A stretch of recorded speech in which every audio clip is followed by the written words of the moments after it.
It's Week 18 of the National Football League, and we've got CeeDee Lamb. He's been a quarterback's best friend, nearly 1,300 yards receiving on the year. It's the Cowboys and the Dolphins, and it's coming up next.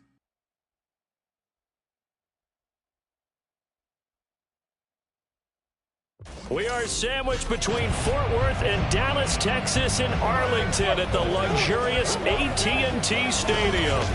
It's all about divisional matchups on this final day of the regular season, and we've got a compelling one in store here, as it'll be the Miami Dolphins taking on the Dallas Cowboys. With Charles Davis, as always, I'm Brandon Gaudin. Charles, you talk about storylines in this one. I think it begins and ends with our two quarterbacks, certainly two of the best in the business. And nowadays, I don't think you can get by for long periods of time without a top-flight quarterback. The way the game is played with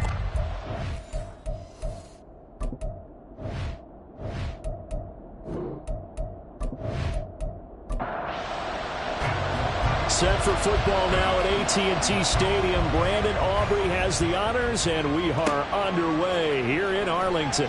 And here comes a return from just beyond the goal line. Turns this to the 22. So here come the Dolphins now as they get set to take over on offense. And they are led out there by their mobile quarterback. I tell you what, when he is on schedule for that week, secondaries take notice because you've got to stay alert back there on every snap. A truly powerful arm, one that's capable of challenging any level of the defense on any given play. That's why so many scouts preach arm talent when preparing for the NFL draft. A quarterback with arm strength to make every throw in the book, he's an asset to have in any offense. 11 yards there on the first play from scrimmage. So they'll come up 1st and 10 now from the 33. A man who is both a prep and collegiate star here in the Lone Star State, Devon Achane. Found a little room there as he's up to about the 37. Here's 2nd and 5 now from the 37. Operating from the gun. Jarrett, a short one here, caught by McBride. And this winds up a gain of 4 to the 41. So they just need 1 yard here to pick up the first down. They'll run for it with Achane. And that play went nowhere. Losing yardage. It'll be back at the 36. A 5-yard loss there is going to bring up 4th down. This defense is a difficult one to prepare for, one of the best in the league. They'll come at you from all angles, and they did a nice job there stopping him for a loss. On 4th down, A.J. Cole comes on to punt. He was only asked to punt once in the victory last week as he sends this one away. Fielded just inside the 30. That'll go as a punt of 32 yards. And the Cowboys will take over the football with a 1st and 10. Time for Dak Prescott and the Dallas offense to go to work. Prescott, of course, the former 4th-round pick in 2016 out of Mississippi State. And it felt like it watching the game tape. He got everyone involved last week. He was a manager. He really was. That's a great way to put it because they ran the ball some. They threw it accurately. 1 touchdown pass. So he didn't, break the bank doing that, but he didn't throw any interceptions. That's the bottom line. That's why a defense loves a quarterback like that. Doesn't put them in bad situations.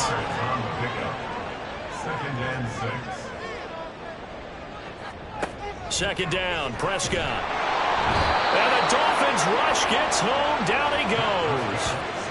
It'll go in the books as a 7-yard loss on the sack, and it's 3rd down.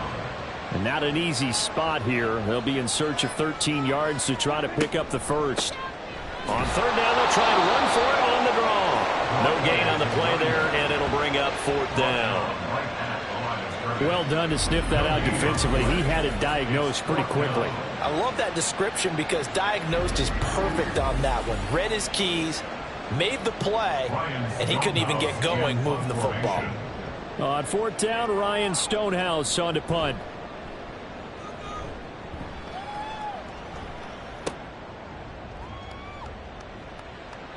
It'll be a 51-yard punt that time. And the Dolphins' drive will start deep in their own territory with a 1st and 10.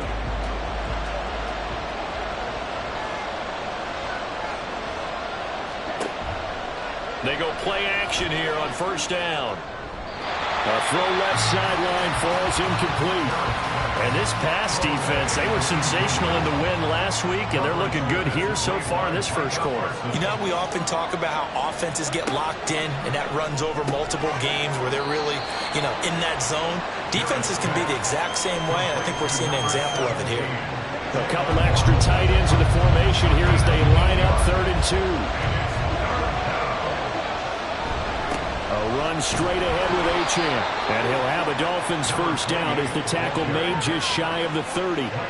He was solid last week, over 100 yards in their victory on the ground. They want to get that going again. Absolutely. What they also understand is that from week to week, it's not necessarily the same, but they want it to be, right? What they saw last week on the ground, they want to see in this game as well. And this will leave them a yard short. Nice pickup of 9 yards on first down. 2nd down and a little more than a yard here. Looking to throw.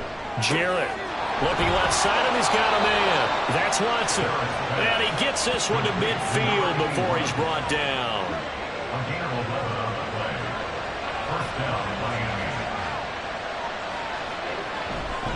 Now Achane on 1st and 10. And he is met at the line of scrimmage, and he goes down right there.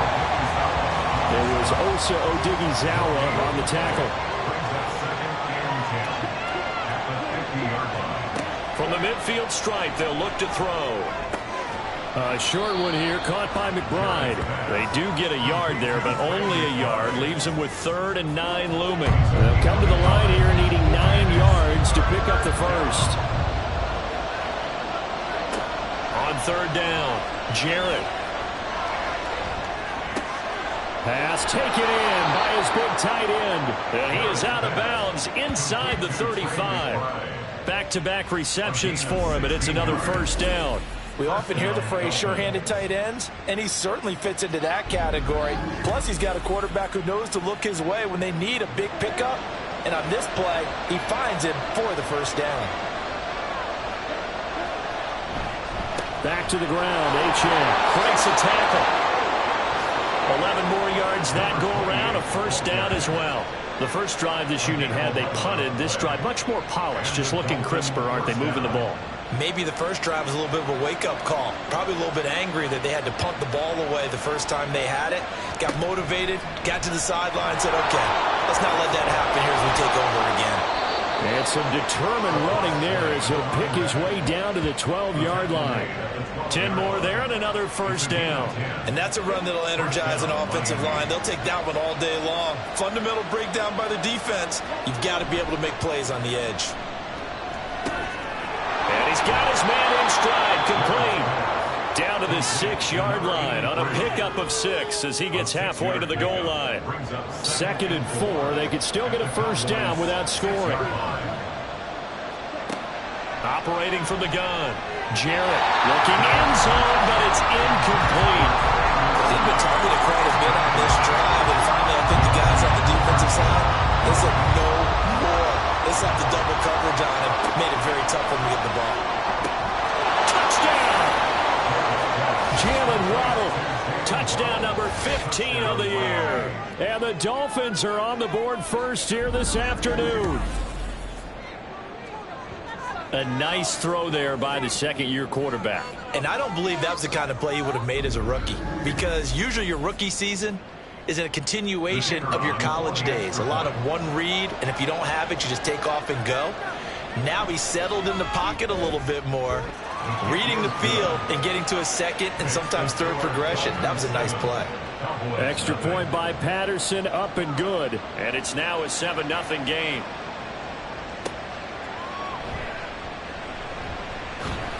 And he'll take it up past the 25 to the 26-yard line. Cowboy offense heading out. Let's take a look at the playoff picture coming into the weekend in the NFC.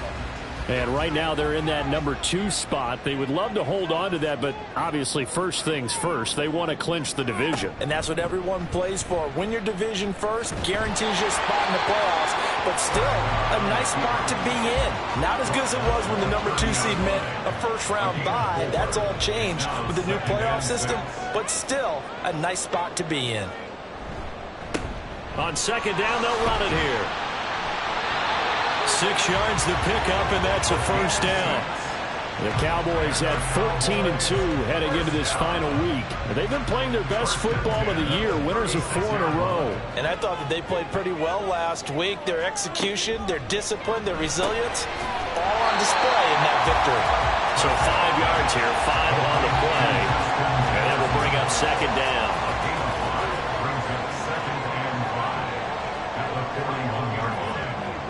Throwing, Prescott. A short one there taken in by Ferguson. First connection there of the afternoon for those two, and it's good for a first down. That's good for a Cowboys first down. Here's Prescott. And that one too wide and incomplete. They're bringing a lot of pressure here already in the first quarter. Already sacked him once. How to get in there and knock another one away. You think maybe that Tucker rule being gone makes defenses a lot bolder? Yes, indeed. That time, lucky that the arm was going forward. Incomplete pass. And he's out of bounds as he gets this down to the 45. That'll leave him with a 3rd and 2 coming up. They got 8 yards there. They'll come to the line needing only 2 yards to gain the first here. And they'll let their fullback try and push the pile. And he will have a Cowboys first down by a couple of yards as they're able to get 4 there on 3rd and 2. It's amazing how much advice defensive players get on 3rd down. You hear the bench screaming out, watch the draw, watch the screen, watch the pass here. Very rarely do they reference watching the fullback, and he slipped through and picked up a first down. He'll rifle this one deep right side. And he bats it away, and it falls down incomplete. You talk about this Miami defense. Right now they're ranked number 29 in the NFL against the pass, so 4th from the bottom, Charles. Defending the pass has not been one of their strong suits throughout the season, but they have any hopes of making waves in January. They've got to improve in this area. 5 yards, now it's 3rd and 5. After one, 7-0 on EA Sports. Start of the second quarter, and it's the Cowboys in possession. They'll come up facing 3rd and 5. As they've got it as we resume action. He's got his running back out of the backfield. And he will have a Cowboys first down. They needed 5 there on 3rd down. He winds up getting 7.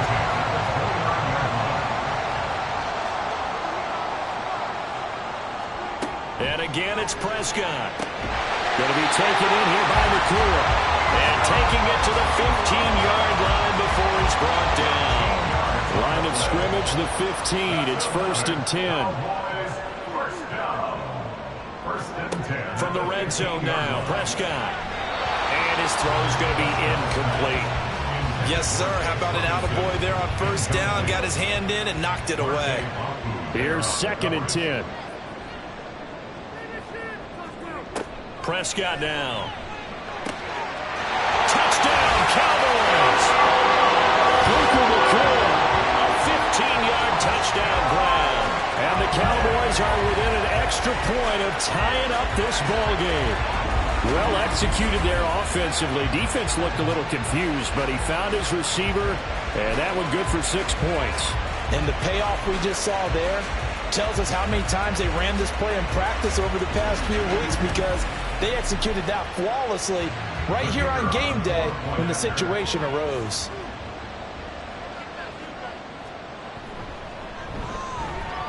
Now the extra point up and good by Aubrey. And we are tied at 7. So all even at 7 now as they kick it away. Muscles by at the 25. And out a little across the 25 to the 27. Jalen Waddle running out, and that means that the Dolphins ready for another drive on offense. Previous series, definitely a focal point. 3 catches, the touchdown grab. As a DB, or former DB, is there a number of catches on a drive you're like, oh, he got the best of us? I'm not sure there's a number, but there's a great feel. And what he did on the last drive, yeah. Especially with a touchdown. Yes. You're never happy. You're exactly right. The way he capped it off. So you feel that at the sideline, and now you're looking at your buddies and saying, okay, what are we going to do to take... And now off to the races down the right side. And he'll be taken down, but not before they work it across midfield. The catch and run, good for 24 yards.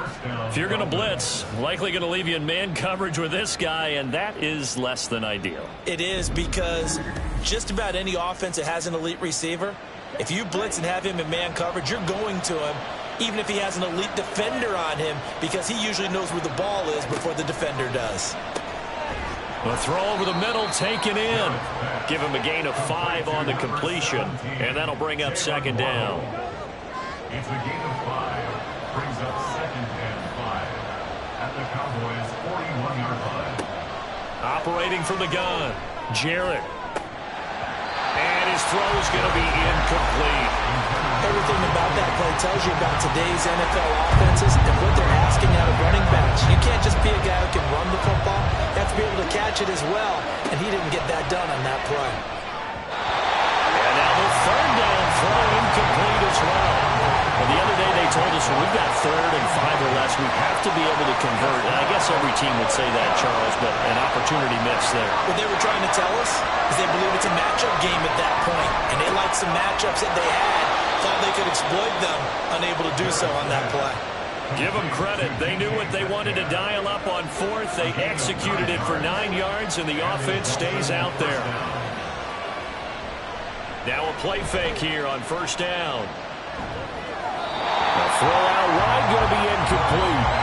Well, a momentary speed bump there with that throw partner. The defense had other ideas, and they're trying to mount a small stand before this drive reaches the end zone. They'll look to throw again. Over the middle and complete to Waddle. And he's going to have another first down here as the tackle's made at the Cowboys' 19. A gain of 13 yards. First down, Miami. Back to throw again. Finding Waddle crossing the field and bringing it in. 10 more for him on that one. He's been a busy man. It's a first down. First and goal at the 9-yard line. They'll stick with the passing game as he looks to throw. Incomplete. Not only did he have a chance to scan the field there, it felt like he had a chance to scan it twice. The protection was that good. Unfortunately for him, the coverage downfield, equally good. Again, he'll drop to throw. This will be caught at about the 6. And from the 9, they get this to the 5-yard line. This offense so far on third down, they've converted 3 out of 5 thus far. They're looking at a 3rd and goal here. Touchdown, Dolphins! DK Metcalf. With career touchdown number 96, he joins Eric Dickerson on the all-time list. And the Dolphins have taken the lead. Well, Charles, he's still a young signal caller in this league, 2nd year in the NFL. And I don't know if last year as a rookie, if he would have worked through his progressions like he did on that touchdown pass. I think you're right about that. We're seeing him grow up right in front of our eyes, because when he went to his primary read, he recognized that they were all over that, so he continued to survey the field, picked up another target, delivered a pass exactly where it needed to be. A very mature play for the 2nd-year quarterback. This taken in at the goal line. And makes it across the 20 as his guys will set up shop at the 23-yard line. Dallas offense set for this next drive. Even though they might not find the number 1 seed next to their name come playoff time, there's not going to be very many teams, if any, entering the playoffs on the kind of run they're on. They're hot. And I love that word, hot, because every team in the league wants to go into the playoffs on that uptick. Because a lot of the time you serve notice to the rest of the league that, hey, we're the team you need to deal with. We're the team that's going to be a real problem for you. And if they can continue this streak, they could very well be that team and gain that confidence that they're seeking as they head to the playoffs. And confidence, that's the word I would use from our meetings with them. They said we're playing our best football right now. It is showing. Able to hit his target, Lamb. And he is tackled inside the 40, not quite to the 35. Defense. So they saw the contact before the ball arrived. Penalty flag for pass interference. And trying to avoid pass interference is so difficult. You're trying to slow down these skilled receivers, and somehow, some way, they make plays on the football, and sometimes you're there too soon. And he'll be a little shy of the 25 here at the 26-yard line. Still a few inches short of a first down as they come up now on second down. Play action now. Prescott. His throw incomplete. That was well played, but that was also an example of a corner who understands his coverage, realized he had support behind him, and could be a little more aggressive in the shorter zone, and did exactly that, knocking that pass away. And down inside the 15, shy of the 10. Lamb's first catch of the game, good for a first down. And this has been a nice answer to the touchdown drive against them a few minutes ago because they've come out and reestablished the tempo. A nice throw there, and they're putting together a very strong drive as a response.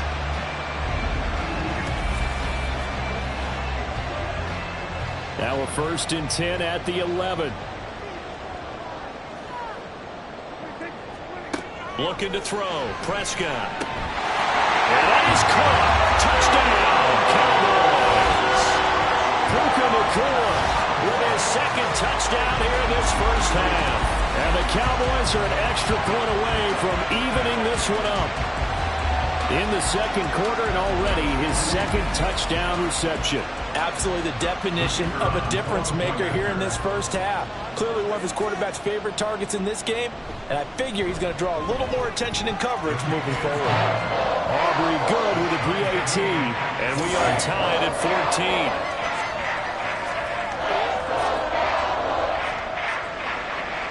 14. This one tied at 14 now as he sends this one away.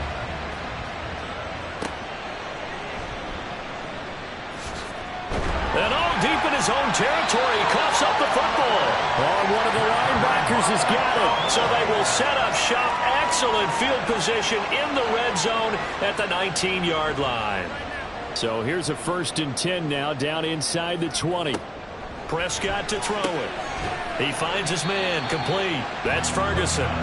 The result, only 4 yards there on the play. And it'll be second down. 2nd and 6 at the Dolphins' 15-yard line. Now Prescott. To the end zone, but it's incomplete. Well, we've seen him catch a few passes out of the backfield in the first half, unable to connect on that one. Certainly seems like getting him the ball out of the passing game, though, is part of their game plan. It certainly is because he catches it well, creates a mismatch. You're going to cover him like a linebacker, a corner, a safety. They feel like he can win every battle. They're able to convert on 3rd down, and that sets up a 1st and goal. I don't care how many times we see it. I still get a kick out of watching quarterbacks and receivers do the pass tree in pregame warm-up. But I always remember that when we go to practices, we see that after practices as well. They really tune it up, don't they? They tune it up. They know why they do it for these situations. 1st down. And they build that trust, and that's why they're able to find him in this type of a situation. To the air again, Prescott. He's got it. They'll wind up getting 7 on the completion, but they'll still be faced now with a 3rd and goal situation. It's now 3rd and goal. They'll try to run this one in, and he will take it in for a Cowboy score. Taking it in from 2 yards out, and the Cowboys have broken the tie. Able to punch it in on 3rd down makes it easier for those guys on the sideline. They didn't have a 4th down decision to make. Yeah, could you feel the exhale? Because they were already thinking ahead, as all the good coaching staffs do. Anticipating, will we have to make the call? They already had it lined up, never even got to it. Now the extra point up and good by Aubrey. And the lead is now 21-14. So after the touchdown, Aubrey now to kick this one away.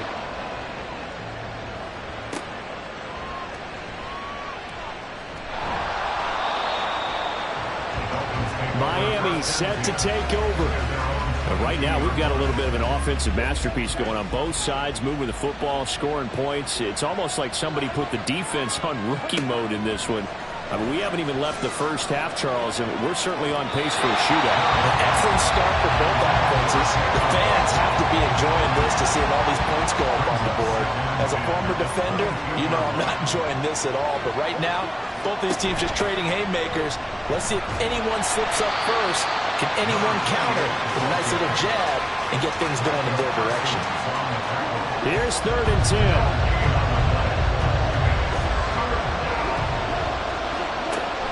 operating from the gun. Jarrett. And that is incomplete. That could be the stop this defense needed to get them back on track. They've been pretty well dissected by the offense here in the first half. After that possession, now they know that they can compete with this offense. On fourth down, the punt team is on as this is sent away. Fair catch taken just inside the 40-yard line. Prescott off play action. And incomplete on the deep ball. Definitely worth taking another deep shot here. He's already found the end zone twice here in the first half. Yeah, go back to that same well. They've had trouble containing him, but able to contain him on that play. A short one there taken in by Ferguson. 4 yards the gain, and it'll bring up a third down. They gave up the completion there, but this is what zone defenses count on. Catching the ball and not much run after the catch. On third down, it's Prescott. That is caught. He's going to get this all the way down inside the 35. A good pickup there at 22. Well, we're used to seeing the guy that you consider the number one receiver double covered, but how about this guy? He's double covered and finds a way to make the play for a first down. That's how you increase your Madden rating, right? No doubt about that at all. And you know something? I think we'll hear about that from him soon. From the 34 now, here's 1st and 10. Prescott. And he's going to find his man out of the backfield. That's complete. And that's good for a gain of 6. And that's going to bring up 2nd down. Now the Cowboys going to burn the first of their timeouts as they get the stoppage with just under 50 seconds remaining in half number 1. Here now, 2nd and 4.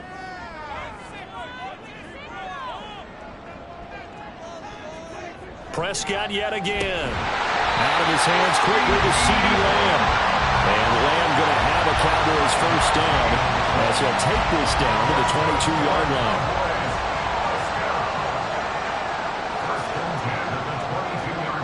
Now Prescott. And he'll go right back to Lamb. The Cowboys going to use their 2nd timeout now as they'll stop the clock with 26 seconds to go until halftime. Pass complete there to McCool. And the Cowboys are going to be set up with a 1st and goal here as the tackle made at the 9. And you see the clock almost empty, so this is likely the last play in the 2nd quarter. Final play of the half, Prescott. And this is caught for a Cowboy touchdown. 3 touchdown passes now for Dak Prescott. And the Cowboys will extend their lead here just before halftime. And this drive, Charles, very well timed as they score with very little time remaining in this first half. And I'm reminded that they get the second half kickoff as well, so they can break this one wide open before the other guys have a chance to possess the football. Aubrey now for the PAT.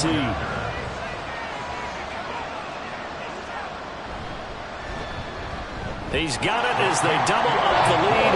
This one's now 28-14. So that drive takes him down the field in 8 plays. And it's capped off with a Cowboys touchdown.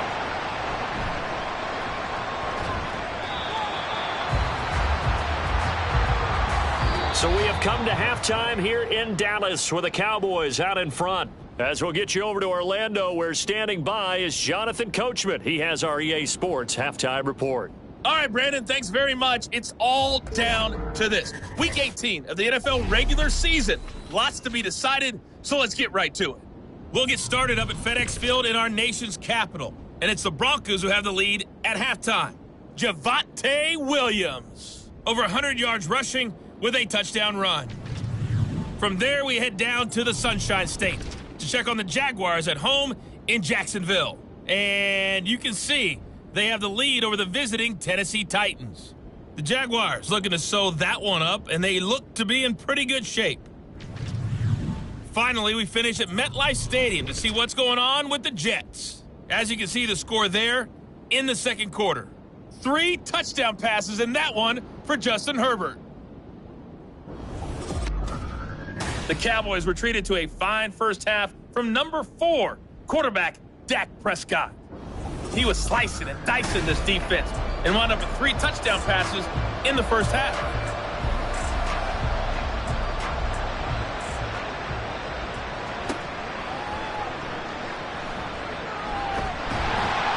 And they're going to start this drive in pretty good shape as they get it up past the 30.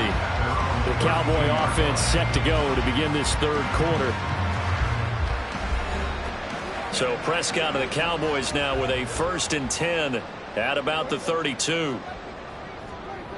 They'll try and start this drive in the air. And it's incomplete. Boy, he doesn't drop many like that one. 2nd down.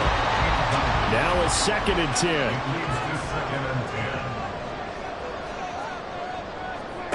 To throw is Prescott. Over the middle, and there's a diving catch. 5 catches for him in that first half, and that's number 6 that we just saw, and also a 1st down.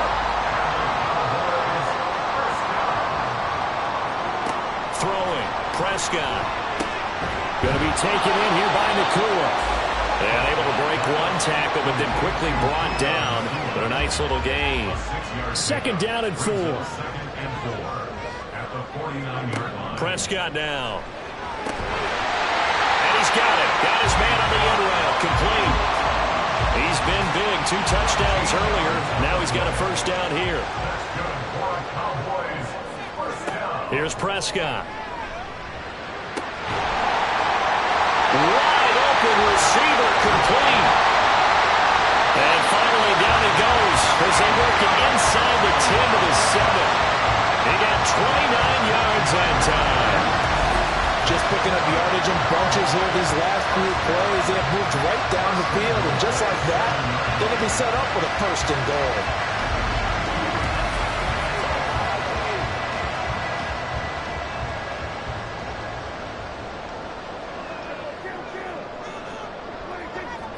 Here's Prescott. And that is caught. Touchdown, Cowboys. Dak Prescott now 4 touchdown passes on the afternoon. And the Cowboys take the opening kickoff of the third quarter and drive right down the field to extend their lead. Boy, he has been fun to watch throwing the football in this one. It's certainly not fun for that defense, though, Charles. Now up to 4 touchdown passes in this ball game. Yeah, we're supposed to be neutral, but I'm feeling their pain right now because he has absolutely carved up this secondary. A clinic on how to attack a defense and take them out of the game. Aubrey good with a PAT. And the lead now to 3 touchdowns at 21. So after the touchdown, Aubrey now to kick this one away. And not willing to risk another fumble. He'll sit on this one. It's a touchback. So the Dolphins offense heading out as we give you a look at the playoff race in the AFC. And they will be in the playoffs as champs of the AFC East. But as it stands right now, Charles, they still would have to host a game on Wild Card Weekend because they're still looking up at that number 1 seed. And that's when you tell your team, remember, guys, at the beginning of the season, what was our deal?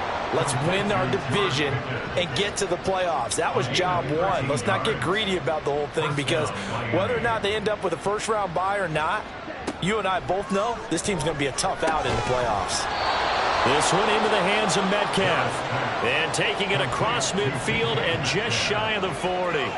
The Dolphin passing game rolling here. They've got another 1st down. Those are the kinds of plays right there that show you why he's the number 3 man in the NFL in terms of receiving yards. Also tells you there's a full combination of what he's got going in his game. You name it, from route running to catching the football.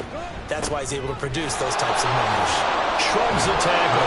Nice. Flash the stick skills on that run, but then stop shy of the 35. So from the 37, here's 2nd and 5.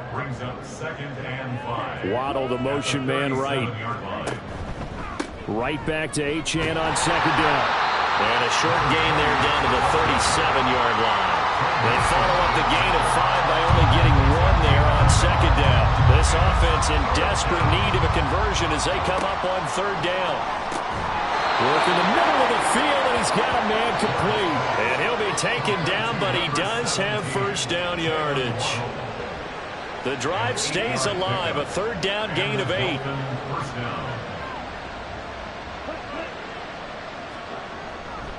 Up the middle, Achane. Just a yard on the 1st down carry, so it's 2nd and 9. Well, sometimes you just have to give credit to the defense. Great job there at the point of attack, holding up. They won their battles at the line of scrimmage, left him no space to try and run. A really nice job swarming to the ball carrier. And he'll lose yardage here, going down back at the 28. It's a loss of a yard, so it's back to 3rd and 10. Well, Brandon, we could see that play developing, and they were hoping that he was going to be able to put a move on the first guy and turn it into a big play. But no such luck. The speed on defense continues to get better and better in the NFL. And the Cowboys' pressure gets there this time for the sack. Micah Parsons gets in there to drop him for a loss of 13 yards, and it's also 4th down now. Okay, I'm not sure you could actually draw a better pass rush than that one right there. Nowhere to go outside. He had to keep backing up and backing up and backing up. Eventually dropped for a huge loss. Here's A.J. Cole now as he's on to punt for Miami.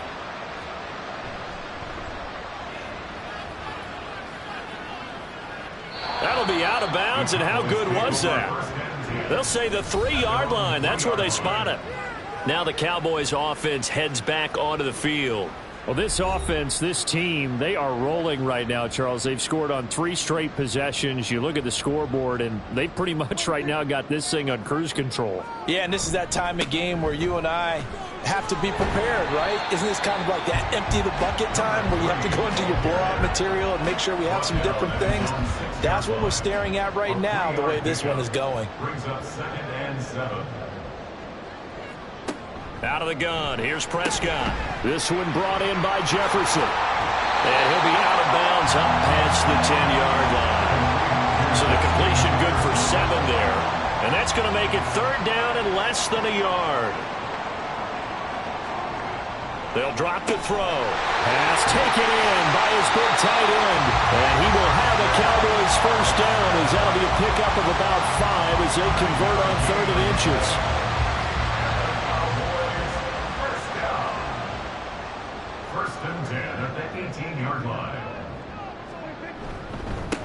On first down, they'll go to the ground attack. And he goes across the 20 to the 22. Javon Holland coming up to make the stop. Inside 4 minutes to go, 3rd quarter. At the 22-yard line. And they'll give him another shot here on the ground. And he'll be upended here after a pickup of 3, getting it out to the 25. Tackle at the 25-yard line. It's a gain of 3. Brings up 3rd and 2. Prescott on 3rd and 2. Able to find the open man. That's complete. And he will have a Cowboys first down as they're able to get the 3rd down conversion. Would it be safe to say that as precise as routes are supposed to be run in the NFL, maybe they're not quite as precise in college ball? That's accurate, yeah. And I think we saw a college route in the NFL there. Just find the soft spot, find the dead zone, and find the first down. And that's what he just did. And he sneaks his way forward only for a couple here. 2nd down. Line of scrimmage, the 36 on 2nd and 8. At the 36-yard line. They're going to look to throw. Justin Jefferson bringing in the slam. 9 yards the pickup there, and it's a first down. Continuing to steadily move the ball down the field. Not big play after big play, but these moderate gains getting him first downs. And you know what they add up to, right? If you continue that pace and you continue to move it downfield, they add up into 6 points. That's exactly what you're looking for. 73 yards for him on the ground now as he has been terrific here this afternoon. Brings up 2nd and 3. There they'll keep leaning on the running game. Back to the ground. It'll be a gain of 2 on the play, but they'll remain a few inches short here with 3rd down looming.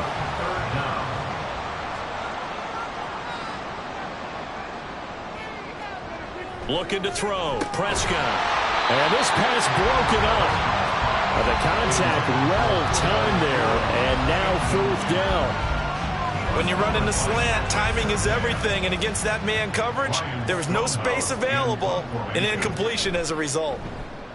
And on 4th down, on is the punt team sending this one away. No returning this one. It sails out of bounds, and they'll spot it right at the 20. Miami's offense set and ready to go. I kind of feel like they've reached a do-or-die point in this game, Charles. If they're going to try to pull off an impressive comeback, it has to start right here, right now. Yeah, now they've got a final chance to get out of this situation, but they also understand they've got to move the ball and move it fast. In addition, they need to save as much time so they can get 2 more possessions. Right back to Achane on second down. And not much to speak of. Call it a 1-yard gain up to the 26. So they'll get a little extra time to come up with his third down play as we played 3 quarters. You're watching the NFL on EA Sports. Back now in Arlington. And this offense on third down today, 5 out of 9 thus far. This will be 3rd and 5. Operating from the gun, Jarrett.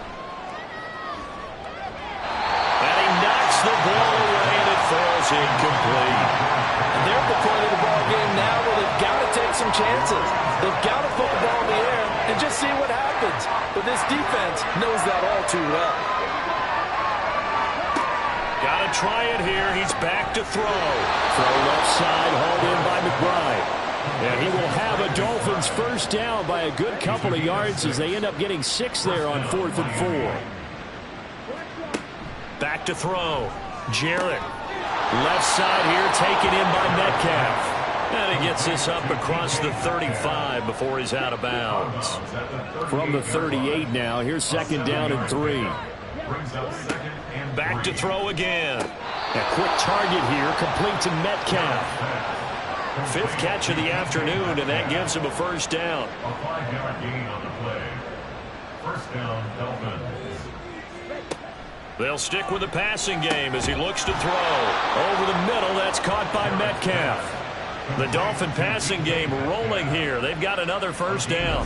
Well, those are the types of plays they probably wish they had made more of in the first 3 quarters. And this deficit going to be tough to overcome here in the 4th. But a nice first down and a pickup on that throw. Yeah, and this is where as coaches, you're looking for effort and execution. Even though the scoreboard is going against you, you want to find out who's going to fight, who's going to scrap, who's going to keep their heads up and continue to play. And they'll wind up getting this one all the way down inside the 20. 23 yards, the final tally.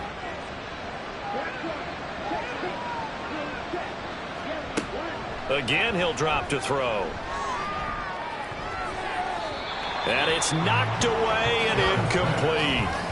Even with such a big lead late, the effort hasn't lapsed one bit. If the offense wants to score some points in this one, they're going to have to earn it. These guys are not giving up anything. They'll look to throw again. No receivers open downfield, so instead of forcing the ball to the sideline, he's going to throw this one down to Fort Worth. He'd rather have the incompletion than the turnover.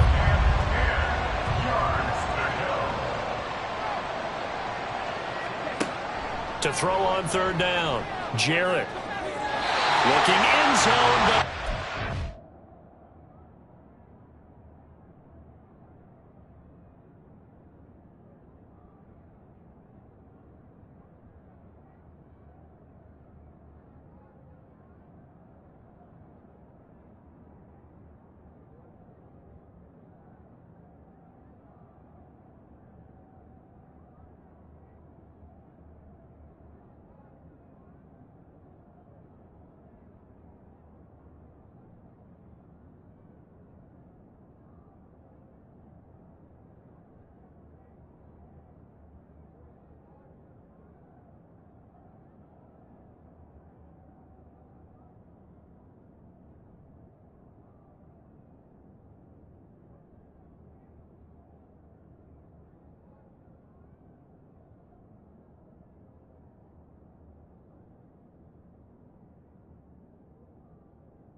you'd expect to see in a tie game late. Not in a lopsided game like this. They are not letting up. All right, they're going to try and keep hope alive here on 4th down. They're going for it. As expected, they're going for it to keep the drive alive. And it's incomplete. They cannot convert, and they turn it over. The Dolphins can't convert on 4th down. And this long drive is going to wind up yielding nothing. So they'd converted their first 2 4th down attempts. Not there. Now they're 2 for 3. You think maybe the offense coordinator expended a little capital on that one? You know, when you're 2 for 2, you can lobby for that 3rd one, right? Didn't get it there. Maybe now the head coach might not be so eager to go for it as we go forward. They'll fake it on the jet sweep, and instead a handoff up the middle. And he is met in his tracks behind the line of scrimmage. 2 yards the loss, 2nd and 12. And 12 at the 15-yard line.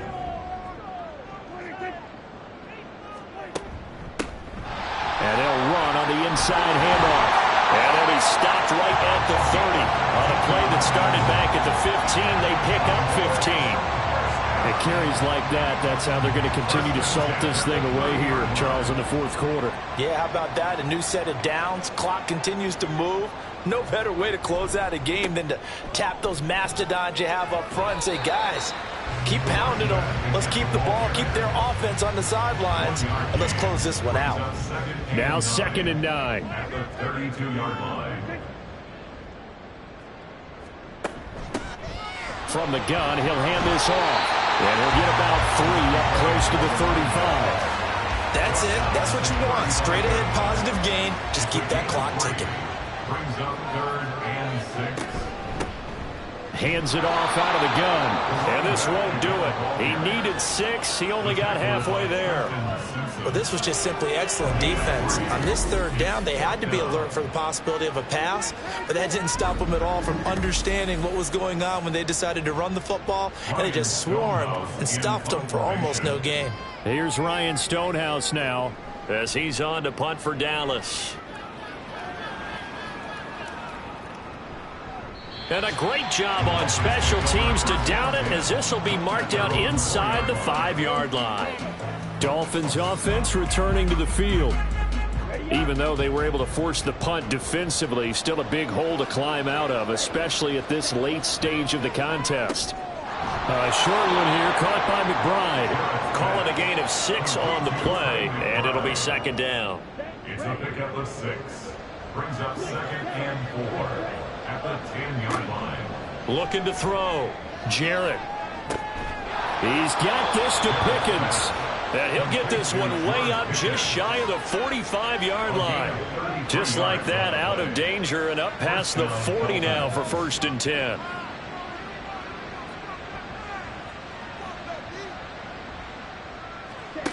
Operating from the gun, Jarrett. He'll find Metcalf. And he'll work it across midfield inside the 45. Another nice gain, 13 yards that time, and another 1st down. And a Dolphin 1st down. Back to throw. Jarrett. Now a quick throw there, but it's going to be incomplete. And not a common sight, at least on this drive. A momentary setback, though, for this passing game that has been moving well this series. Good thing for them, though. Still 2 more downs to connect and try and pick up another 1st down. And he's going to have another 1st down here as the tackle's made at the Cowboys' 30. That one goes for 13 yards, and it moves the sticks. On 1st and 10, Jarrett. And Watson has it right side. It'll go as a gain of 4, and that'll make it 2nd down. 2nd and 6 at the 26-yard line.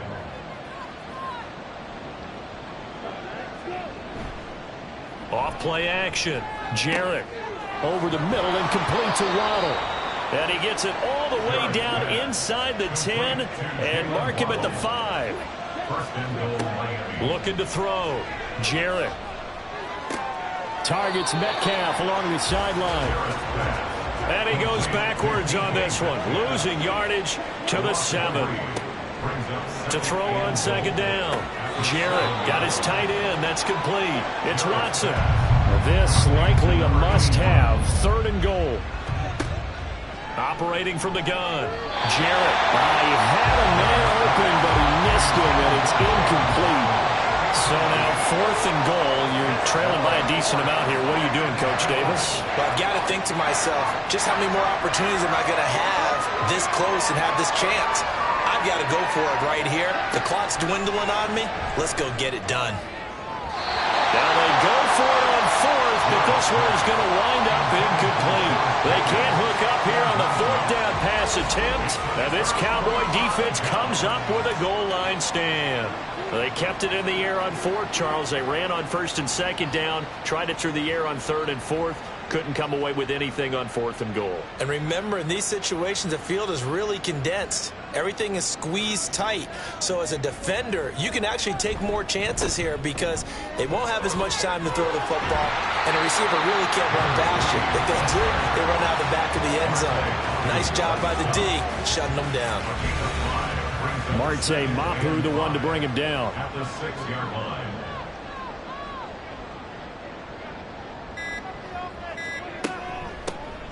They'll try and run some clock here as they keep it on the ground. And he will get enough for a 1st down, and that will lead us to the 2-minute warning. On 1st down, they'll go to the ground attack. And maybe a measure of revenge there. He's had his way in this one, but this time they get him behind the line. Looking at a 2nd and 11 now after the loss.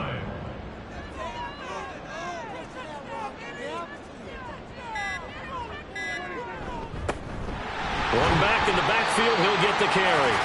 4 yards on the pickup there, and now they're left with a 3rd and 8. Some of the most unselfish players on any football team, defensive tackles, because we ask them to just eat up blocks and allow other people to make tackles.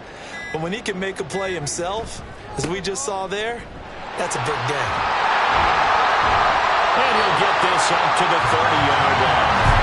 125 yards rushing now, as he's done it on 22 carries. No doubt those are the types of carries they're looking for here, Charles. The lead in the 4th quarter. This is when coaches that have a reliable running game, they breathe a little easier on the sideline. Yeah, they love the idea that they can take the air out of the football at this point of the game. That means they're really counting on that offensive line, counting on the runners, taking care of the football. Because you're going to tell your quarterback, hey, no time to be a hero. We're not going to throw it here. Just eat up that clock. And if you have the ball, they can't score. So this one will end in a victory for the Dallas Cowboys. And it was their defense that really made the statement after the break. They pitched the second half shutout. Yeah, think about the team that just got vanquished. They did score in the 2nd quarter. Do you think they thought at all that that would be their last points of the game? No, but what a second half. The adjustment, whatever they did in the locker room, it certainly worked. It certainly did, and you're exactly right. Whether it was an adjustment, whether it was just more focus on what they planned to do going in, whether they just played better, whatever it was, it all came together in the second half, and no points were allowed. That's a great way to close them out. So for the Cowboys, they finished the regular season with another win. They're 15th against just 2 losses. And now they'll have the week off as they get set to go after a Super Bowl title. Meanwhile, for Miami, they fall for just the 4th time all season as they will finish 13-4. And as division champs, they will host a playoff game next week in the wild card round.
It's Week 18 of the National Football League, and our focus is on Chase Claypool, who's topped the 1,300-yard mark receiving on the year.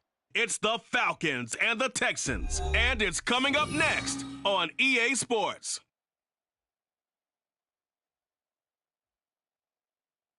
First opened in 2017, there's a look at the beautiful state-of-the-art Mercedes-Benz Stadium here in Atlanta, GA.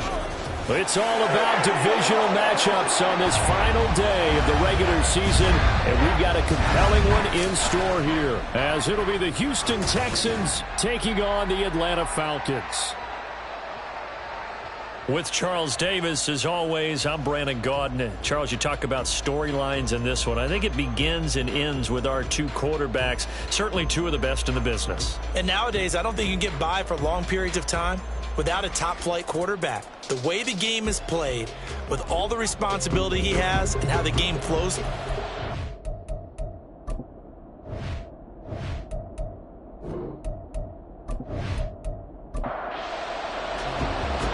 Here now to get us started is Logan Cook. And we are underway from Atlanta.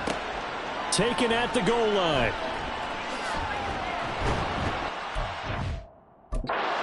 Stopped right around where he would have been had he gone down to a knee, maybe a yard shy of there at the 24. So here come the Falcons now to get the football for the first time. And leading them out is their fifth-year quarterback. If you ask coaches at any level to design their ideal leader of a team, I think they're going to check every box with this guy. He's got the poise to handle responsibility. He stays calm under any kind of pressure, and he brings out the best of his teammates each and every week. And now a throw on first down there, but it's incomplete. Hey, look at the defense for these Texans. They enter this one 18th in the NFL in stopping the run. And stopping the run, that's been an issue for them all season long. Aren't you glad that you're not coaching the defense right now? I'm very glad. They said that they've seen it in doses, but very, very small doses. Yeah, you've got to be consistent. It's down in and down out. Being able to play it, understand what you have to get done, and finally stop some people, put them on the ground. Line of scrimmage, the 37 on 1st and 10.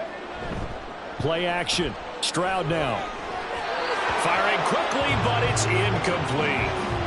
The Falcons at 10-6 now on the year.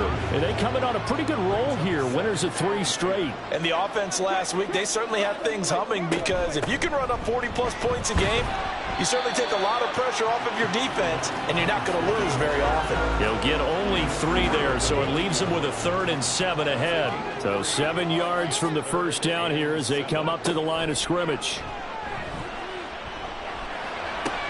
He's got his target. That's complete. And he's going to have a Falcons first down as they're able to get the 3rd down conversion.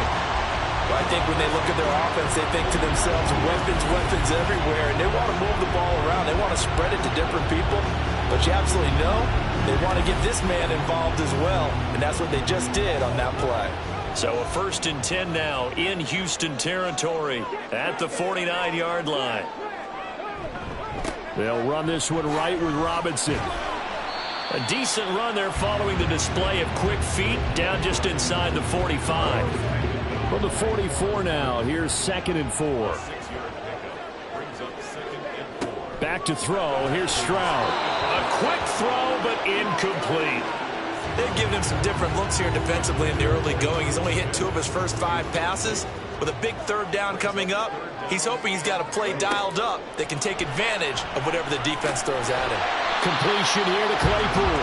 And he's just going to be short here, barely, maybe by a half a foot. It'll be 4th and inches.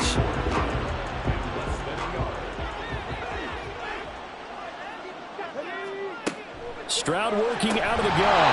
And it's incomplete. They cannot convert, and they turn it over. The Falcons go for it, but it doesn't work out. And on the opening drive of the afternoon, the defense forces a turnover on downs. So out come the Texans for their opening drive. They'll be led out by a first-round pick back in 2021 from Ohio State. It's Justin Fields. Coming out of Ohio State, one of the top prospects in the NFL draft, and it was so big that they moved up in the draft to get him, to make sure that they had him. And, boys, he got the full package. Loves the game. Big-time arm. 4.4 speed, so good that another quarterback prospect said to him, "What's it feel like to run 4.4? Everybody wants to be that fast." A 3-yard loss to start the drive. They'll look to make that up and then some on 2nd and 13. Another carry for Pierce. And this winds up a pickup of 2, maybe 2.5 to about the 39. And, CD, you look at this defense, what kind of pressure are they under trying to stop a team that has won 5 games in a row? Well, to me, it makes their job harder because you're going up against an offense that's playing at an elite level, and sometimes you can get too caught up in trying to play the perfect game. You're trying to be too precise, too fine, instead of just letting it rip. And I think that's more the priority than trying to be absolutely perfect. Looked like they were set up defensively in a zone coverage, but somehow they found a seam because that receiver all alone. By rights, that should have been a touchdown, but somehow this ball's overthrown. So a change of possession here on the punt. And the Falcons will get it 1st and 10 from deep in their own territory. About set to begin their next drive, the Falcons offense at the line.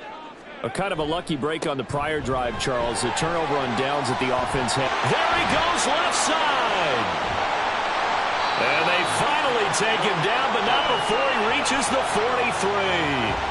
53 yards rushing for him as he's got the afternoon off to a great start. Another good run there. He's been good all season long. I don't know if he's going to win that MVP award, but just to be in the discussion, obviously that means he's had a great run. The raw numbers put him in the discussion.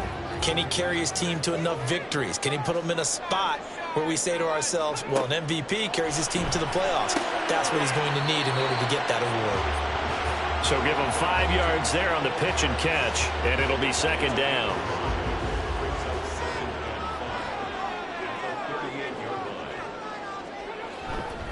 Straight ahead, it's Robinson.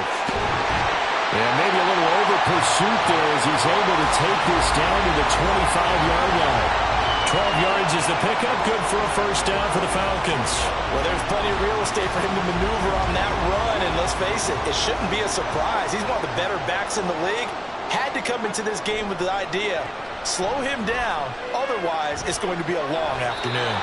Throwing on 1st down, but this one winds up to be incomplete. It sort of looks like they still have some fight in them on this series because it seemed like things were headed for the red zone. But if this defense gets 2 more stops, they can keep them out of that area. 2nd down and a run by Robinson. And they're knocking on the door now as a good run there going to take this to about the 10-yard line. That one goes for 16 yards. It sets them up 1st and goal.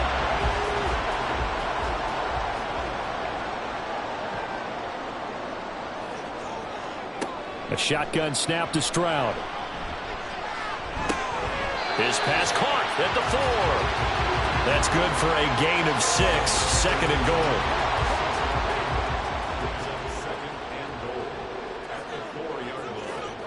Here's Stroud. And that is caught. Touchdown, Falcons.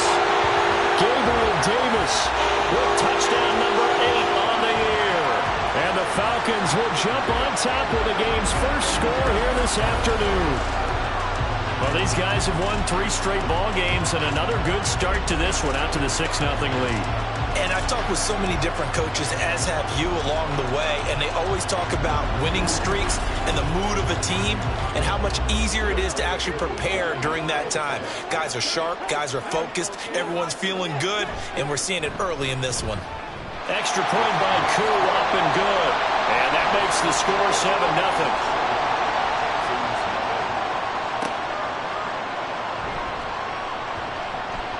And he'll be brought down right on the chalk of the 20. So now we get set to see Houston for their 2nd drive of the ball game. And the last drive, their 1st drive, 3 and out. What changes here, if anything? I think it's making sure the guys that you trust the most with the ball, the biggest playmakers you have, that they touch it on this possession to try and get things moving. So get it to the horses. Without a doubt. They're the ones that typically end up in the end zone. A.J. Terrell coming up to make the play. From the 22, here's 2nd and 8. Moore, the man in motion. Now they show jet sweep, but instead a run up the middle here. And he'll be taken down right around the 27. It'll be a gain of 5, but still about 3 yards shy of the first down marker, and now it's third down. Now former 6th-round pick, it's Elijah Mitchell. And he is going to have the Texans first down. It won't be by much. He needed 3, and he got 3, barely. But the mark shows first down.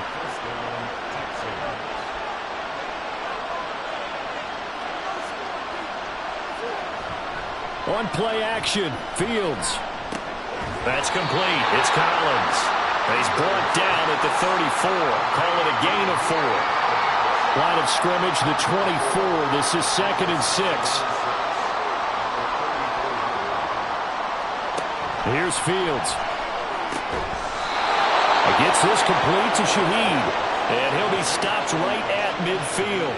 60 catches for him now on the year. This last one, a first down. When you're playing a quarterback with some experience and some moxie, you enter the danger zone when you decide to blitz him, because if he's able to diagnose as he did on that play, he can hurt you downfield. He reads defenses so well, doesn't he? He really does, and the best part about that play for him, I don't think that was his primary target. I don't think so either. I think he had the... Trying to fit it into Moore, but it's intercepted. And the Falcons are going to take possession here at their own 47-yard line. So a first interception thrown for him there, and that really not the best decision either. Not at all, and that's something he did not do in their victory last week. No interceptions in that game, but this defense, they're able to take advantage of an early mistake. Now let's see if they're going to turn it into points. Bijan Robinson leading the offense out for another drive. And a week ago, as you get a look at the numbers, well over 100 yards, he was on fire. He was on fire. Obviously, the offensive line was on fire. All the guys who were trying to assist him. But you know who else was? The play caller. Because his ego totally got out of the way. And he kept calling the plays that were working over and over. And they really didn't stop him. Now the challenge, can they duplicate it?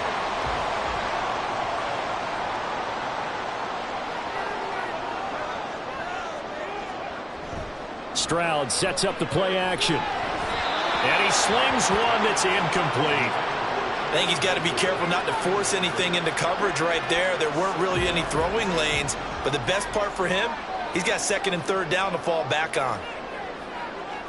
2nd and 10. Stroud to throw yet again here. Short throw caught by Pitts. They get 7 out of that, so they're left with a 3rd and 3.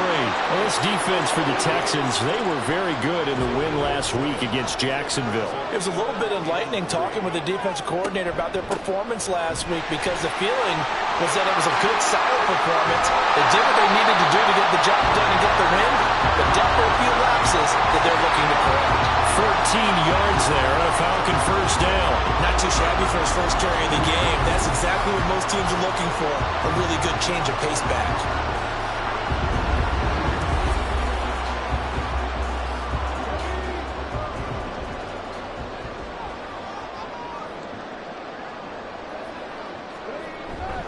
On 1st and 10, it's Robinson. And a couple of yards as they move it from the 21 to the 19. Defensively, we always know that he is tough in run support, and I think the way that he gets there is he understands what an offense is going to do before the ball's even snapped. A great job of scouting prior to the game. And he is into the end zone for a Falcon touchdown. Bijan Robinson with career touchdown number 109. That ties him with Barry Sanders on the all-time NFL list. And the Falcons have taken a 13-0 first quarter lead.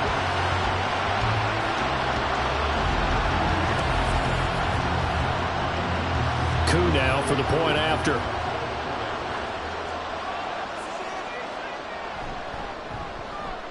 And it's good, and they have jumped out here to a quick 14-0 first quarter lead. That time a 6-play drive. And it was Bijan Robinson who took it home with a touchdown run. And able to get this out to the 25. Out comes the Houston offense as they get set to take over here. Still in the first half, but this offense has struggled. Haven't really been able to get anything going, not only in the points category, but in the yards category. Let's see if they can do better here on this drive. And they get him down, but not before he takes it across the 40-yard line. 16 yards right off the bat and a first down. You can almost hear the sigh of relief coming from their sideline and from their point on the field, because this has been a tough start for them thus far. A much-needed first down there. They needed something good to happen. Plays like that will continue to help them dig out of this hole. 14-0 the score. This is the NFL on EA Sports. Texans football to start quarter 2. This offense finding its legs now. Here's another 1st and 10. Here's Fields. Oh, everything falling apart now. Another one intercepted. Picked up by Jesse Bates. And the Falcons are going to take over at their own 28-yard line. So rare to see any quarterback toss back-to-back interceptions in the NFL, regardless of status or experience. Whether it's him personally or just the offensive game plan, I think this defense is reading something out there, and they're holding the upper hand. Bijan Robinson and the Falcons back onto the field. He's already cruised past the 100-yard mark. We haven't even gone away for halftime yet. He might not want halftime. All right, why cool off? Keep everybody here. Let's stay out on the field and keep going. But all that being said, everything is really working well for them. The play calling's been excellent. The blocking's been terrific. And obviously his vision and legs have herded him to this big number so far. We could be seeing something really special here. And we'll see how much they give him the ball here.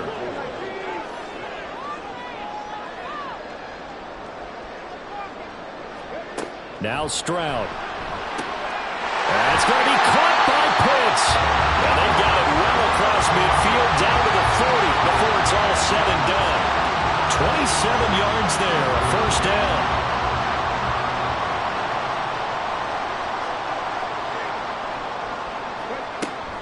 Out of the gun, they give to Robinson. And a very determined run there as he'll take this all the way down to the 27. Good effort. 132 yards rushing for him so far as his terrific season continues here.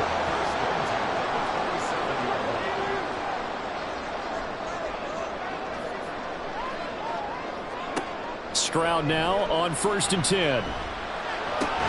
Throw left side, taken in by Claypool. A gain of 5, and it's 2nd down.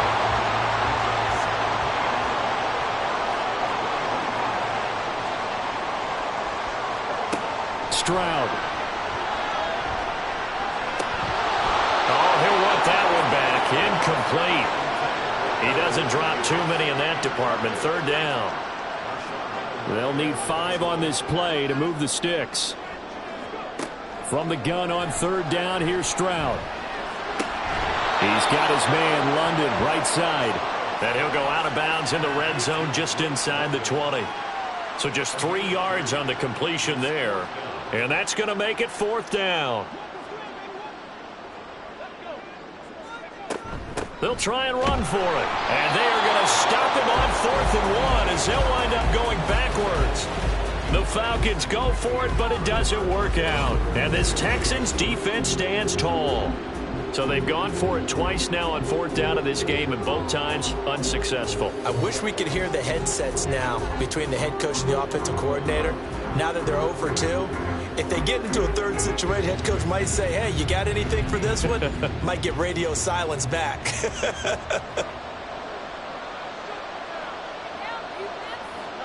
They go back to the air here after the INT on the last drive. He'll get this complete to Rondale Moore. And he's going to get a solid gain of 9 before being brought down. 2nd and right at a yard. Ball on the 30 now. Here's 2nd down at a yard. Pierce now up the middle. And he's able to get out to the 32. Brought down there. 2 yards on the pickup, and that's all they needed to move the sticks.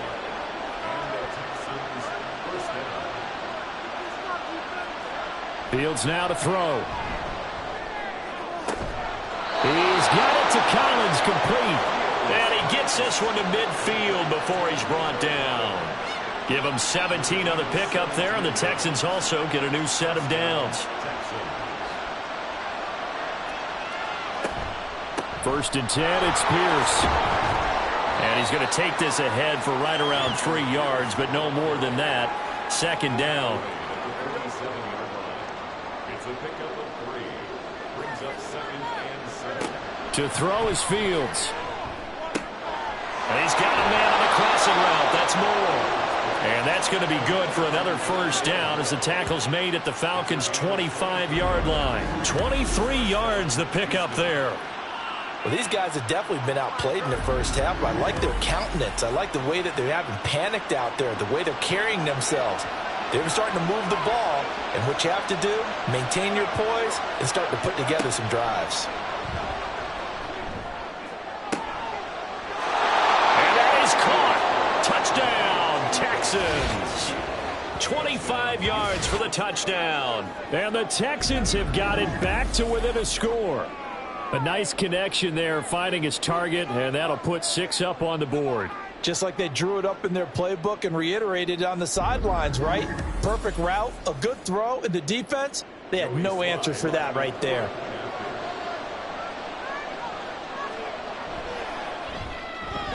Extra point by Sly is up and good, and that'll make our score 14-7. After the touchdown, Cook now to kick this one away. From a yard or 2 deep, here comes a return. And they'll get him down right at the 25-yard line, so the same result, and he opted for the touchback. The Falcons offense set to go.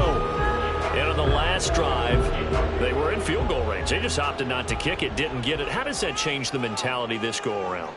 I don't think it changes much for the head coach because this is what he preaches all the time.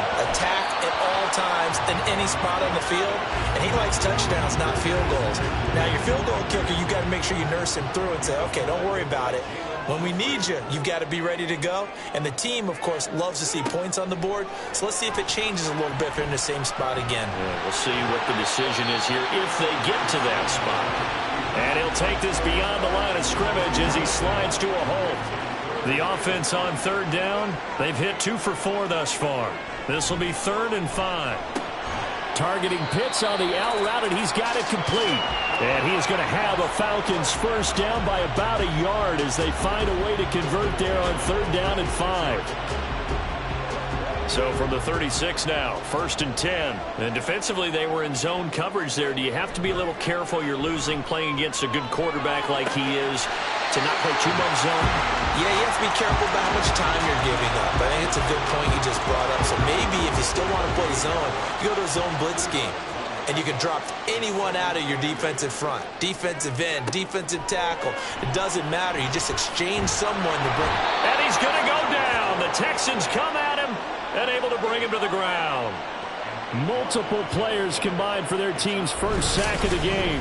And we all know how talented this guy is who's calling the signals for him. But even the best in the game, they can struggle against a good, cohesive zone coverage. Can't find a gap in the secondary quick enough, and he ends up taking a sack.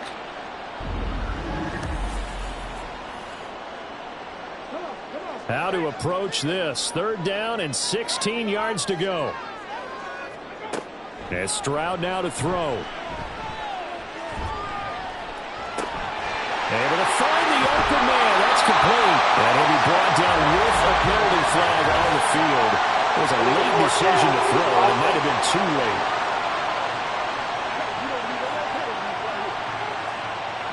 So the big play nullified, a legal forward pass. And maybe we know why they were able to get such a good chunk of yardage on that play. That pass was illegal.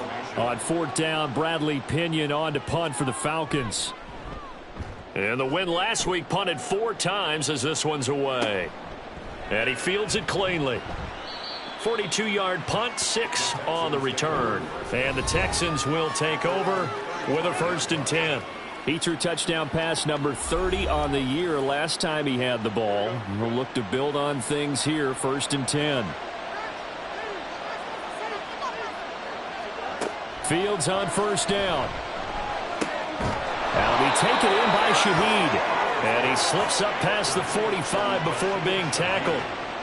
Solid way to start the drive, 13 yards, picking up the first. On 1st down, Fields. And he's got the hook up to Moore. And they're well past across midfield, just a yard or two shy of the 40. A pickup of 11 and a Texans first down.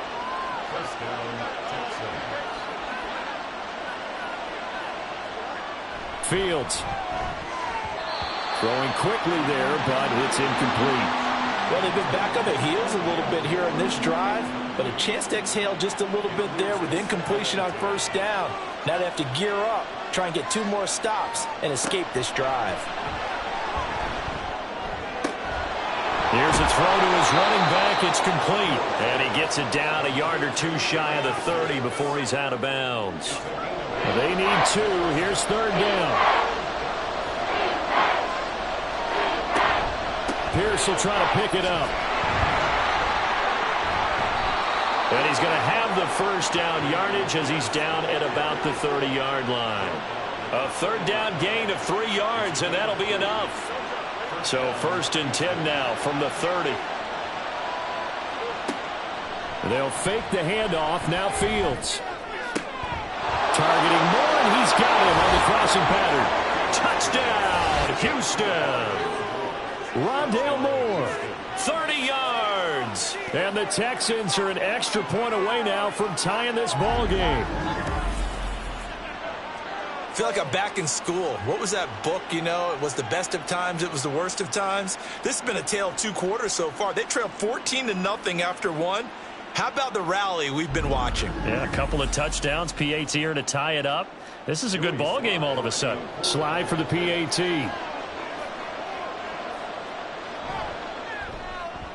And we've got a good one brewing. We're all knotted up at 14.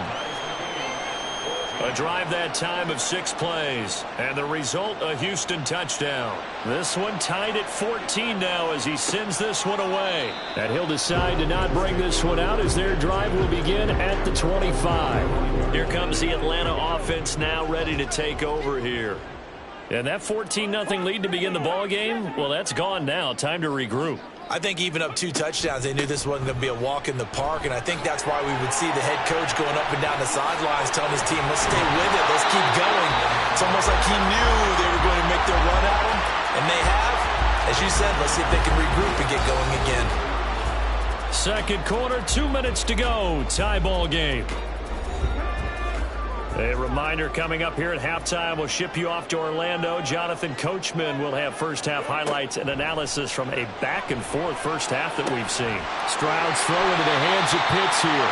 And he's going to get this all the way down inside the 35. 26 big yards on that one. It's another first down. And that was good protection there. No, that was great protection there because it allowed him to lock in on his receiver. Although I think he was looking for his tight end on the corner route all the way. Nice connection there for a really nice gain.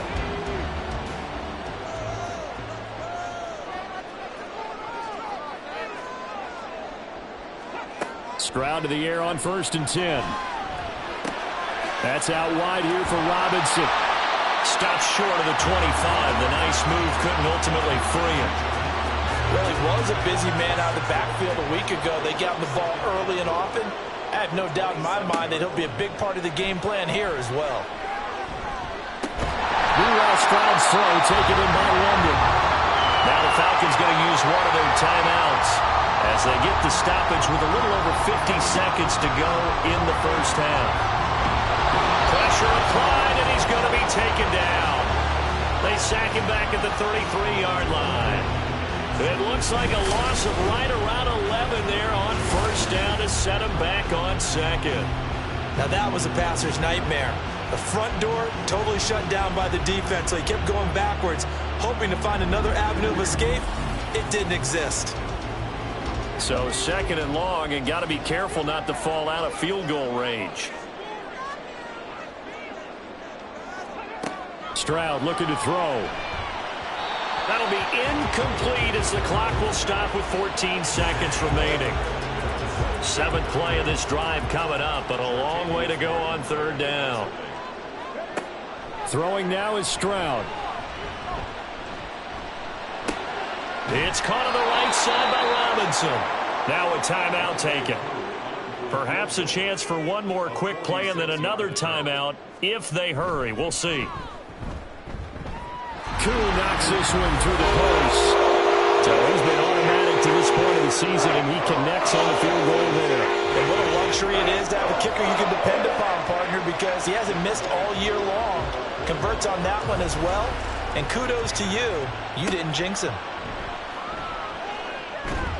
And the tackle going to be made right there at the 25-yard line.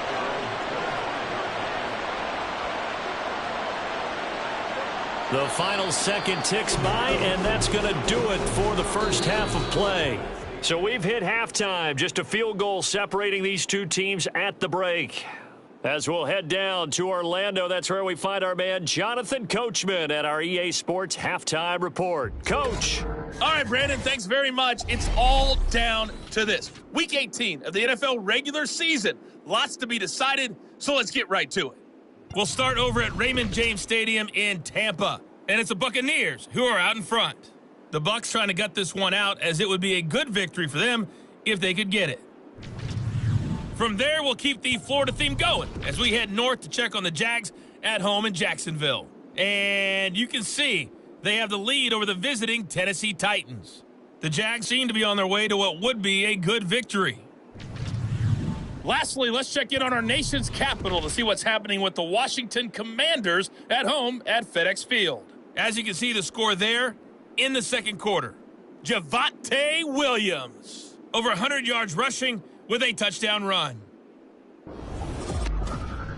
It was a former Longhorn, Bijan Robinson, who was tough to stop in that first half. He's already over 100 yards rushing for the game and has a touchdown run as well.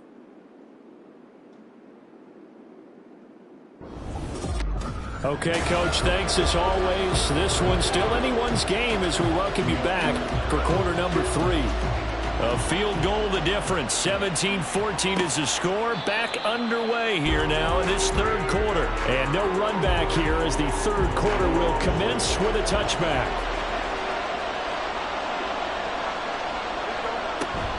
A play fake, now Fields to throw.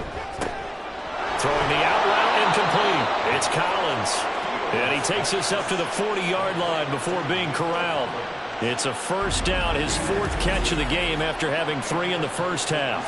Well, that certainly has to feel good. It's not all the time that the play caller should get all the credit. Sometimes I think in the huddle, the quarterback just says, hey, who's going to make a play for me? I just need something right here. And the end result there, nice first down. Drive keeps moving. Fields. Another one caught by Collins. He's tackled a yard short of the marker. Good gain of 9 on first down. From just shy of midfield, here's second down and 1. Off play action, Fields. It's a short one here, complete to his tight end. Able to get the 1 yard he needed, but nothing more.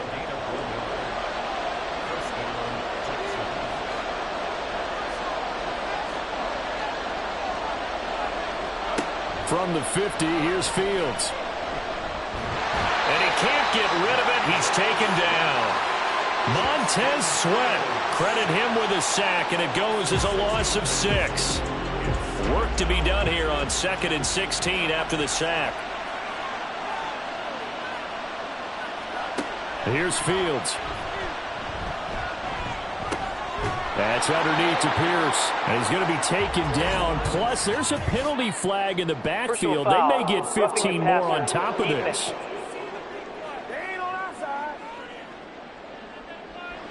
So now a fresh set of downs. 1st and 10 after roughing the passer. A shotgun snap. Fields. Gets this complete to Shaheed. And they'll get this one to about the 20-yard line. It's a first down, his 4th catch of the game after having 3 in the first half. A little tough on the secondary there, in zone defensively. Quarterback had time to survey and find a spot. And if you want to change things up and put a little more pressure on him, you can go to man coverage. Everyone matches up and send more pressure.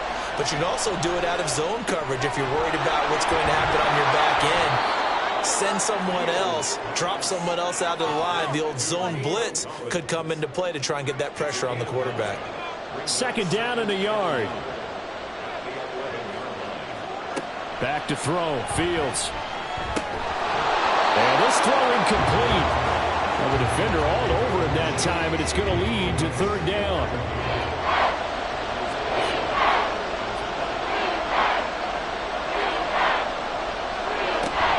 They'll try and pick it up with Mitchell. And he picks up the first as he's able to take it down to the 7-yard line. Give him the third down conversion, 5 yards on the play.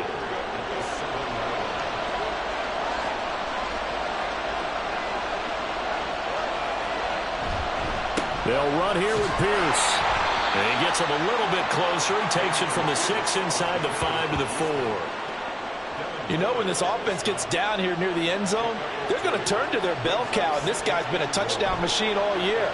Excellent job stopping him there. And got his man. It's caught. Touchdown, Houston. Evan Ingram from 4 yards out. And the Texans have taken the lead as they go right down the field and score on the opening drive of the second half. This is where, as a tight end, you've got to really sell that this is a run.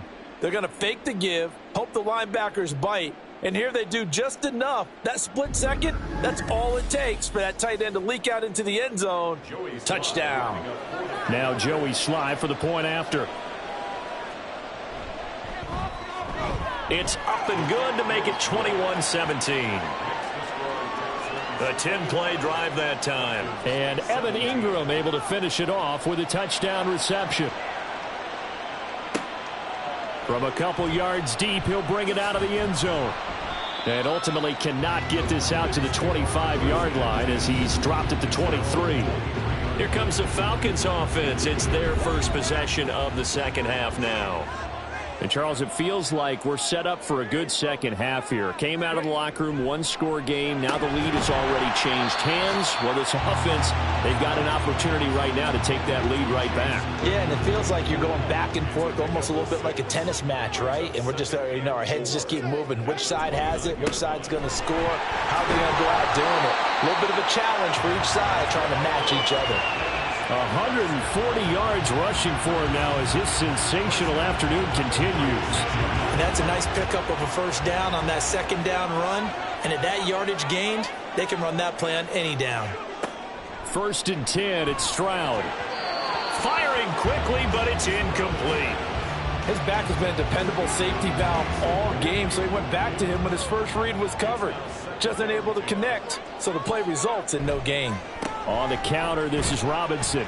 And he'll take this one for about 4 up to the 40. Typically, we think it's the strong safeties that are better tacklers, especially closer to the line of scrimmage amidst traffic. But in this case, how about the free safety coming up and making the big-time play? Work in the middle of the field, and he's got a man complete. And he's going to be taken down with another first down as the stop's made at the Texans' 44-yard line. That's a pretty good throw on the curl route there. 3rd down, and they pick up a first. Defense should be aware for that, right?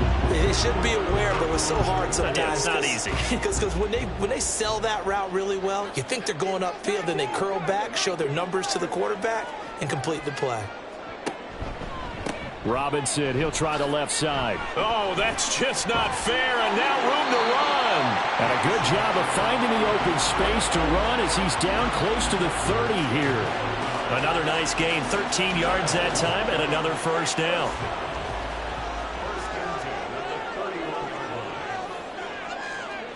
Stroud. This is caught by Robinson. And he stopped right at the 25 after a gain of 5. He's already proven to be a factor in the running game on this drive. Now he gets involved in the passing game.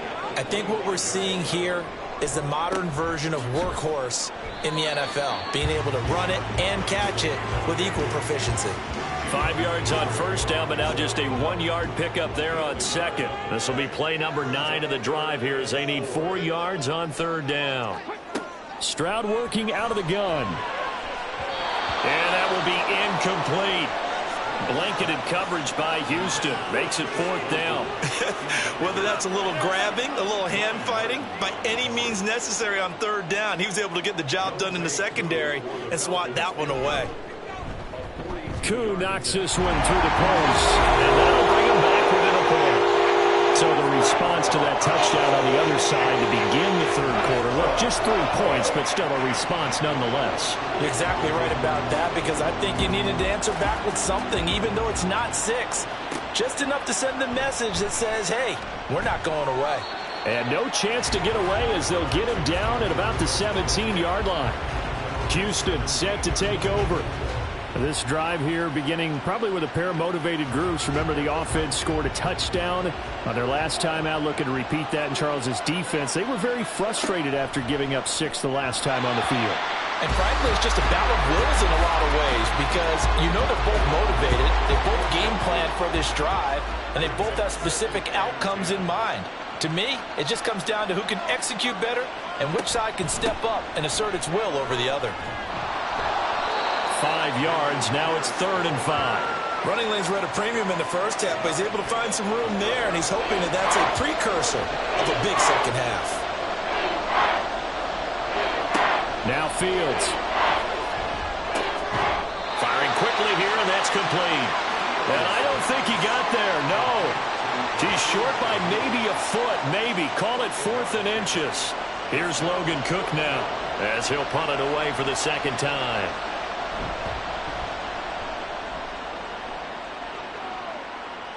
And here's a fair catch taken at about the 24-yard line. So possession goes over here on the punt. And the Falcons will be taking over 1st and 10. They start on the ground with Robinson here. Quan Martin there on the tackle. That's a really nice, tough run inside, and they gained 5 yards on it. And to be frank about it, most offenses don't expect to get 5 yards on a play call like that. So when they do, they go back to their huddle with a little pep in their steps. They're starting to think that they're starting to dominate the line of scrimmage. That's a big loss of 3, and it brings up 3rd down. I really like what he did there, because he took his practice work and converted it to game action, because he used his hands, got off the block, worked laterally and stayed to the outside, and finished off the runner for a loss. Stroud on 3rd down now. And this pass broken up. And the contact well timed there, and now 4th down.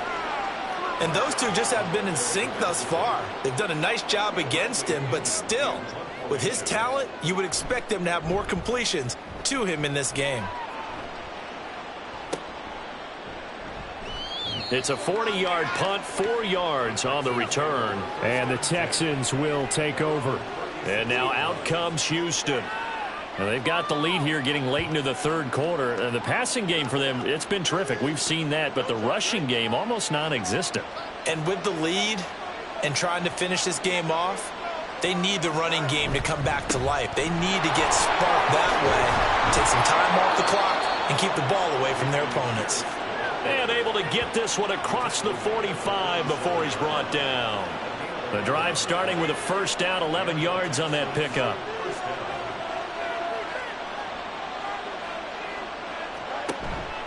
On play action, Fields. He's got it to Collins, complete. And he takes this one down almost all the way to the 30. A well-executed 22-yard gain. That catch now puts him on the doorstep of 500. It's his 499th reception. From Falcon territory now, here's 1st and 10. Down at the 31. Here's Fields. Nowhere to turn here, and he's going to go down. Back at about the 37-yard line.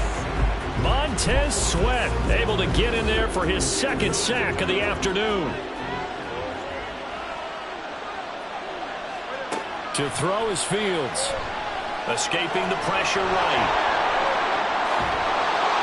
And he'll go down, and that will do it for the 3rd quarter of action. 1 quarter remains here as the regular season starts to wind down. We'll return with more after this break.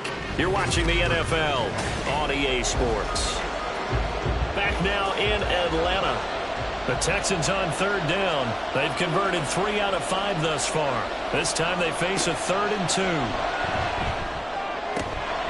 Now this is caught. He hits Moore. Touchdown, Texans. Rondale Moore his second touchdown of the afternoon. And the Texans get an important score there to extend their lead here in this fourth quarter. In order to lead in a game, you're going to get plenty of contributors, but that's his second touchdown catch of this game. He's one of the key guys in this one. And you better believe he'll be looking for the hat trick here as this one continues to go. Sly on for the extra point.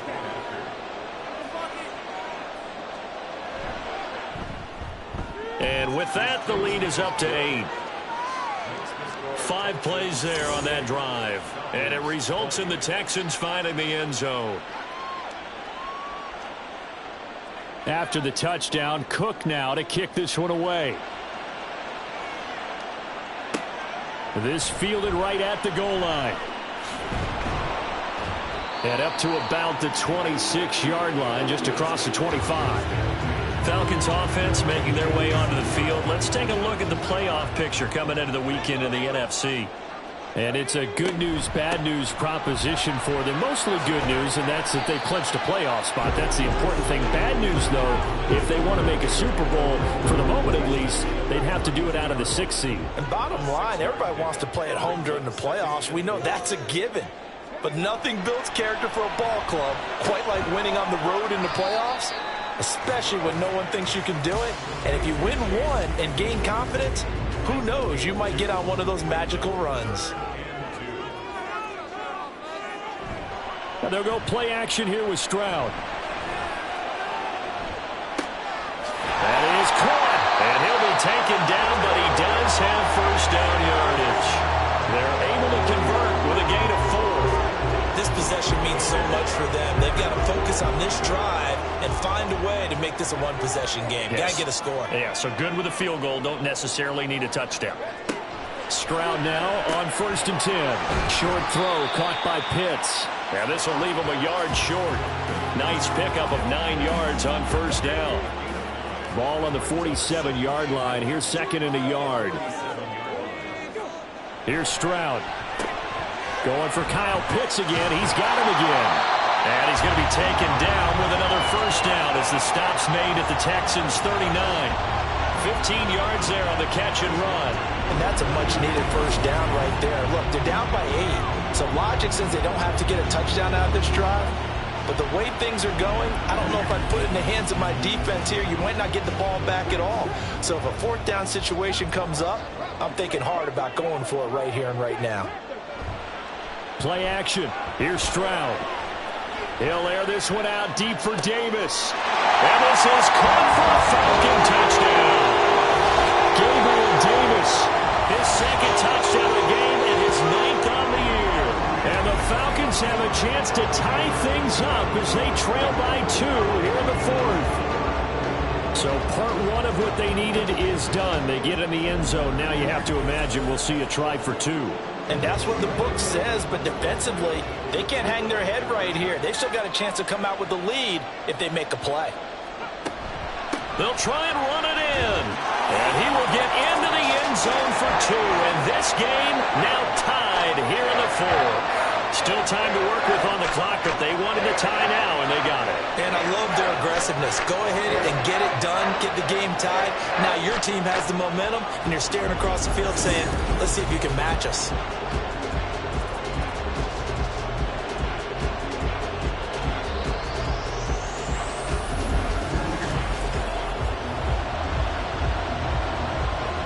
This one setting up for a great finish. All tied in the 4th as the kick's away. Fielded just outside the goal line. And he won't get this to the 20-yard line as he's down at the 19. And here comes the Texans now. They no longer have the lead after that last touchdown. All tied up in the 4th quarter. And a chance for this offense to mount a potential game-winning drive right here. On first down, it's Fields. Looking left side, that's caught by Moore. Down he goes at the 23, a pickup of 4. 2nd and 6. Fields. And that is incomplete. A lot of force bearing down on him there. He could not hang on. It's 3rd down. They are in need of 6 yards here if they hope to move the chains. Throwing on third down, Fields. That'll be taken in by Shaheed. That he won't quite make it. He needed 6. He got about 5. Fourth down. If this were baseball, we call this small ball. Instead of pushing it downfield, they throw a short pass trying to pick up the first down, but the defense rallies to the football and stops him short, bringing up a fourth down. Fair catch signaled for and taken just shy of the 30-yard line. It'll be a 39-yard punt, no return. And it will be Falcon football.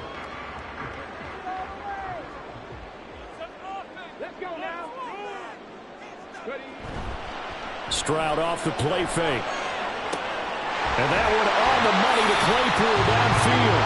And they're going to have this across midfield and inside the 45. That one nearly 30 yards, 29 officially. And partner, in a tie game in the fourth quarter, you and I both know in the NFL, that's when you lean on your stars. And he came through with a nice catch right there. So a 1st and 10 now in Houston territory at the 43. And Stroud now to throw. Short throw caught by Pitts. Nice rhythm throw there on first down. He located his tight end, made a nice easy pitch and catch. Hoping he can break a tackle or two. Wasn't able to do that there, but still good yardage. Robinson on a give right side. And he'll take this one down to the 36. 3 yards is half of what they needed. Now can they get the other 3 here on third down? Coming up here looking for 3 yards to pick up the first. Evades the tackler and now some space. And he's going to have a Falcons first down as they're able to get the third down conversion. Another carry for their leader and a good one. It's crunch time. They'll need him to continue to be productive in both the run and passing game in order for them to try and snatch a victory. On first down, here's Stroud. Throw left side, there's London. That'll give him 8 that time, and they'll be left with second and a couple. It's a game of matchups, and that's why you take your receivers and move them around a bunch, especially your best guys. And when they work out of the slot, you often hear the coaches talk about how great it is because it gives you a two-way gun. You can break out or you can break in. That makes it hard to defend. And Pitts is going to pick up a Falcons first down as he's down to the 11. Throwing now is Stroud. Being chased out left. And he works his way past the line of scrimmage and then slides to a hole. He'll get 5 out of the scramble. It's second down.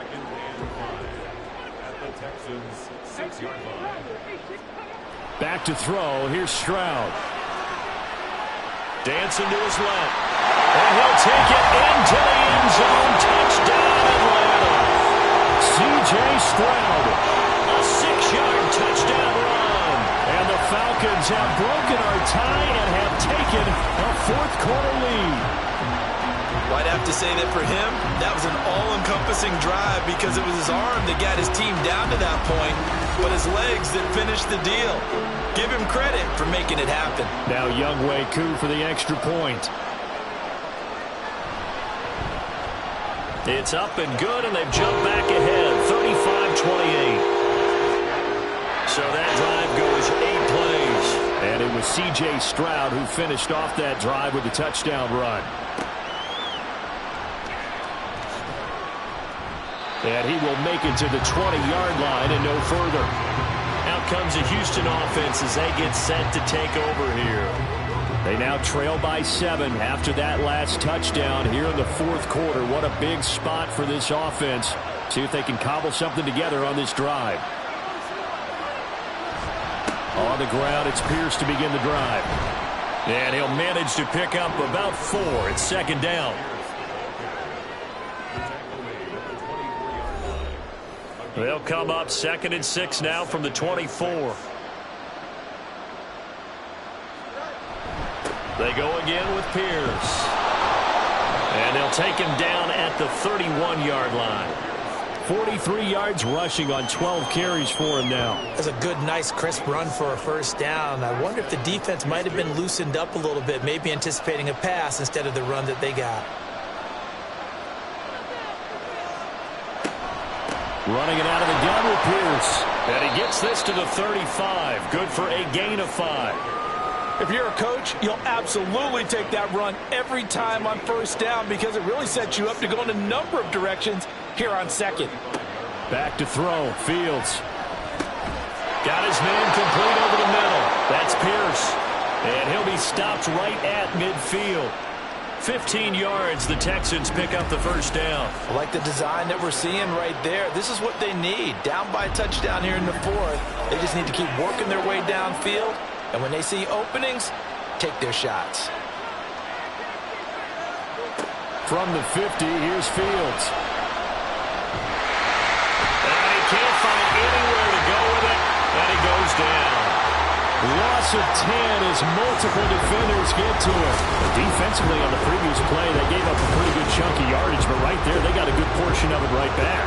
And if we just flip it around from the offensive perspective, took a nice step forward, and how about a couple of leaps backwards after that play? They've got to figure out a big call coming up here to try and gain that yardage back. Fourth quarter, down to the final 2 minutes, and we've got a one-score game. So it's Texans football as we welcome you back. Here comes second down. They come up on a second down now in a game that looks like it's going to go down the wire. That's complete to Pierce. And he'll get it into enemy territory just across midfield at the 49. The sound reverberating here in the dome. This is third down. All eyes on Fields. On a slant, here's Collins. Now the Texans will burn the first of their timeouts as they'll get it with just over 90 seconds to go in the ballgame. Fourth down, Fields has to have this one. And he's brought down. Can't do anything with a football. It's a sack and a turnover on downs. They had to go for it with such little time remaining. And the Falcons defense stands tall. They'll get the football back. So now let's reset here, Charles. They do have 2 timeouts left, so they can stop the clock twice. This one's not quite over yet. No, and what you're doing on defense, you're going to use both timeouts, obviously. But you've got to call defenses that are going to force the issue early, meaning you want that play over fast. You don't want to give them time to dance around in the backfield or run a wide sweep that'll take off time. Blitz them, put pressure on them, make sure that play ends quickly so that you can go ahead and keep moving. But he's going to get this all the way down inside the 35. Now the Texans will use one of their 2 remaining timeouts.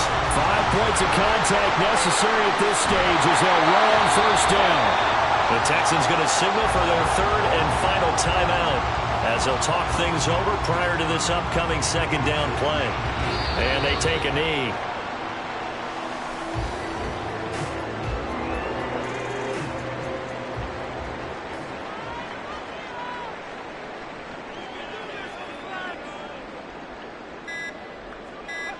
To a knee goes Stroud, and that is going to be all she wrote.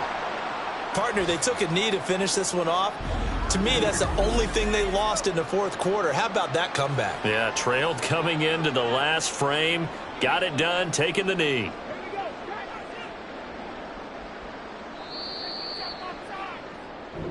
So time runs out. It's a victory for the Atlanta Falcons. And we talk so much about the turnover battle, determining who wins, who loses. This game, no exception. Error-free football, no turnovers at all, and they win it. So this is one you don't have to convince your team that what you're saying is accurate. And you know what I'm talking about. Head coach always stands up in front of the team and says, guys, if we do this, this, and this, we'll win. And usually they say if we win the turnover battle, we'll win. Well, here's the proof right there. Win the turnover battle. Go on to victory. Now the guys believe. You move on to the next lesson where you have to convince them. This one is now planted. So for the Falcons, the win here in Week 18 gives them a pivotal 11th win on the year, running their final mark to 11-6. And now they'll await the final seeding for the playoffs ahead. Meanwhile, for Houston, it could be a potentially devastating loss as they finish with a mark of 9-8. But they've got better days in their future. Of that, you can be sure. So for our entire crew, alongside Charles Davis, I'm Brandon Gaudin. Thanks for watching, everybody. We'll see you next time.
It's the NFL on EA Sports, and we'll get a look here at wideout A.J. Brown. He's been a production machine with a 1,200-yard season going to this point. It's the Eagles and the Vikings, and it's coming up next on Madden Football. Spread between 4th and 6th Streets in downtown Minneapolis. We welcome you inside spacious U.S. Bank Stadium. It's all about divisional matchups on this final day of the regular season, and we've got a compelling one in store here, as it'll be the Philadelphia Eagles taking on the Minnesota Vikings. With Charles Davis, as always, I'm Brandon Gaudin. Charles, you talk about storylines in this one. I think it begins and ends with our two quarterbacks, certainly two of the best in the business. And nowadays, I don't think you can get...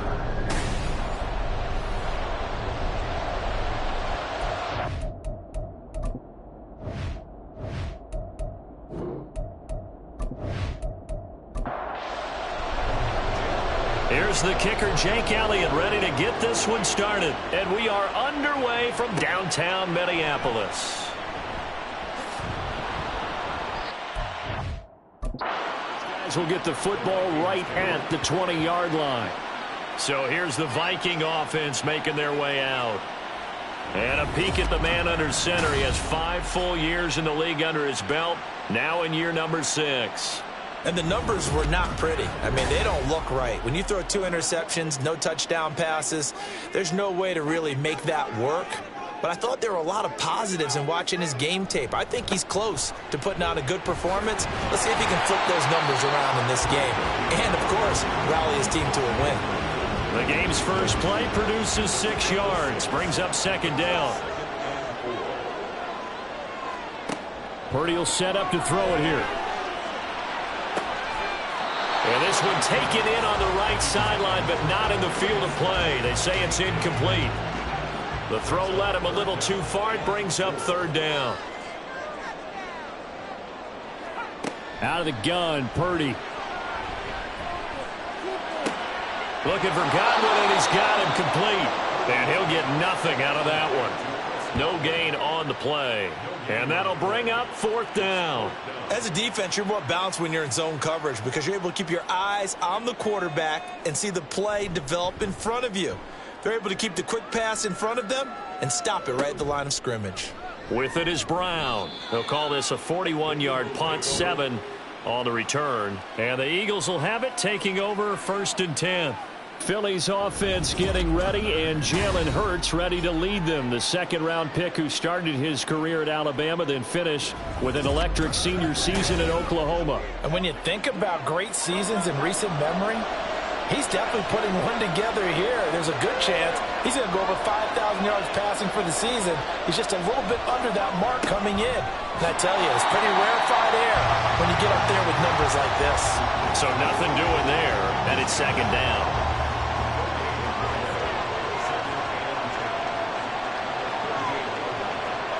Hurts sets up to throw it. He'll get this one complete. That's A.J. Brown. And he'll be taken down, but not before he gets into enemy territory. Hurts connecting there with Brown for the Eagles first. But one of the ways the quarterbacks keep all the receivers alive in a play, never lock in on any one guy. Make sure you keep your eyes moving, scan the field. And here he finds the open guy for a nice pickup.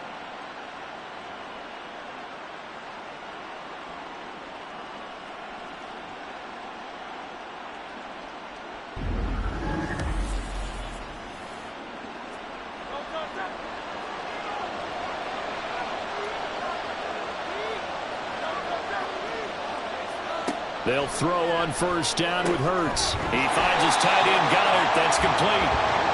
They'll wind up getting just a yard, and that will bring up 2nd down.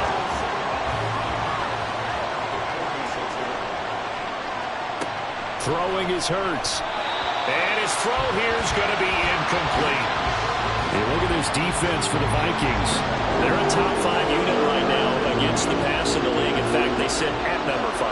Yeah, defending the pass hasn't been an issue for them. It's been stopping the run. And if they don't stop the run, they can't get back to their strength, which is guarding against the air attack. And now the third down throw incomplete as well. Oh, nice defensive effort there, providing the hit as the ball got to the receiver, separates him from the catch. And normally, he's a sure-handed target. On is the punter man as he boots this one away.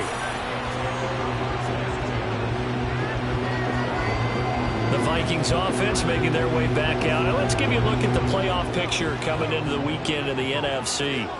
Well, here we sit, Week 17. Just one more week in the regular season after this one. So if you're one of these teams trying to make a move and improve your spot or jump in from the outside, Charles, you better make that move now. And these final games are often a good barometer for all those teams fighting for position or a wild card spot. They have to be able to get the job done these last 2 weeks before things get even tougher when the playoffs officially begin. Eagle pressure, too much this time. Down he goes. Multiple players combined for their team's first sack of the game. So a tough situation to overcome here. 3rd and 17. Purdy now to throw. And that is incomplete. Every offense tells you they want to come out and start fast. That's not unusual at all. But this group, they've yet to get much rolling through their first 2 drives. It looks like they're going to have to give up the football again after this one. On 4th down, the punt team is on as this is sent away. Fair catch called for and taken right near the 30-yard line. So back onto the field, here come the Eagles for their second drive. Defense got the better of them last series, forcing a punt. See if they make a few changes in the game plan here and try to get points out of this drive. 1st and 10.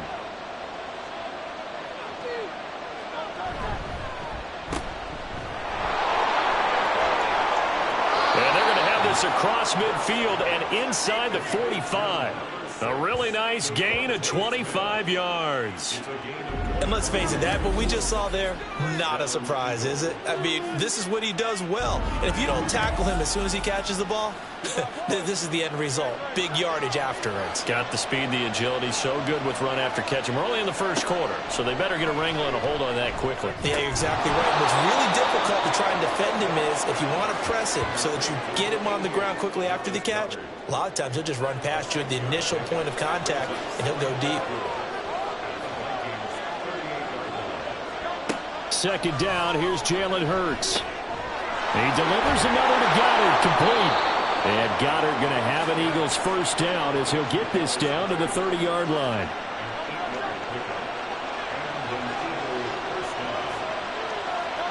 Here's Hurts to throw. That's complete. Terry McLaurin with it. And they'll get him down after a pickup of 8. 2nd and 2. The Eagles at 14-2 heading into this final week. And they've certainly found their groove of late. Winners of 5 in a row. And this team is absolutely playing their best football right now. This is the best that we've seen them play in a long time, partner. Sky's the limit as far as they're concerned. Their confidence really soaring. And Devontae going to pick up the Eagles first down as a tackle made at the 18. Hurts. Complete to Washington. So 5 yards here, 5 on the play. And that'll bring up 2nd down.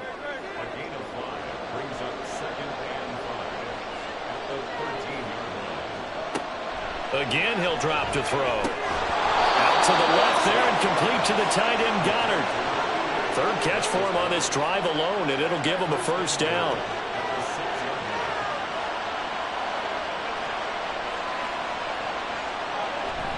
Here's Swift. And he is into the end zone. Touchdown, Philadelphia. DeAndre Swift. Touchdown number 22 on the season. And the Eagles get the upper hand as they're on the board first here this afternoon. One of the keys to their long winning streak has been scoring first. An ideal drive right there, getting the first 6 points of the ball game. Do you go back to our meeting with the offensive coordinator? Remember what he told us? Absolutely. With some teams, I script to probe in the early part of the game. Other teams, I script to attack. They've been in attack mode for these ball games and continue that in this one. Elliott good with a PAT, and it's now a 7-0 game. Now after the touchdown, here's Elliott on to kick it away. And here comes a return from just beyond the goal line. And he'll be brought down shy of the 20, so the decision to bring it out of the end zone, not a good one. Minnesota's offense takes over possession. So, Charles, the season winding down, the playoffs obviously not in their future. As they look ahead to the offseason, what spots do they maybe need to fill? Well, I think that they like the guy who's calling the plays and throwing the ball. I think that he's a pretty good player. Needs some help, I think, on the perimeter, though. Help him out with receivers, because I think if he gets an upgrade there, his play gets that much better, too. Nothing on that one. It'll be second down.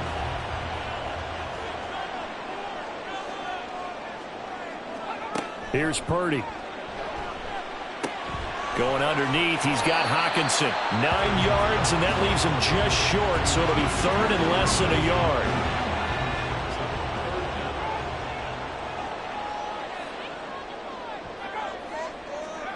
Purdy from the gun. Pass taken in by his big tight end. And he will have a Vikings first down as they're able to get the third down conversion.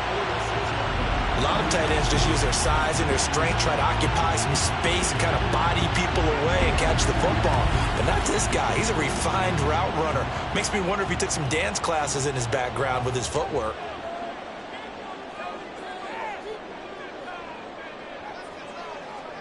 Purdy looking to throw on first down here. Going underneath, he's got Hockenson. And he'll be down at the 46. So they go from 146 to the other on a pickup of 8.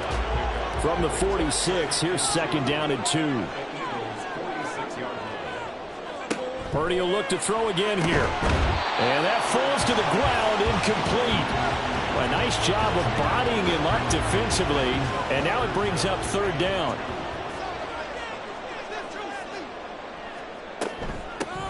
Here's a handoff out of the gun. And he won't be close to a first down as he runs into a wall right around the line of scrimmage. Call it no gain there, and it leads to a fourth down.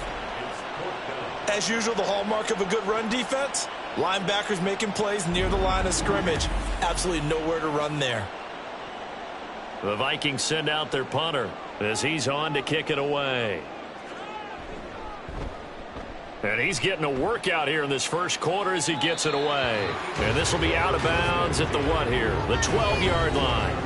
Well, let's shine the spotlight on the former Georgia Bulldog, DeAndre Swift, who's set to begin this next drive. And you see his numbers from a week ago. He was up over 100 yards then, and he's already hit pay dirt here once in this one. We always talk about quarterbacks and receivers getting into rhythm, right? Really feeling good, finding each other downfield. I think running backs operate the same way. They can hit a good rhythm and a good stride, and he's carrying it over from last week. Here's a 2nd and 5. It's a gain of 5. Brings up 2nd and 5. Now back to throw. This short throw caught by Goddard. And he's dropped just before the line to gain. 4-yard pickup leaves him with 3rd and 1. 3rd down and 1. They'll drop to throw. Able to find the open man. That's complete. And he is going to have an Eagles first down as they're able to convert by plenty there on 3rd and 1. And that one was a lot of fun right there because that was the game within the game. 3rd and short, blitz was on. What's the key for the quarterback? Get out of your hands in a hurry. And that was a quick little completion. Got the job done for a first down. And he's taken down but able to slip across the 35. So here's a 1st and 10 at the 38. From the gun, it's Hurts. This short throw caught by Goddard. And the result here, a pickup of 8. Leaves him with 2 to go on 2nd down. After 1, 7-0 on EA Sports. Start of the second quarter, and it's the Eagles in possession. Now a 2nd and 2. As they've got it as we resume action. 2nd down, here's Hurts. Man open left side is Brown. And A.J. going to pick up an Eagles first down as he'll be brought down just shy of midfield.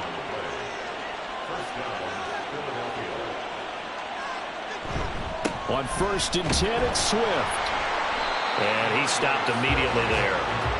Give the tackle there to Daniil Hunter. Now a 2nd and 10.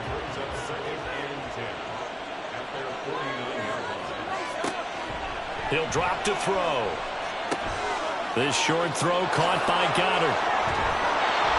And this is going to turn into another first down as the tackle is made at the Vikings' 34-yard line. A nice pickup of 17 yards. So many times in my career I've heard coaches talk about completions are one thing, but as long as we're there at the catch and we get guys on the ground, we can live with that. But if you're going to give up 10, 12, 15 yards after the catch, then your defense is going to be in a lot of trouble. On 1st and 10, it's Hurts. That's complete to his receiver, McLaurin. A pickup of about 3 yards as he's taken down at the 31. Snap will come from the 31 on 2nd and 7. Throwing from the gun, it's Hurts. Over the middle, complete. It's Smith. And they will eventually get him down, but he's inside the 5 all the way to the 3. That's good for 28 yards. And that's a more than acceptable read right there because it's zone coverage, so timing is everything. This time he waits for his man to come open, puts it right on him, and they pick up a first down. Touchdown, Eagles! DeAndre Swift. He scored on the ground and through the air. And the Eagles have taken a 2-touchdown lead now. Getting your back involved, what's the importance there in the passing game? Well, oftentimes you can create mismatches because who's going to cover him? And you get him into space, which is where he likes to operate with the ball in his hands. Oftentimes makes people miss, gets that run after the catch, and off he goes. And into the end zone. Elliott on for the extra point. And it's good to make it 14-0. So that one a long 11-play drive. And it was capped off by an Eagles touchdown. And he won't quite make it to the 25. And now out comes Minnesota. And they're in a bind early here, down 14-0. Are you worried at this stage or still too early? You're worried. You're just trying not to transmit it to the rest of your team. You want to make sure that they stay positive. But at the same time, you're wondering, how are we going to move the football? What do we have on this play sheet that can work? Get back to basics is usually your answer. And make sure you find the guy who can move the ball fastest for you if you just get it in his hands. Yeah, still second quarter. You get points on the board here. I think you're feeling okay. Took just one play to move all the way to the 44 as they try again on first down. Back to throw, Purdy. Oh, this one incomplete. The pressure got to him as he released it. And it's second down.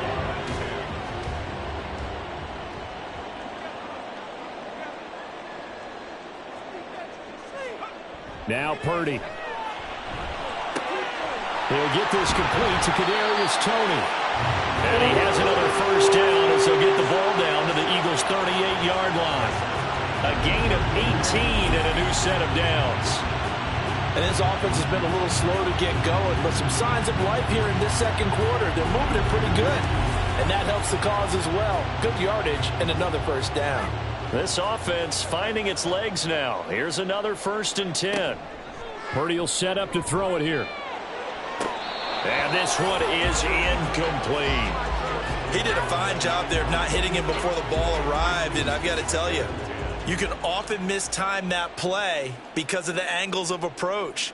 When you're going to get him, sometimes you panic as well and think, I've got to be there right now. Instead, in this case, timed it perfectly and knocked it free.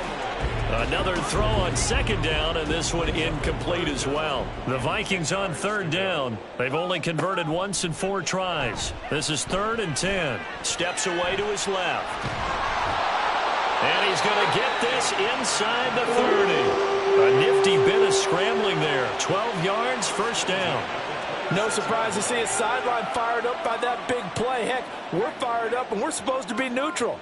That's a quarterback putting his body on the line to fight and just barely get the first down. When he does... And a loose football. And it's picked up by the Eagles. And his guys are going to get the football at the 23-yard line.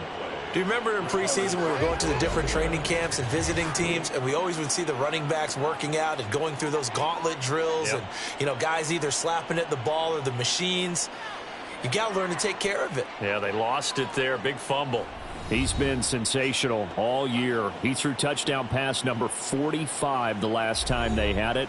We'll see if he can build on that number here. It's 1st and 10. Hurts and the Eagles come up here 1st and 10 at their own 23. On the ground, it's Swift to start the drive. And he can only manage to get a couple. 2nd and 8 coming up. The passing game's been working quite well so far, but the running game's been a little bit of a struggle, and that's a surprise to me. Typically, when you can throw it, you've opened up lanes for your runners. Hurts throw here taken in as he's able to find Goddard. And he gets this up just shy of the 30 to the 29 before he's out of bounds. 3rd and 3. Throwing is Hurts. And the throw there going to be incomplete. That might be the 3rd down stop that they needed because they've had a lot of trouble slowing down this offense in the first half. This might be their opportunity to get off the field. And on 4th down, on is the punt team sending this one away. This is taken at the 23. Just a net of 34 there following a punt of 44 yards. And the Vikings will take over here 1st and 10. Minnesota's offense takes over possession. Right now they're on the wrong end of the scoreboard, and that won't change if this drive ends like the last one when they had that lost fumble. So you have a feeling taking care of the football certainly paramount right now. Yeah, and it's not just the guy who dropped it on the last drive, is it? That means everyone who might touch the ball is getting the same message. Guys, ball security, paramount. Let's take care of it, and if we do, we've got a chance to put points on the board.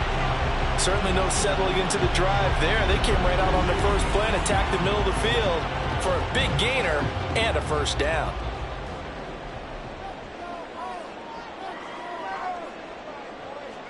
Purdy to throw it on 1st down. That is caught. It's Chris Godwin. And he's going to get this one down to the edge of the red zone. Boy, a pair of big plays here. This one going for 29. And, partner, they're locked in man coverage out left, and they end up running a crossing route. Rounded it a little bit more than a slant.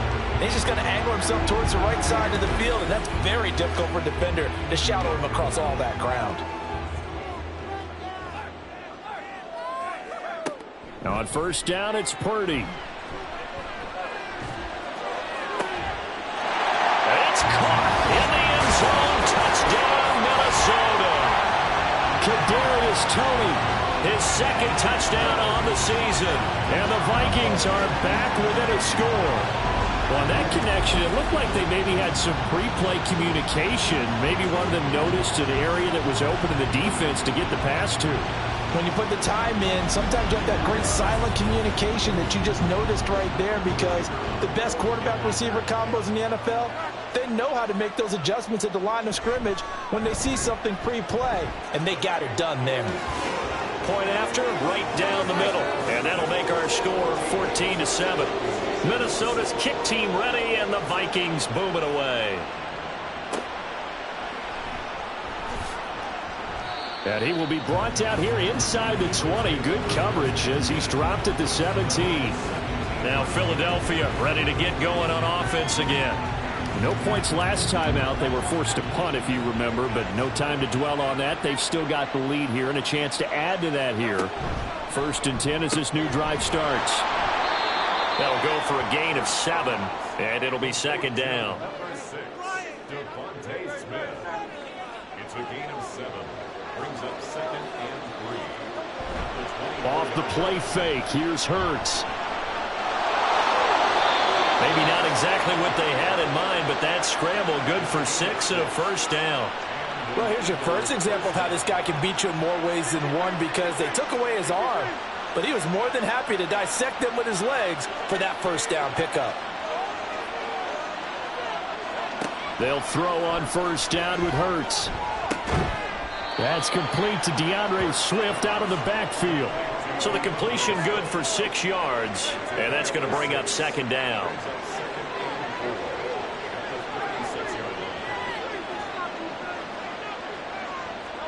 Hurts sets up to throw it. This short throw caught by Goddard and tackled down after a gain of 3. Leaves him with 1 yard to go on 3rd down. Near now, 3rd and a yard.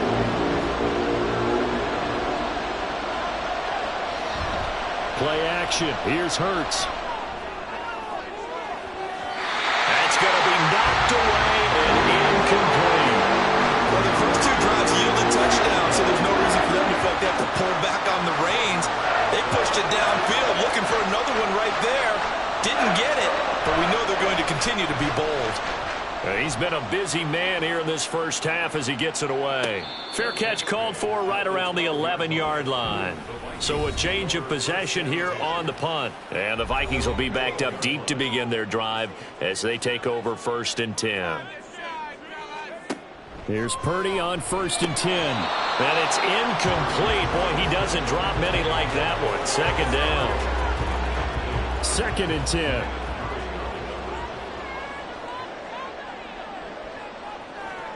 Purdy. That'll be caught. It's Tony. And they're going to get this beyond the 40 before he's taken down. The catch and run pays off for 29 yards. Maybe that touchdown on the previous drive has re-energized this offense a little bit. They've been kind of sluggish until then, but they're showing signs of life here, and they get good yardage that time and a 1st down.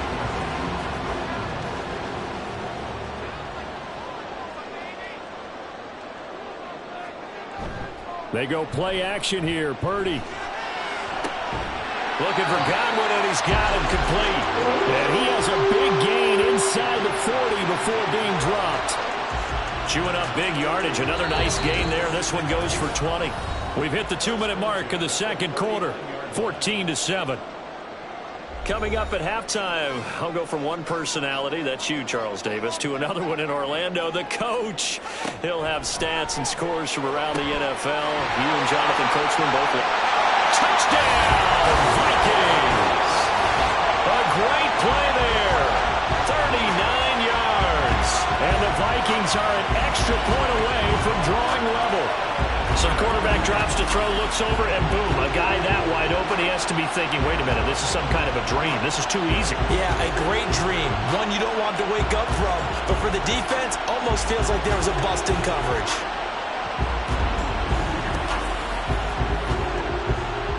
Now they'll line up to kick the extra point.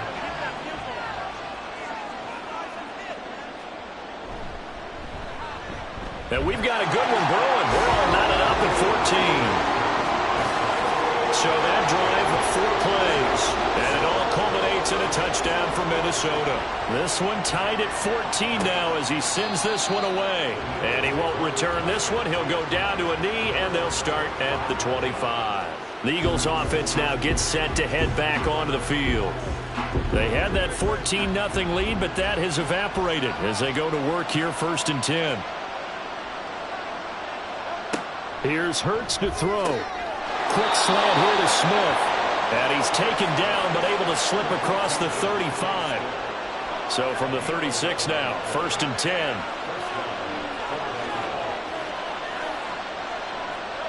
Hurts.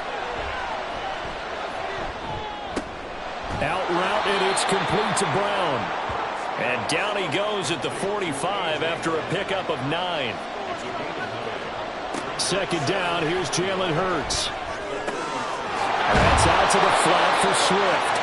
And he'll be brought down at the 48-yard line. The Eagles going to take the first of their timeouts as they'll stop it with just over a minute to go before halftime.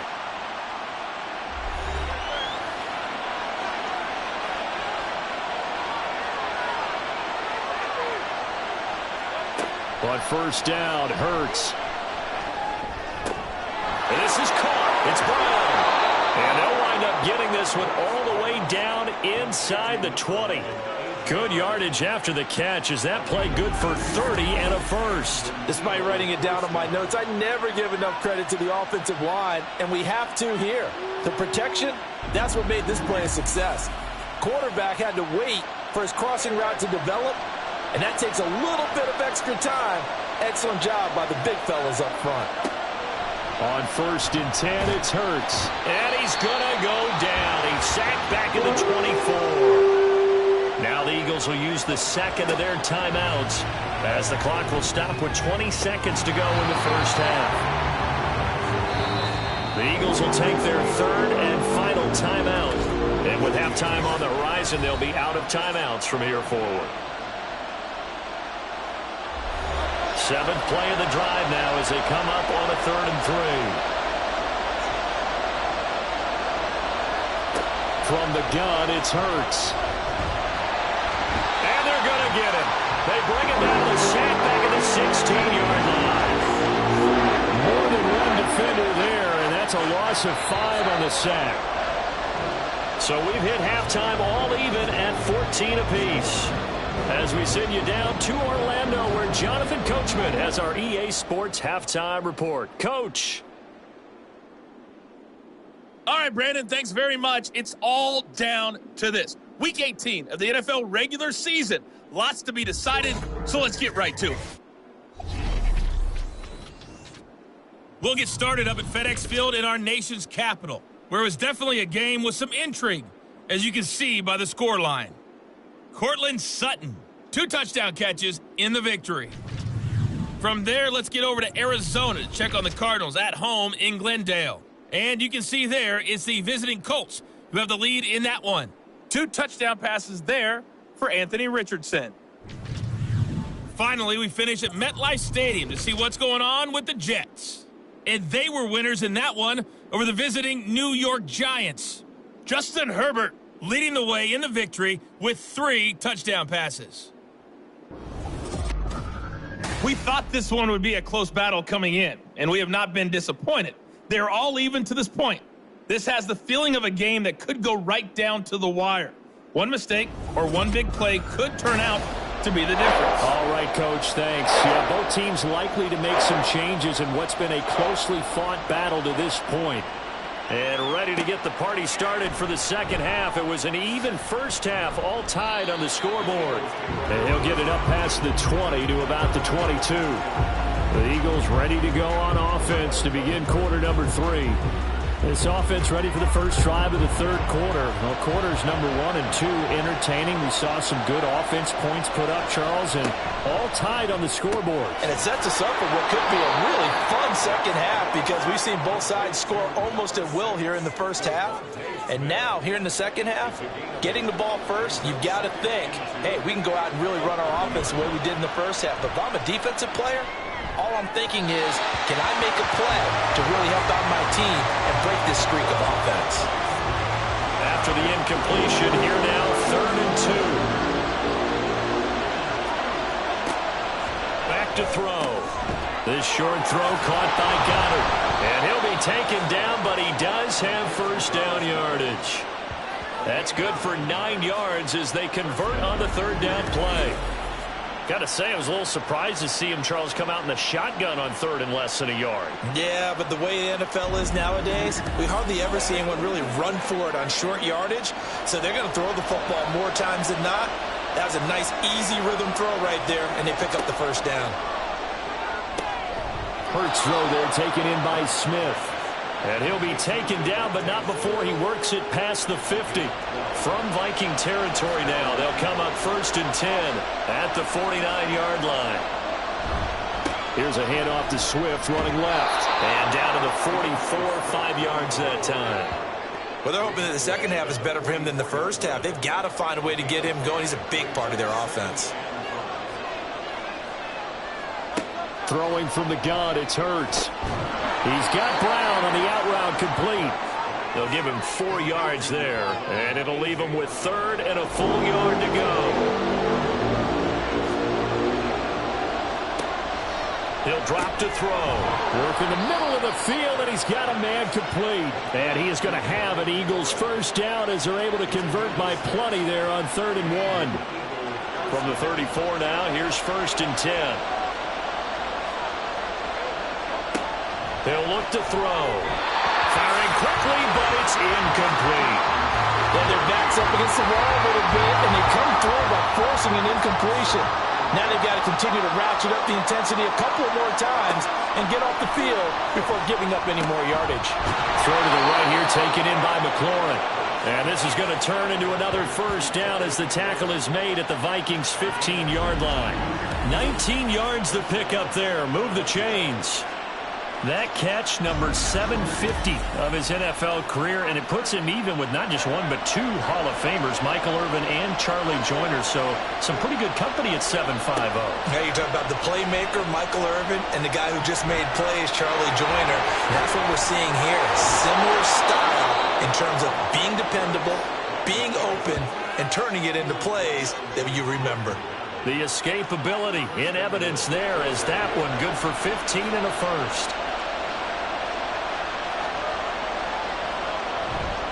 Swift is into the end zone. Touchdown, Philadelphia.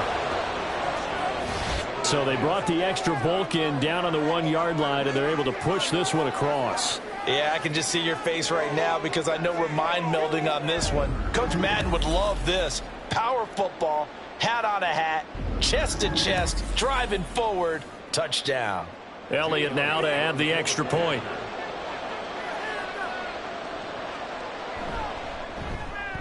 It's up and good, and that'll make the score 21-14. A pretty long drive that time. 11 plays all told. The result, Philadelphia in the end zone. Now after the touchdown, here's Elliott on to kick it away. This taken in at the goal line.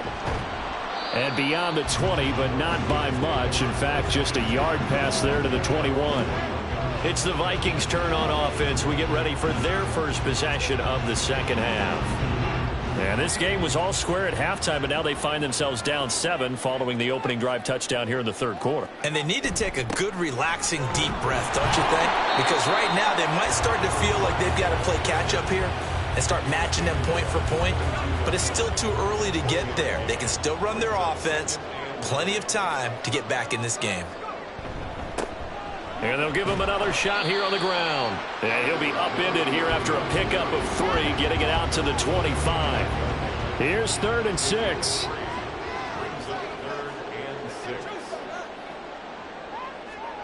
Purdy from the gun. Over the middle and complete to Moore. And he will have a Vikings first down as they're able to get the 3rd down conversion. Well, part of their struggles in the first half was their inability to convert consistently on 3rd down. But how about this well-designed play? Gave himself plenty of options and able to get the hook up and keep the drive going. Now on 1st down, it's Purdy. And that's going to be incomplete. Too tough to hold on to that one. It's 2nd down.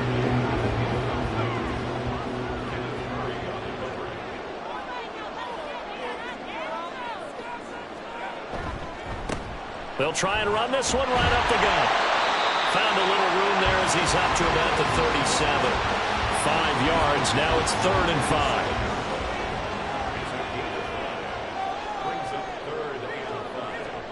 5. Purdy now to throw. That is caught. And he will have a Vikings first down as they're able to get the 3rd down conversion. All right, let's just go walk through this one pretty easily, right? Blast off the line of scrimmage, get downfield to a certain point, usually around 8 to 10 yards, turn around and make sure the quarterback sees your numbers and set yourself up for the pass. A well-executed curl route by Charles Davis. On 1st down, they'll go to the ground attack. And just no chance of turning the corner. He can only get back to the line of scrimmage. 2nd and 10 coming up. Here's 2nd and 10. And they'll keep leaning on the running game back to the ground. And once again, not much running room, if any at all. Officially nothing on that one, no gain, so they're left with still 10 to go on 3rd down. From the midfield stripe, they'll look to throw. Oh, this will be incomplete. The rush gets home just as he was letting that go. That could have been worse. Instead, it's 4th down.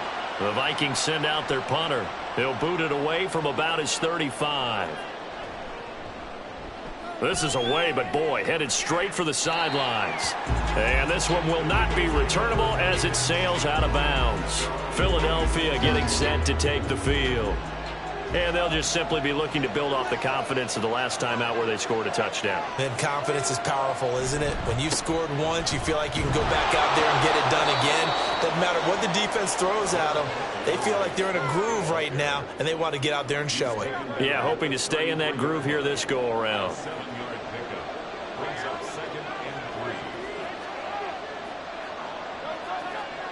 Throwing is Hurts. Looking for McLaurin, and he's got him. This one good for a first down, and also that is catch number 90 for him now on the season.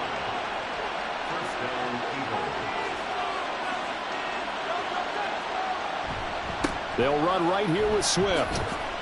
He'll take it past the 40 to the 41, second down. In the first half, he was held in check on the ground, but despite that lack of production, they still have the lead. Yeah, and they've got to feel fortunate about that. If they could actually get production from their lead horse, that would help open up this offense and widen this margin, too.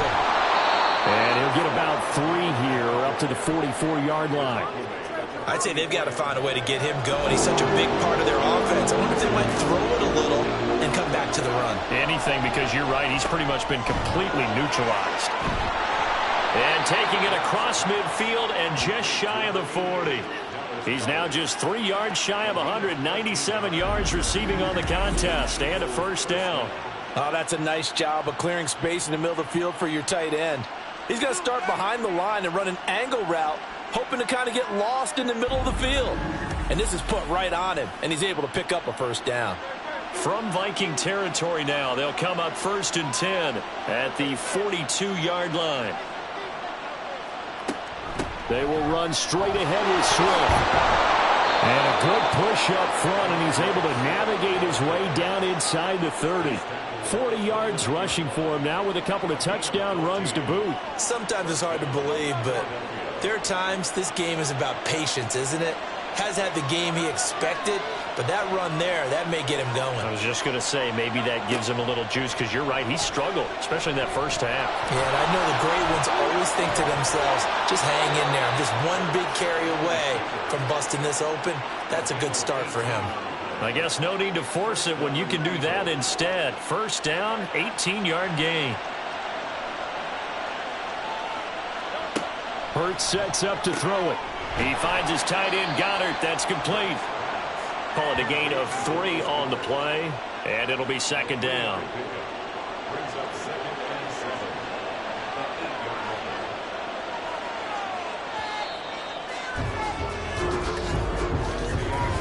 One quarter remains here as the regular season starts to wind down. This is the National Football League on EA Sports. And we return, welcoming you back to Minneapolis. The ball on the 8. Still could get a first down technically. 2nd and 7. From the shotgun, he'll look to throw. This is caught. Touchdown. Devontae Smith from 8 yards out. And the Eagles have opened up a 2-touchdown lead here in this 4th quarter. Well, that's certainly going to bump up the old win probability index, because now it's a 2-score game here in the 4th quarter. Yeah, you're taking me into that deep water now. Win probability index. This game's definitely not over. We're not looking at a 0.5% or something. It's just 2 scores. But the way that this team has played, to me, what I've seen, they absolutely deserve to win this game. They've been the better team by far throughout. Elliott good on the extra point, and the lead now up to 14. Jake Elliott to kick off for Philadelphia. Taken at the goal line. And good coverage there on special teams as they'll get him down shy of the 20. And now out comes Minnesota. See if they can put this drive in the end zone, Charles, because it's been a little bit of a rough go at times. They've had to punt the football a ton in this ball game because of stalled out drives. So are you saying that you're kind of tired of seeing the punter run out there and do his thing during this game? Is that what you're trying to say? Well, I mean, I'm okay with it. I have a feeling that this offense, they don't want to see the punter again. And frankly, the punter doesn't want to run out there anymore himself. He would love to see his offense put together a drive and give his leg a rest. And the offense is saying to itself right now, if only they were all this easy, because he was wide open. And once he made the catch, plenty of room to work his way downfield. That was a breakdown on the defensive side of the ball, one that they want to fix immediately. Purdy looking to throw on first down here. And he's going to go down here, a sack. They push him back to the 34. Hassan Reddick, the outside linebacker, coming up to drop him for a loss of a full 10 yards. Well, we knew this guy wasn't especially fleet of foot, but he tried to conjure up some escapability, but there was no way he was getting away on that one.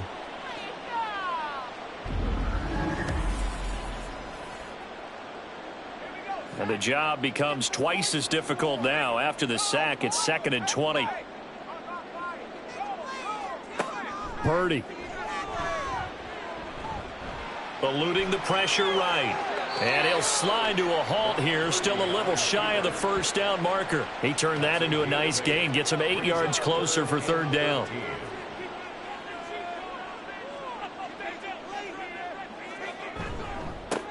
One back in the backfield, he'll get the carry. And he'll take this down just shy of the 25-yard line. Only a yard on the pickup there, and it's going to leave him with a 4th down. Now the Vikings will send out the special teams crew here for a field goal try. On the right hash, it's a 43-yard attempt.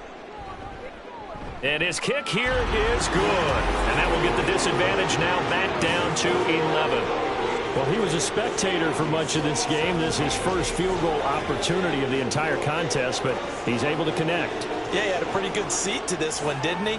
But let's face it, all kickers that you and I know, they want to contribute. They want their opportunity, and he seized his. And they'll start this drive just across the 30. Pretty nice work on the return. Philadelphia's offense ready to give us another look.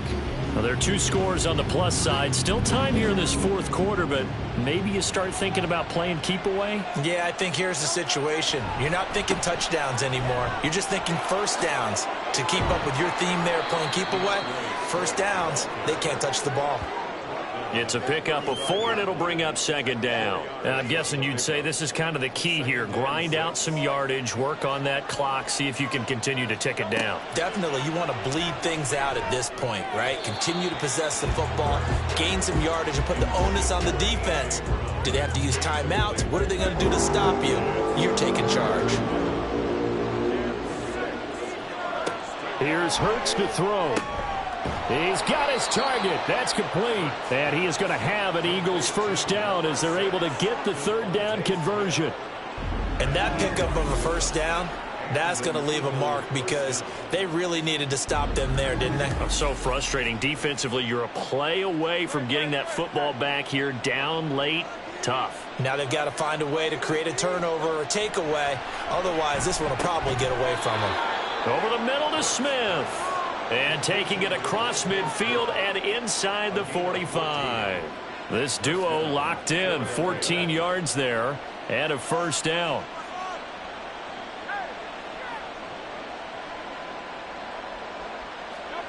Hurts. This will be caught by Brown. And he'll get this one down near the 20-yard line, just shy of the 20. A good pickup there, a 22.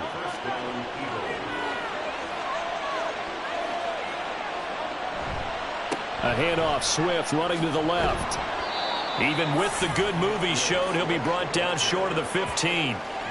Call it a gain of 4 on first, and that'll make it 2nd down. It's now 2nd and 6.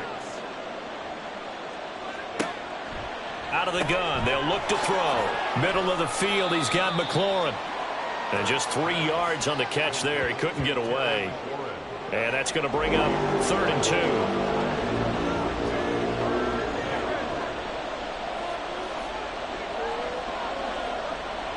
He'll look to throw. To the end zone, but it's incomplete. What an excellent defensive stand there in the red zone. Nice tight coverage. They certainly recognized how important it was to bring up 4th down here. They're going on 4th down with Hurts. And he's brought down. Can't do anything with a football. It's a sack and a turnover on downs. The Eagles unable to convert there on fourth. And the Vikings defense is going to get the football back. And I am not sure, partner, there what the mindset was to go for it. I don't know. And some teams just feel that possession is the key to everything. They just want to have the football in their hands. No matter how it goes to the other team, they just don't trust doing that. So they say, let's go for it and try and finish it ourselves. They'll start on the ground here on first down. And he'll take this one up to about the 23.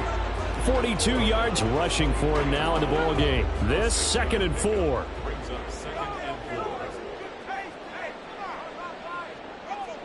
Back to throw, Purdy.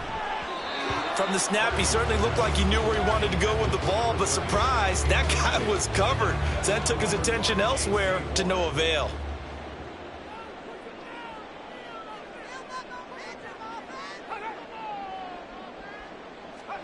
Purdy looking to throw. And that's incomplete. Well, how about the coverage we just saw break out on 3rd down? Dime defense, blanketed the field with extra defensive backs and speed, unable to find an open hole to complete that pass. Purdy, big 4th down play. Oh, he tried to fit it in on the slant, and it's intercepted. Picked up by Denzel Ward. Well, I guess an interception at this point on 4th down is just as bad as an incomplete pass. Either way, the ball goes over the other side. Yeah, it's a tough spot to be in this late in the game, and there's not a whole lot he can do there, and he winds up giving the ball away. The Eagles coming out as they get ready. They have to like the position that they are in. 4th quarter, 2-score lead, and now the ball back after the INT. So they'll come up 1st and 10 now from the 33. They'll come out throwing here to start the drive. That is caught. It's the tight end Goddard. Touchdown, Philadelphia. Dallas Goddard, 33 yards. And the Eagles have pretty well put it away here in the 4th quarter.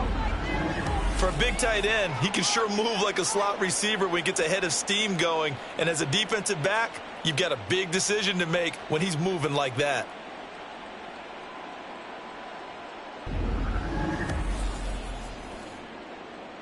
Elliott on for the extra point.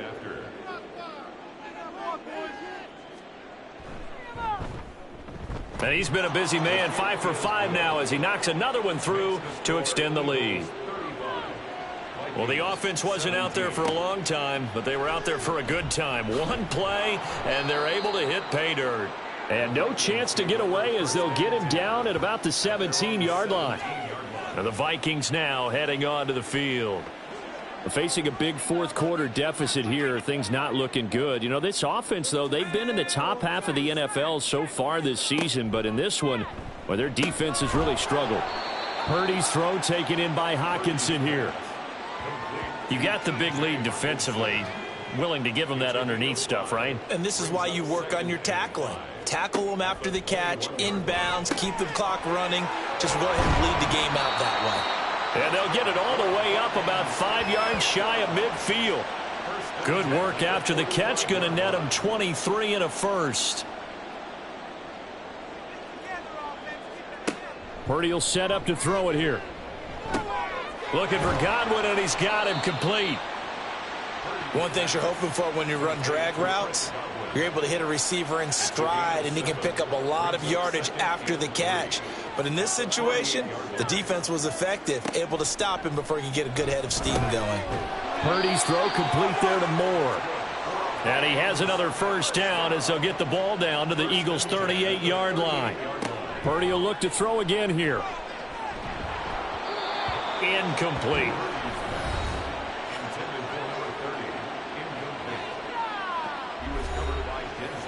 After the incomplete pass, here now is 2nd and 10. Now Purdy. He's going to leave this for his running back. It's complete. And the play goes nowhere. Losing yardage back near the 40 at the 39. Now he'll dump it underneath to his running back. Complete. And he has another first down as they'll get the ball down to the Eagles' 27-yard line. Purdy from the gun. This one is caught. It's Moore. And he gets it inside the 10 to the 9. Throwing here, Purdy. Toward the end zone, but that's going to wind up incomplete. Well, the trials and tribulations of being a quarterback in this league, it's tough. It's got to be wearing on him out there. Well, he has been sacked a number of times. He had an interception, so I'm going to give him a skosh of credit for hanging in there and trying to make something happen, despite the amount of pressure he's been under this entire game. Give him 7 there on the tuck and run, and they're in better shape now for third. Purdy now to throw. And this is going to be incomplete. So it's been a long drive. They've held the ball for quite a while. Now what do you do here? Well, to me, at this stage, after this drive, this close to the goal line, 3 points would be a letdown. I'm going for it here.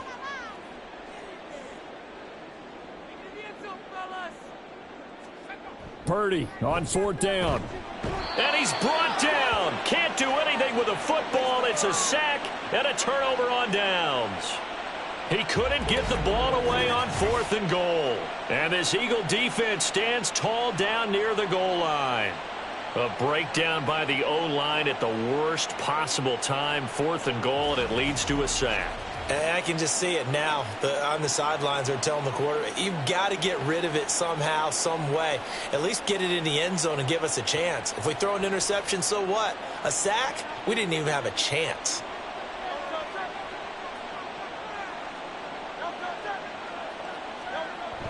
They'll start on the ground with Swift. And he is going to be stopped cold behind the line of scrimmage.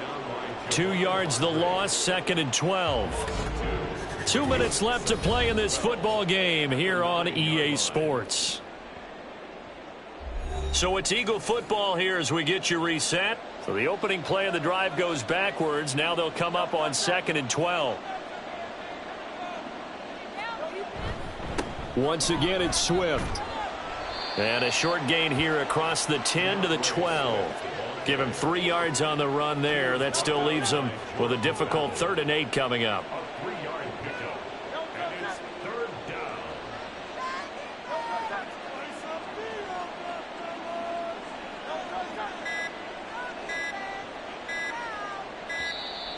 Oh, the motion comes too late, and this is going to be a delay. Delay of game, offense. That flag accepted, and it backs the offense up a little bit. Still 3rd down. After the delay, they're backed up even further for 3rd and long. Now a give, right side, Swift. And he is going to lose yardage here. 4th down now after a loss of 2. Well, that was a 3rd and long run, and to me, that was just a wave the white flag kind of a situation. Obviously, they don't want to risk the chance of throwing it downfield and risking a turnover in this section of the field. The Eagles send out their punter now as the drive goes backwards, so he's on to punt it away. Taking on the midfield logo. 39-yard punt, 6 yards on the return. And the Vikings, they'll be set up well as they take over in great field position. 1st and 10.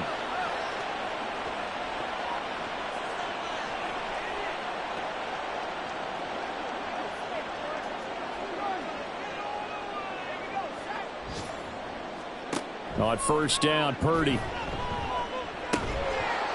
Toward the center of the field, but it's incomplete. At this point, down big, you'd have to imagine this defense, they're just going to sit back, blanket the field as best they can. Yeah, this is actually the easy part of the game for them because, just as you noted, they can sit back, keep everything in front of them. But they've blanketed the field the entire game using a variety of coverages.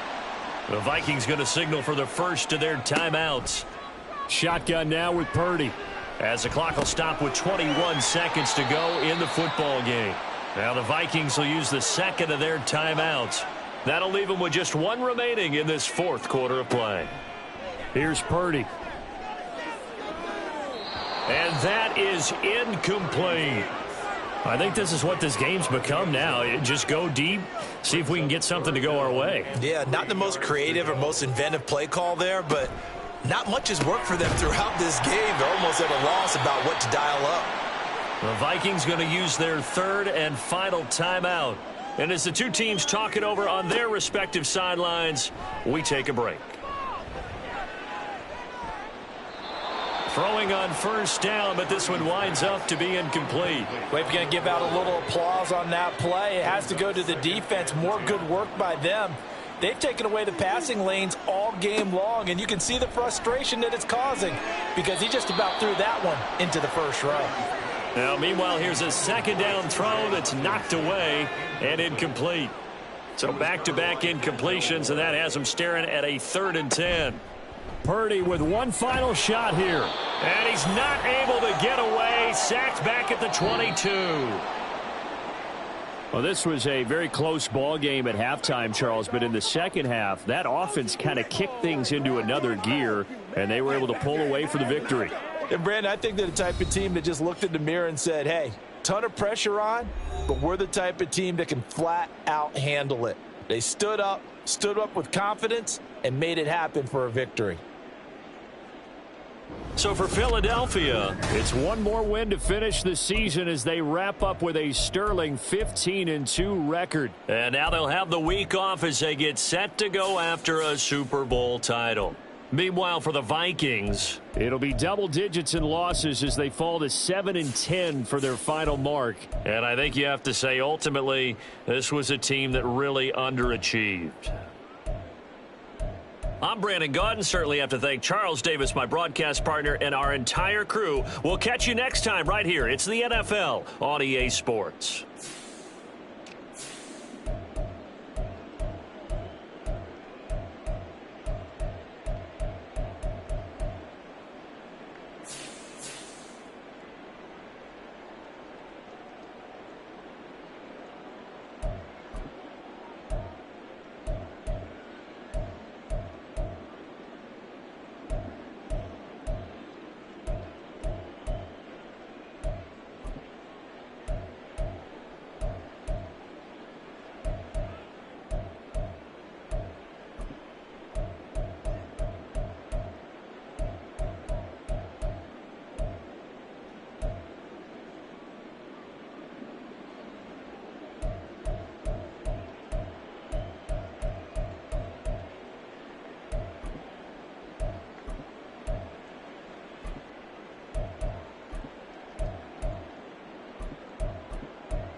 It's Madden NFL 24, and we'll be watching the dynamic Tyreek Hill.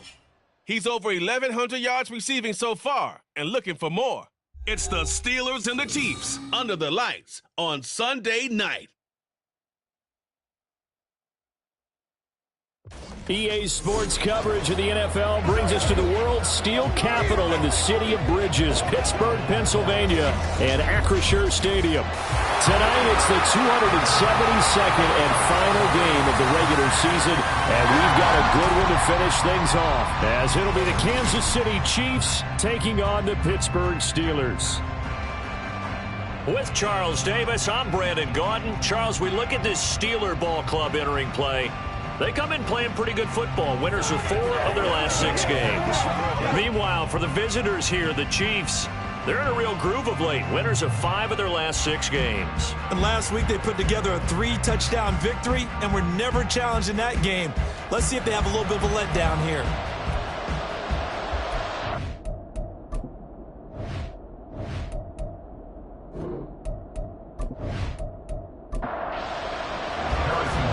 Here's the kicker, Harrison Butker, ready to get this one started. And we are underway from Pittsburgh. Run back here, so they'll bring it out to the 25. So here are the Steelers now to take over for the first time. And they will be led out by their 6'3" quarterback. And his stat line last week, that's not going to get him to the Pro Bowl. All right, no touchdowns, no interceptions, but they won. And so the bottom line for him is team won, managed the game effectively, led them to victory. He's doing all the right things. Now Pickett. Incomplete. You talk about this Chiefs defense. They were terrific a week ago in the win over the Lions. I have to admit, I was extremely impressed by what I saw. They ended up getting 4 sacks in the game, stayed in the face of the quarterback the entire time, made it difficult for him to step up and find receivers downfield. And that's what they told us this week, that pressure on the QB is key. They'll get only 3 there, so it leaves them with a 3rd and 7 ahead. It's 3rd and 7. Pickett. Pass taken in by his big tight end. And he will have a Steelers first down as they're able to get the 3rd down conversion. Well, 3 and out to start the game would have been a real disappointment. So this is a nice job of finding something you think will work and executing it. And they're able to keep this opening drive going.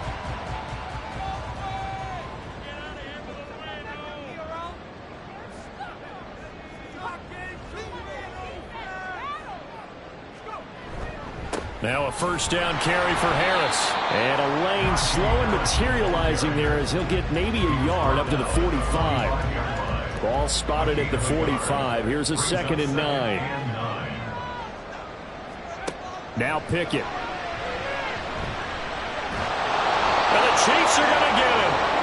Jeremiah Owusu-Koramoah charges in there hard and drops him for a loss of 12 from that outside linebacker position. Well, many times when you talk about mobile quarterbacks, you get the sense that they feel like they can get out of any bad situation. They keep moving around and trying to emulate guys like the Scrambler or the Dodger. Instead, they keep losing yardage and digging themselves a hole that they can't get out of. Pickett and the Steelers in need of a big play here. 3rd and long after the sack. They're going to look to throw.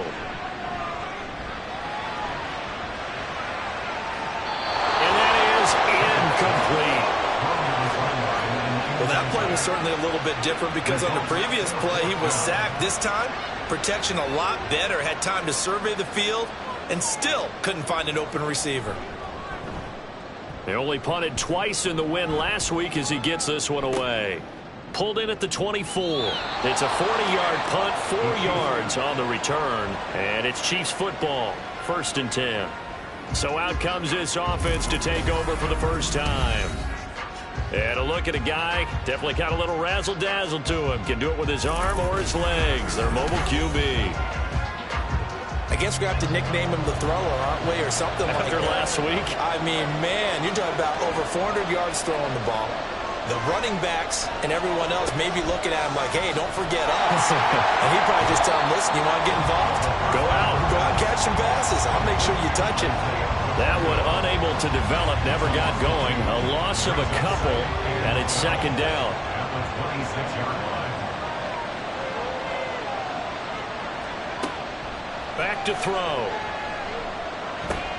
They'll check this one down to Pacheco. It'll be a gain of just a yard, and that's going to lead to a 3rd and 12. This defense for the Steelers, they were very strong last week in that win over Cleveland. Yeah, they gave up 17 points, but that's what you would consider a goal for each and every defense, because if you give up 17 points a game all year long. It's caught inside the 25. And all the way in for a Kansas City touchdown. Rashee Rice, his 11th touchdown of the year. And the Chiefs will claim the early lead as they're on the board first here tonight. Well, Charles, here in their opening series, they said they had certain plays scripted for certain players. That looked like a well-designed play to get one of their top targets involved. Yeah, let's face it, Brandon. A player of his talent is a problem for any opponent to defend, and we saw it right there.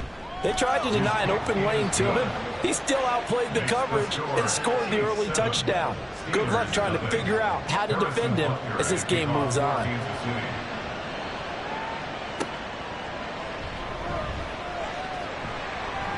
And they'll start this drive just across the 30. Pretty nice work on the return.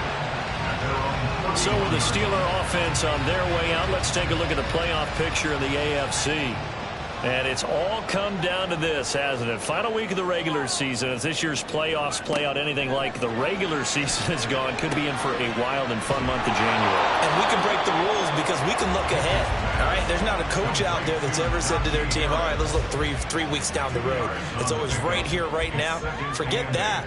Think about what the playoffs are going to look like.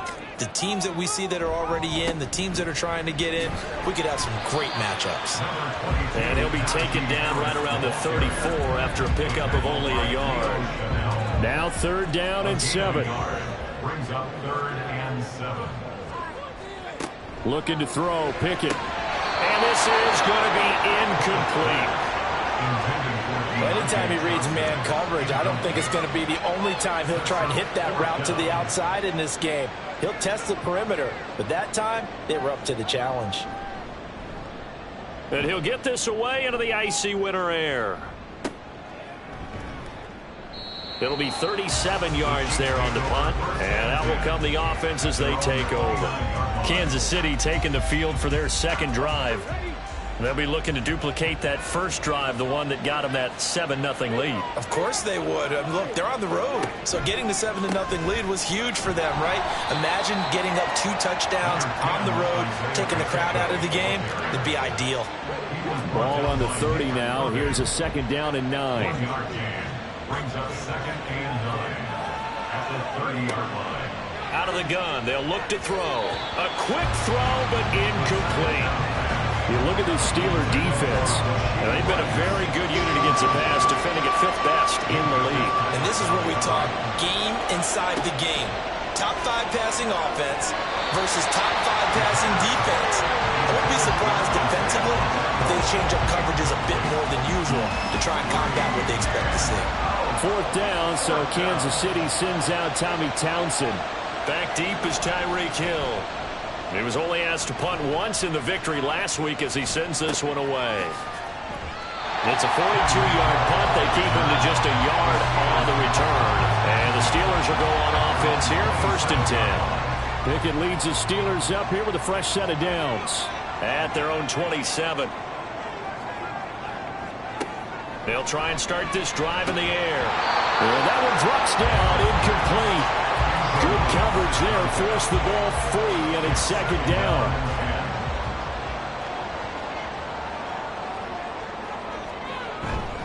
Harris running straight ahead.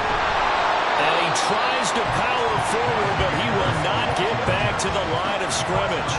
It'll go as a loss of a yard, so now they deal with 3rd and 11. They're backed up here, tough spot, needing 11 yards to pick up the first. Throwing on 3rd down. Here's Pickett. And he's taken down. A Chiefs sack. Dropped for a loss of 7 by multiple defenders. Even keeping the back end for extra protection on third down, they still couldn't prevent the sack. Now it's 4th and long thanks to a terrific individual effort on defense. And he's getting a workout here in this first quarter as he gets it away. It'll wind up just a 35-yard punt, no return. And they will take over 1st and 10.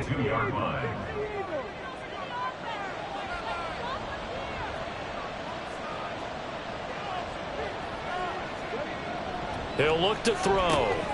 Throwing the out route incomplete. That's Rice. And he'll work it across midfield inside the 45. First down yardage on the first play of the drive. Give him 14. I don't care who you put on him. He's going to be a handful in one-on-one throws. Yeah, right now you're right. They're in man-to-man. Maybe needs some safety help. I would say that'd be a good idea. Double team him somehow. I'm going to have to make someone else beat me rather than let him shred my defense. They'll look to throw now on first down. A short throw pulled in by Kincaid. They'll wind up getting 7 on the play, and that'll make it 2nd down. A 7-yard pickup brings up 2nd and 3 at the Steelers' 37-yard line.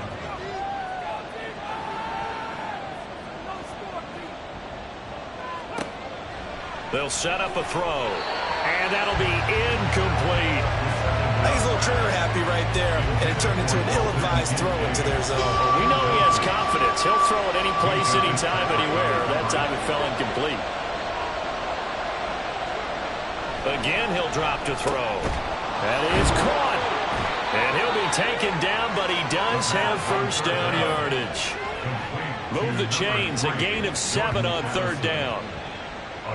As an unbiased observer, I think it would have been interesting to see what they would have done if they hadn't gotten the first down there. But since they did, I guess the point is moot. Yeah, they were right there in that middle ground, field goal range, punt, go for it. But as you said, they picked it up and out of bounds right around the 20. So the completion results there in 9 yards. And that'll give them a short yardage situation here for 2nd down. Back to throw again. Got a man, and he hits him in stride. And the Chiefs are going to have a 1st and goal as the tackle made at the 10-yard line. 1st and goal at the 10-yard line. They'll look to throw again. This taken in by Kincaid. He'll get only 2 there, and it's 2nd and goal. It's vitally important to wrap him up immediately, because if you let that big guy get a head of steam up, boy, then you've got real trouble trying to get him down. But they're able to hold him to a short gain on first down. And he's got it. Touchdown, Chiefs. Jordan Addison. A 7-yard touchdown grab. And the Chiefs are off to a 13-0 first quarter lead. Boy, that route is really tough to cover, because if they're running it correctly, you think it's really going to be a slant. Yeah, well, we talk all the time about how it's tough to execute offensively, but you're saying, don't forget, it's tough to cover for the defense, too. Yeah, the number one thing that you're taught is to not get caught inside or get beat inside. So you guard that a little bit more. So that gives you a little bit more space to operate outside if you start your move initially inside if you're a receiver. Now after the touchdown, here's Butker on to kick it away.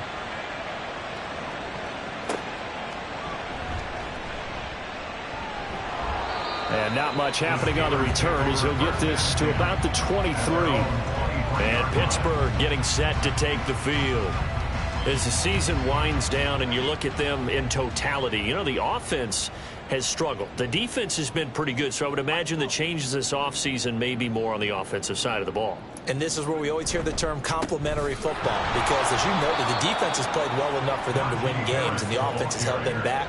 So they've got to reward that defense by improving on offense. I don't know if you make a change at quarterback, running back, tight end. It doesn't matter. Get better players, better system, so they can play to the standards of the defense, and the win column will result. They try to throw on 2nd down, but this one is incomplete. That was not a real confident throw right there, and he's just 2 of 7 to start the game. Now he's going to have to find a groove with a big 3rd down coming up. Let's see if his confidence can increase. Over the middle, it's complete. And he He goes nowhere. He'll lose yardage back at the 17. So they'll wind up losing 5 yards on the play, and that's going to bring up a 4th down. Well, that wasn't exactly a thing of beauty. I know they completed the pass, but look at the yardage lost. I mean, who does that make happy? That's why I don't play in PPR points per reception fantasy leagues right there. You'd be really upset. You don't deserve anything right? for that. But you get credit for it? Is that how that works? Yeah. Well, I know whoever has this team's defense, they were happy about that play. Call that a 41-yard punt, 6 yards on the return. And it will be 1st and 10 as they take over. So good starting field position for him here as they come up 1st and 10 at the 45. They'll come out throwing here to start the drive. And that's incomplete. Even in today's NFL, when we think of the tight end position now as really a glorified wide receiver, we're still asking a lot of those guys. They have to block as well, and every now and then, they don't come down with the football. He'll try again with the arm here on 2nd down. He finds his man complete. That's Blake. And he's going to be taken down just shy of the 35. Nice play for Kansas City, picking up the first 18 yards that time. So from the 36 now, 1st and 10. Off the play fake, he'll look to throw. That ball caught. It's Rice. And they'll wind up getting this one all the way down inside the 20. It's a gain of 20. 1st down, Chiefs. 14-0 the score. This is the NFL on EA Sports. The Chiefs with the football as we start the 2nd quarter. So from the 17 now, here's a 1st and 10. As they've got it as we resume action. Pass complete to Addison. Short completion, just 4 yards, and it'll be 2nd down. 4 yards on the pickup. 2nd and 6 at the 12-yard line. They run it with Pacheco from the gun. And here he'll get it down to the 7. After a gain of 5, they'll wind up being about a length of the football short here on 3rd down.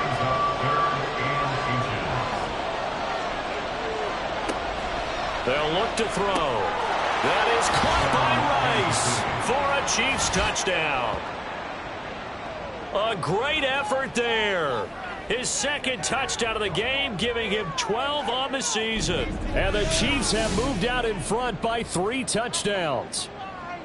Well, I don't think that we're ready yet to say the route is on, but they have certainly looked near flawless here in this 1st half, and now an extra point away from making it 21-0. Yeah, and your experience led you to say that because we have both seen those 21-0 leads come and go in this league, but this one feels pretty darn secure. And here's the other part.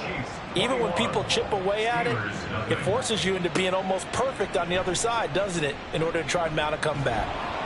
And he'll be brought down right on the chalk of the 20. And as this offense makes their way back out, it's AFC playoff race time as we give you a look. Pickett leads the Steelers up here with a fresh set of downs. At their own 20-yard line. Harris will start the drive out. And he still has yet to get on track in this 1st half as they're going to stop him behind the line. He'll lose a yard there, and it's 2nd and 11. 2nd and 11 at the 20-yard line. Pickett sets up play action. And this one too low. I tell you, Brandon, this defense is playing with some confidence. Haven't allowed a point yet. Flying to the football. I'm telling you, it's almost 11 to the ball on every snap. Another nice job there to force an incompletion. And now the 3rd down throw incomplete as well. The passing game not in sync here early. And now it's 4th down. Well, this 1st half has not gone according to plan so far offensively or even defensively for that matter. They could use a big-time spark somewhere, but it's not going to come on this drive as they have to punt this one away. Just 34 yards on the punt there, no return. Here's the Kansas City offense now as they get set to take over. The Chiefs in good position to start out as they come up 1st and 10 at their own 42.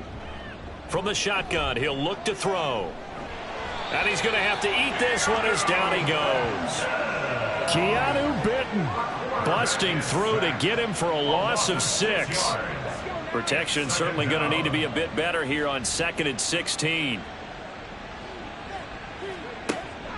He'll look to throw. And this is incomplete. And this drive is almost over before it began thanks to a great defensive effort.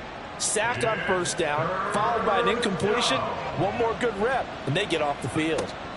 Now on 3rd and long, they'll look to throw. That's laid out deep for Rice. And he bats it away, and it falls down incomplete. That's a really good job in execution. They avoided the flag downfield and avoided giving up yardage for free. Really good coverage. On is the punter Townsend as he gets this one away. Watch out for Hill on the return. They'll call this a 41-yard punt, 7 on the return. And Pittsburgh getting set to take the field. They've shown precious little here offensively thus far as they try again with a 1st down now.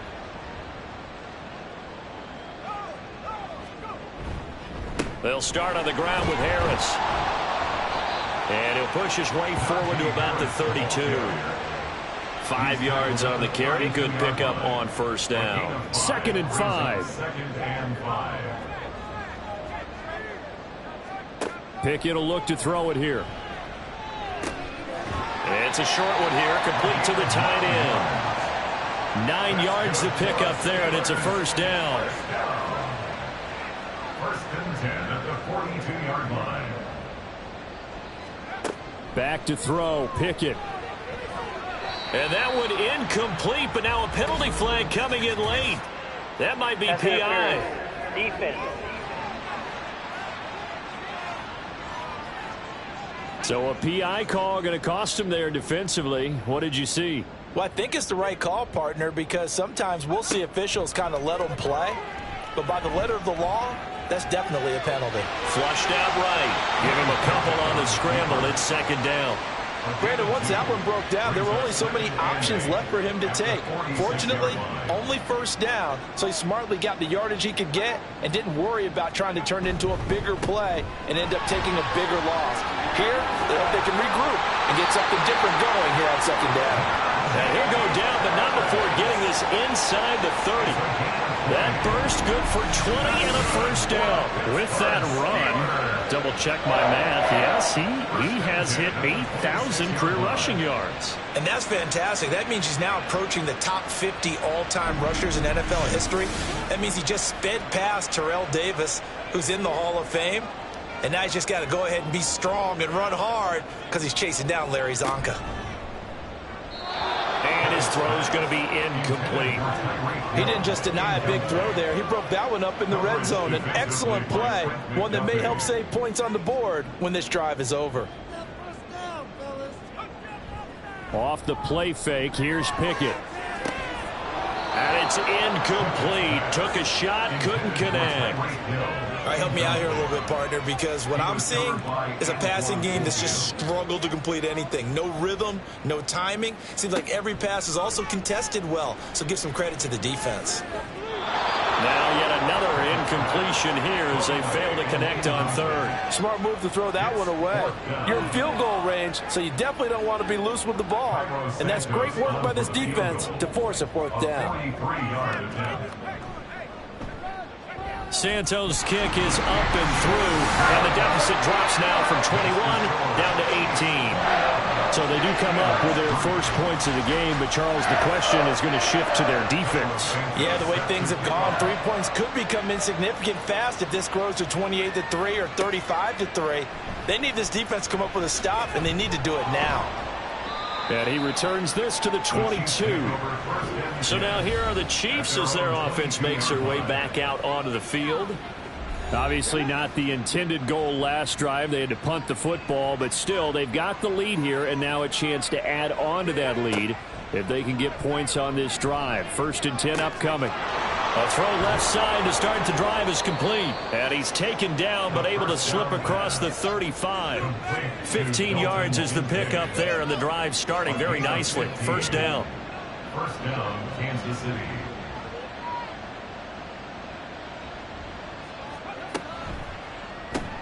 Over the middle and complete to Addison. And he has a big gain inside the 40 before being dropped. 26 big yards on that one. It's another first down. Good strong throw and catch right there. And so far in this game, the alleys have been open for them to get completions, and they're taking advantage of it. Operating out of Steeler territory now. Here's 1st and 10 at the 38. Back to throw here. And the timing a bit off that time as that one falls to the ground. This could be the start of a nice stand from this defense now after getting walked backwards on this drive. Come through with another one here, and you have them staring at a 3rd and long, and that puts the defense in a position to dictate to the offense. They do get a couple, but they'll be left staring at a 3rd and 8 coming up. They'll be in search of 8 yards here as they hope to convert the first down. They'll stick with the passing game as he looks to throw. Buying time to his left. And shedding the tackle, and now some room. And he'll be taken down, but he does have first down yardage. It's a 9-yard gain, and it'll keep the drive moving. No surprise to see him running again here. It's something he's done throughout this season. And that run puts him over 500 yards on the ground for the year. He's got to be thinking to himself, if I'm already at 500, what's to stop me from going for 1,000? And now a throw on first down there, but it's incomplete. Once again, they'll come up on the 26-yard line, 2nd and 10. Now back to throw. Now he's loose again. And in for the Chiefs touchdown. Rashee Rice on his way to a monster game. 3 first-half touchdowns. And the Chiefs continue to pull away here in this first half. So not only is that his 3rd touchdown catch of the game, he's done it here in the first half. I'm not sure defensively what they're going to come up with to slow him down, because already we're seeing him run past, over, through guys in order to make these catches. And being able to try and shut him down at this stage of the game, it's going to take a lot of effort. So maybe it'll open things up for some other people. Well, they better figure something out, and soon. From a yard or 2 deep, here comes a return. And the decision to come out of the end zone is going to cost him 5 yards as he's taken down right at the 20. Now the Steelers offense gets ready to get back onto the field. And after the field goal last time, we'll see what they can get here. At least they got points out of the last drive, Charles. I never met an offensive coach that didn't want a drive to end with a kick. Most of them wanted to end with a PAT, right? In this case, a field goal, they'll take it. Way better than the alternative, which is a punt. Yeah, but you've met fan bases that wanted that weren't happy with that field goal. I haven't met a fan base yet that wants a drive to end with a kick, other than the extra point. That's it. 1st and 10, here's Pickett. Throwing middle, but it's incomplete. Some of the fans here don't seem too happy about what we've seen in this first half. No, not at all, and I understand why. They've looked lethargic, out of sync, and it shows on the scoreboard. Another throw on 2nd down, and this one incomplete as well. Normally being a big-bodied receiver plays to their advantage downfield. Go up and make the catch, take the hit, and pick up yardage. But in this case, the hit was timed really well and popped it free from his grasp. Now the throw on 3rd down, knocked away and incomplete. It's going to be another frustrating end to a drive here. This offense, they've not been able to get anything going in this first half. And now it's going to be time to gather on the sidelines and try and figure out what's going wrong. Who has an idea? Who has a plan? Time to implement it. And now here comes Kansas City. For this offense, Charles, remember the last time they were out here, marched it nearly the full length of the football field, and a lot of the attack went through the air, so now they're seeing if they can duplicate that performance. Okay, if I show my age a little bit, partner, because I can hear my high school coach, John Ford. I can hear his voice in my head. Laddie, when you put the ball in the air, 3 things can happen, and 2 of them are bad. But the way the game's being played now, this is just part of what they do, so I don't think they should change anything at all. They've been dominant. Keep throwing it around. A little too much extracurricular there. When you have a game with a lot of contact, tensions are going to run pretty high. You're going to be emotional, but you have to harness it somehow, and he didn't on that play. They'll look to throw now on 1st down. He finds his man, complete. It's Blake. And he'll go down, but not before getting this inside the 30. An excellent pickup of 20 yards. Let's just call it what it is. This has been a flat-out struggle for this defense all game long. They've really had a hard time slowing them down. And while I'm not big on speeches and guys jumping up and down, they might need their team leader on defense to get in their face right now and light a fire under these guys. They've got to start playing better assignment. Under pressure, and down he goes. They sack him back at the 36. T.J. Watt coming in for that outside linebacker spot, and he buries him for a loss of 7. And on that one, the protection just broke down. You've got to have that leverage, don't you? We always talk about low man wins in the running game for an offensive lineman versus a defensive lineman. It's essentially the same thing in pass protection. Get lower than that defensive lineman so that you can keep your balance and keep him away from your guy trying to throw the football. They're going to look to throw. That's laid out deep for Rice. And that is caught for the touchdown, Kansas City.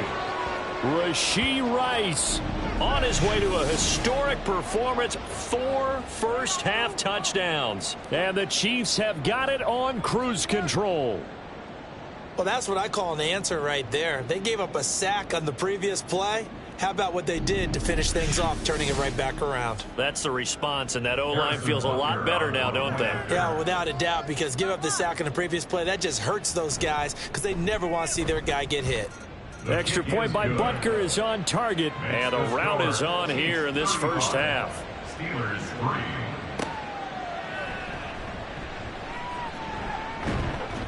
And he's up across the 25 and down at the 28. And now out come the Steelers. The last series for him, a little disappointing, forced a punt. And now they'll try to do better here and come away with some points as they begin this drive, 1st and 10. They turn to Harris to begin the drive. And he'll power ahead, but only for about 3 yards. 2nd down coming up.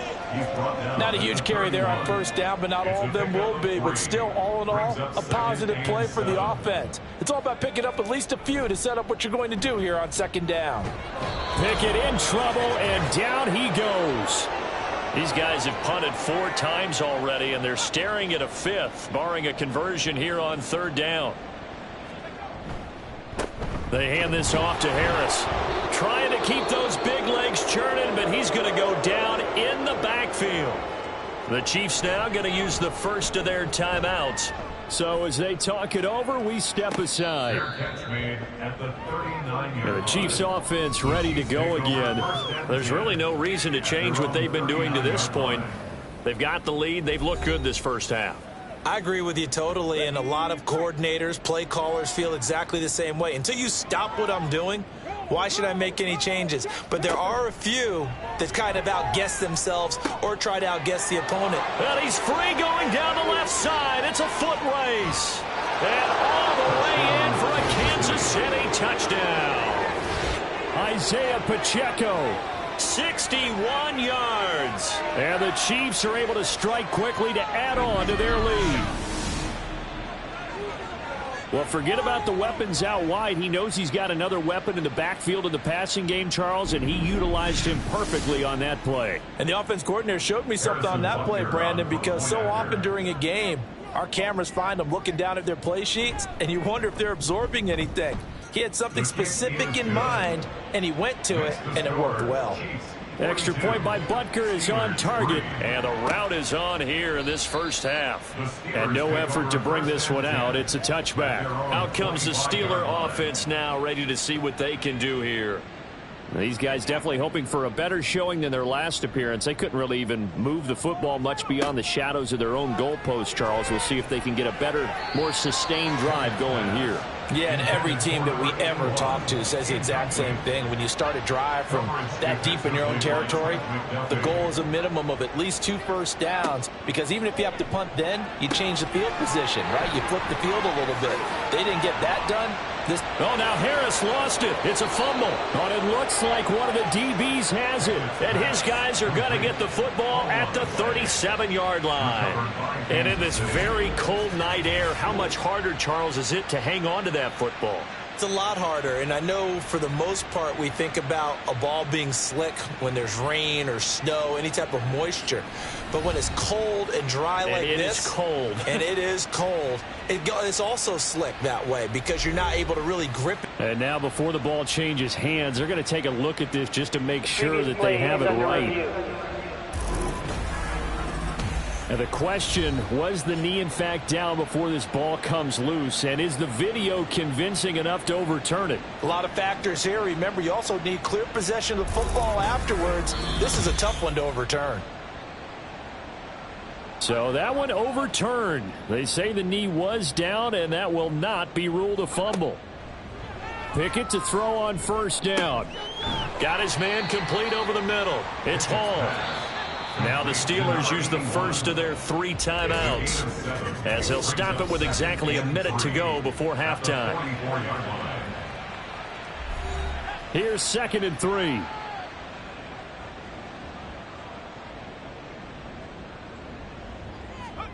They'll throw again with Pickett.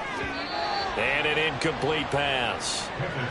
That'll stop the clock here with just under a minute to play in half number 1. These guys have punted 4 times already, and they're staring at a 5th, barring a conversion here on 3rd down. That is caught. And he's able to get this one out closer to midfield across the 45. 2 first downs have him up near midfield now on 1st and 10. Pickett, he'll look to throw it. And he's got his big tight end here. And he's brought down. They're going to need to get up and set in a hurry. Pickett now on 1st down. Here's Johnson with a reception. The Steelers signal for the second of their timeouts as they'll stop it with 27 seconds remaining here in the 2nd quarter. Throwing on 1st down, but this one winds up to be incomplete. Looked like both sides were anticipating a quick throw there, and the defense was ready to jump in and deny it, and they did. Here's Pickett on 2nd down. And that'll be incomplete. Took a pretty good shot as he tried to pull that one in. Couldn't hang on 3rd down. Right where this set of downs started, they need a full 10 here to pick up the 1st down and move the chains. Dialing up another pass here. Pickett. That's swung out wide to Harris. And they're going to get him down shy of the 1st at about the 13-yard line. So 8 yards on the completion there. And it'll be 4th down. And with just 4 seconds left in this first half, a timeout call. So with 4 seconds to go in the half, here's the field goal unit onto the field. From the right hash, and this one just a chippy. Santos' kick is up and through, and they'll get back 3, but this remains a large deficit. Well, not the best first half facing this deficit, but at least they did put 3 on the board before half. Yeah, it's a little bit like that stormy, cloudy day, and the sun peeks through just for a second. They saw the sun there. They're hoping to see a little bit more of it in the second half. So we've reached halftime with the visiting Chiefs on top. As we'll send you down to Orlando, and we check in with Jonathan Coachman for our EA Sports Halftime Report. Coach. All right, Brandon, thanks very much. We'll get back to you and Charles in a minute. But first, time to give the folks at home a look at what's going on around the NFL. We'll get started up at FedEx Field in our nation's capital, where it was the visiting Broncos who were able to come in and get the road victory. Cortland Sutton, 2 touchdown catches in the victory. From there, we head down to the Sunshine State to check on the Jaguars at home in Jacksonville. And they were winners in that one as they defeat the visiting Tennessee Titans. Mike Williams, 2 touchdown catches in the victory. Lastly, let's get up to Buffalo to check on the Bills. And they were winners as they defeat the visiting New England Patriots. Stephon Diggs, a touchdown catch in the victory.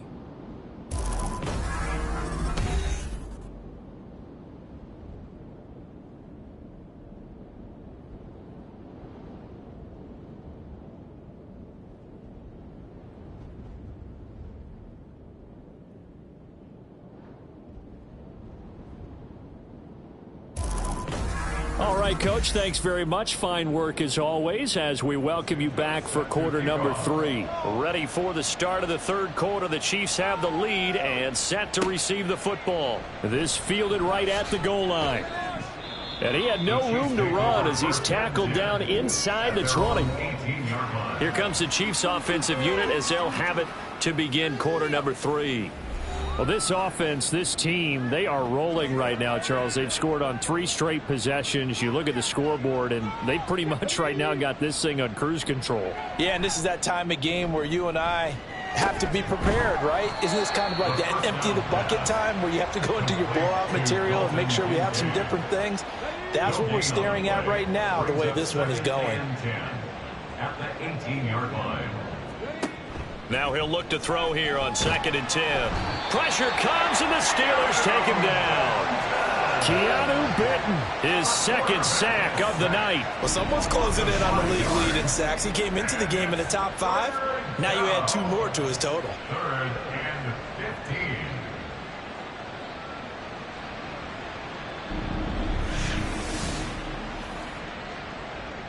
15. A tough spot here. 3rd and 15.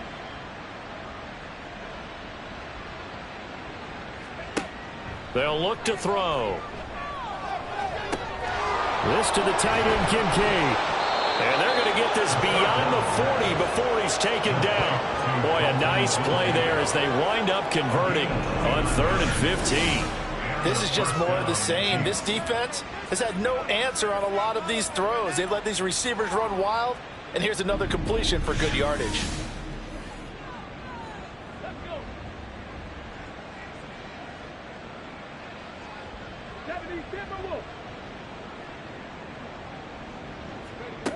Now on 1st down, he'll drop to throw it. And he has a big gain inside the 40 before being dropped. That one a broken play, but it ends up being a good play. The scramble goes for 20. Operating out of Steeler territory now. Here's 1st and 10 at the 38. From the shotgun, he'll look to throw. And at the 7-yard line, the catch is made. And they will eventually get him down, but he's inside the 5 all the way to the 3. It's a gain of 35. When they've needed a play this year, he's certainly been the guy to deliver it. As this season has gone on, he's been awfully consistent and sometimes spectacular.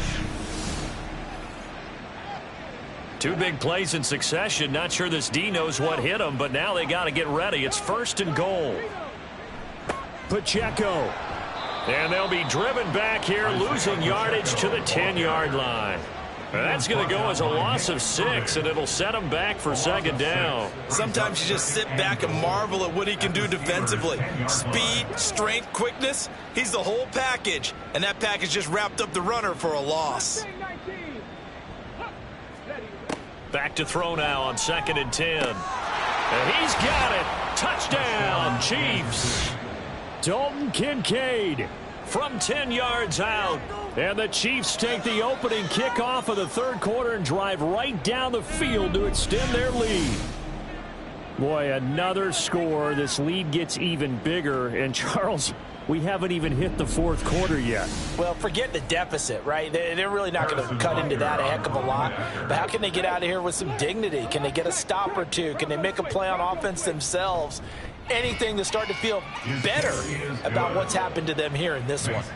Extra point by Butker is on target. And the lead grows even larger here in the 3rd quarter. And able to get this across the 20, but not much further as he's dropped at the 23-yard line. Time for the Steelers offense now to get set for their first possession of half number 2. On 1st and 10, it's Pickett. And incomplete, a drop there in the middle 3rd of the field. That'll bring up 2nd down. Incomplete. Makes it 2nd and 10 at the 23-yard line. Now Pickett. And this time he's got the hook up. It's complete. And they're able to get this one across the 35. His 5th catch tonight, and it's good for a 1st down. The 38-yard line. On the give, this is Harris. And he's going to be stopped up quickly here. Just a yard up to the 39. Here now, 2nd and 9 from the 39-yard line. Brings up 2nd and 9 at the 39. And he'll find Hall. It'll go down as a gain of 6. And this will wind up being a 3rd and 3. That's a gain of 6. Brings up 3rd and 3. Back to throw, Pickett. He's going to get that to his running back out of the backfield. And he will have a Steelers first down, and he was able to get it by plenty. A gain of 8 on 3rd and 3. First down. 1st and 10 at the 47-yard line. A run with Harris out of the shotgun. And trying to push forward, but he is going to be stuffed up in the backfield. 2 yards the loss, 2nd and 12. This defense is just flat getting after it. They have not given up much of anything in the run game. Case in point right there. Harris going to get it again on 2nd down. 4 yards on the pickup there as they get it back to a more manageable 3rd and 7. But you've got to give kudos to your offensive line and the guy carrying the ball because they were in a 2nd and long situation. It seemed pretty dire, but they brought it back to 3rd and manageable with that run. Now throwing on 3rd down there, but he cannot connect. Sometimes the game is pretty simple. Put a few extra defensive backs on the field, give them nowhere to throw the football, force the incompletion, and get off the field on 3rd down. And on 4th down, on is the punt team sending this one away. And this one hits at the 3 and then bounds into the end zone for a touchback. Here he is, the man taking the snaps under center, heading out for the next possession. And nobody in the stadium feels better than he does right now. Just a slew of touchdown passes. He's been spectacular. And you and I both know this is a team game, one of the best team games that's out there. But right now, I've forgotten what the scoreboard even says. Just watching what he's doing. Been fun. That's been mesmerizing and a whole lot of fun to watch. He's hoping to keep it going here in the 3rd quarter. Pacheco gets it again on 2nd down. And he finds some space past the 25 to the 27. The way things have gone in this one, the running game's been something of an afterthought, and that's not been too bad for them, has it? Yeah, the offensive returns have been good, but I guess we figured he in the ground game would be a bit more involved. Work in the middle of the field, and he's got a man complete. And he will have a Chiefs first down, and he was able to get it by plenty. A gain of 8 on 3rd and 3. And Brandon, from our time in college football, where receivers weren't running the traditional NFL route tree, one thing they did learn, find open areas, find soft spots, and set up and catch the ball. And I think we just saw that there. Yeah, we saw that indeed, picking up the first. The throw over the middle, taken in. And he slips up past the 45 before being tackled. A couple of first downs on the drive already, as they'll go from the 47 now on 1st down. Now they'll throw here out of the gun. That is caught. Kincaid with it. And he's corralled, but not before getting it inside the 35. A good gain again. That's now 31 yards combined on those last 2 plays. Operating out of Steeler territory now. Here's 1st and 10, down at the 33.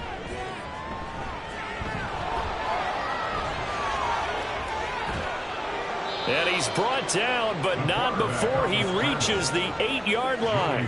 Big yardage there on the scramble. It gets him a first down. He's starting to fall into the category of not fair, because when he's on target throwing the ball, he's dangerous. But when you add in his ability to make plays with his feet, almost impossible. Yeah, exactly. They've had trouble stopping him in the secondary. This time they've got the great coverage. Oh, he can run too. From the 2 now, 2nd and goal. 2nd and goal at the 2-yard line. And they'll let the fullback try and take him home. And he tries to power forward, but he will not get back to the line of scrimmage. It'll go as a loss of a yard, and it'll set up 3rd down.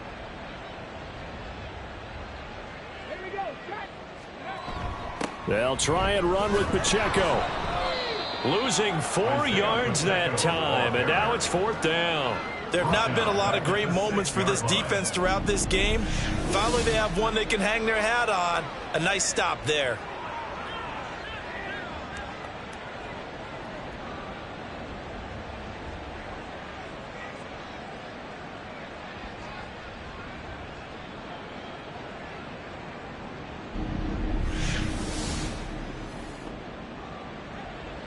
Now Harrison Butker for the field goal try. From the right hash here, should be an easy one.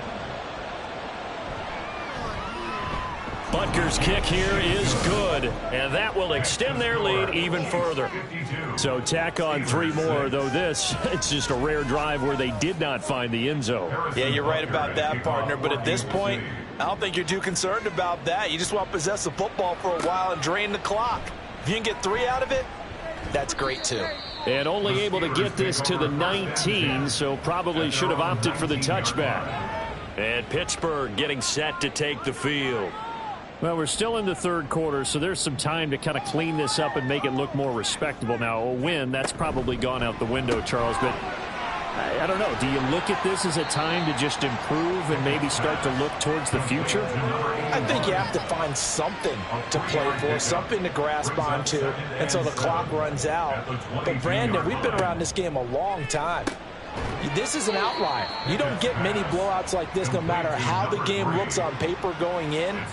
This one has turned out to be everyone's worst nightmare realized.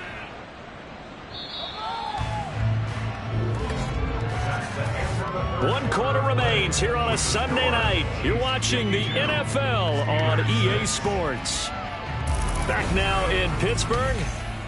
And this is a blowout so far as we get set for the fourth quarter. A very one-sided affair.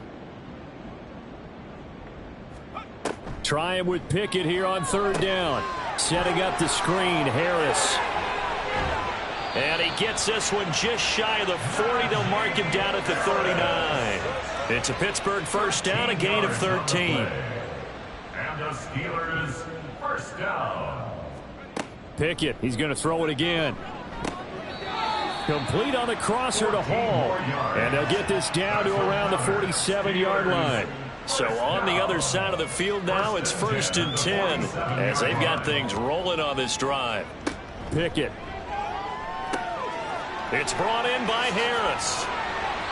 A nice little screen. They get 6 on first down. Good call there on first down. And, Brandon, I'm getting better over the years of not screaming out, screen, screen, screen with my defensive training.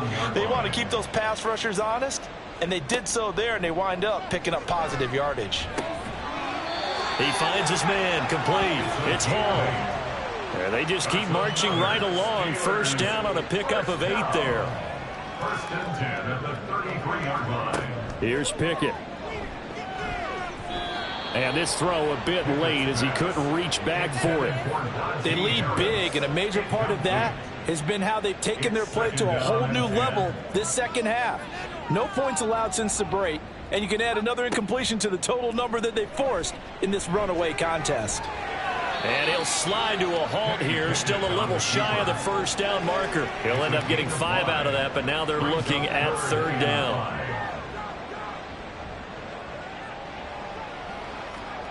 Looking to throw, Pickett. And that's going to be incomplete. The contact there enough to jar that ball free, and it brings up 4th down. Well, it just seems like all game long there hasn't been a lot of sync quarterback to wide receiver on this side of the football. They haven't been on the same page, quarterback and receivers. Heck, they haven't been on the same grease board when you draw plays up. They haven't been on the same surface tablet that you look at on the sidelines. Nothing's worked for them. They've got to find a way to start matching each other's movements. In the grand scheme of things, those 3 points likely not going to matter much, but I guess they get a little closer, a little more respectability. Yeah, you're exactly right. They've been outplayed all game long, but like my mom used to tell me all the time before I went out, dress up a little bit, son. Make yourself respectable. And that's what they're doing here. They're just dressing up the final score. Historically, this is such a tough, loud venue, but you can hear a pin drop right now. A lot of fans long gone, not used to seeing a lopsided score like this. And he'll take this ahead for about 4. 2nd down coming up. So 4th quarter, a nice run there to start this drive. Charles, what do you think the split will be here between run and pass? Well, partner, I think it'll lean towards the run, but this is also not a time where you just totally do that. You still have to possess the ball, move the sticks, and keep the clock moving as well. So they'll run their offense, but yeah, when they have a chance to run it, they'll do that a little bit more. Out of the gun now on 3rd down. He's got his running back out of the backfield. And he will have a Chiefs first down. They needed 5 there on third down. He winds up getting 7. But they certainly had success throughout this contest, getting him the ball in the passing game, and there he picks up another first down. Whatever they saw going into this one, they've been able to capitalize on it, and no adjustment has been made to take it away. And he'll manage to pick up about 4 at second down. Brandon, I've got to think this offensive line has got some smiles on its faces, and I know it sounds crazy, but they practiced for this back in training camp. They knew they'd be in situations where it'd be extra defenders in the box coming after them, trying to keep them from locking down a game. Right now, they want to show the world they're up to the challenge. The Chiefs on third down. They've been really good, converting 7 of their 10 tries. This will be 3rd and 5. Here's Pacheco once again. And he's brought down short by a yard. It's a 3rd down gain of 4. When a good play is made on defense, oftentimes leverage is the key to everything. Defensive line not getting turned, all the other guys making sure they're in the right spot, and on that play, they were able to stop them short of a first down. Here's the Chiefs punter now, as he'll come on to kick this one away.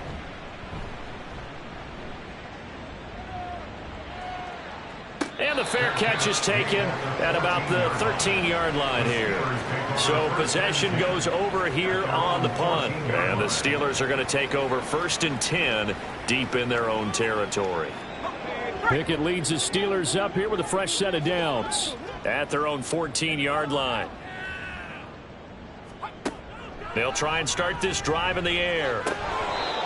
Defensively, you look at the numbers. Another incomplete pass that we just saw, and they're under 200 yards passing for the game, so they've done their job on that side of the ball. Yeah, recently I was actually working a game where a quarterback had a streak of 5 straight games without a 200-yard game, and that was a big talk both in his town and amongst his team.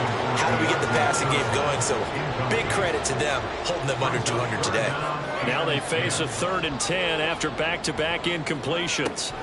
Pickett, he'll look to throw it.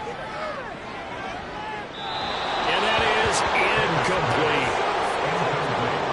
Hasn't been a lot of comfort in the pocket. He's been under pressure all day. Yeah, exactly right. Instead of taking another hit, he just heaved that one away. I'd love to see him be able to stand in there and make the throw and try and pick it up on 3rd down. But I'm not the one in there taking the hits either, so I totally cannot blame him for that one. Those hits are definitely catching up. So a change of possession here on the punt. Good starting field position for them as they come up 1st and 10 at the 41-yard line. Here's Pacheco to begin the drive. And he'll be taken down just shy of midfield. 8 yards on the pickup, and now they'll have some options on 2nd and short. 8 yards on the pickup.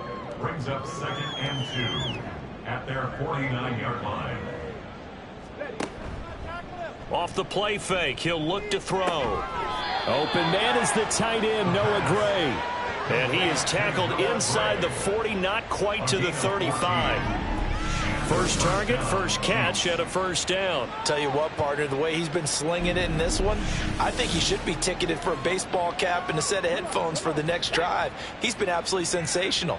But one thing we both learned about quarterbacks in this league, they often stay on the field longer than you expect. On 1st and 10, here's Pacheco. And he'll snag about 5 yards down to the 32. Oh, that was a thing of beauty right there. Look at how quick those blockers fired off the line once the ball was snapped.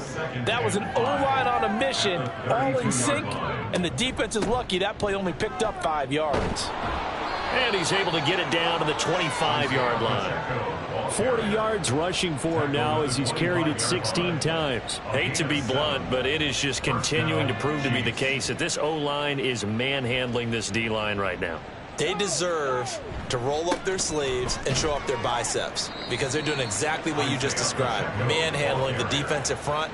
They've got the leverage, they're powering through, and they're controlling this game. Brings up 2nd and 9 at the 24-yard line.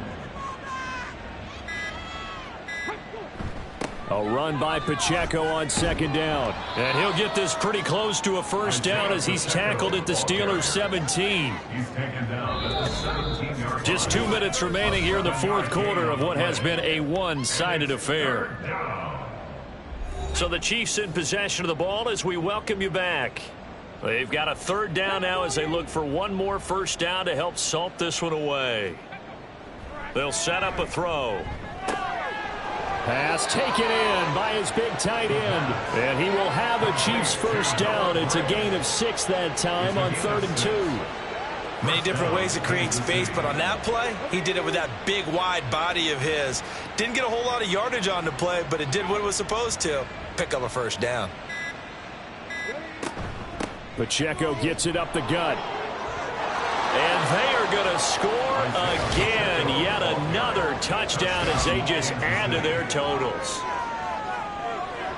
But not much defensive resistance on that drive. And really, Charles, the way this offense has been humming, they haven't faced much defensive resistance the entire game. Yeah, I think it's safe to say that one team, their defense did not wake up and make it to the stadium for this one. There may be some major changes on that side of the ball when we see them the next time out. Butker now to add the extra point.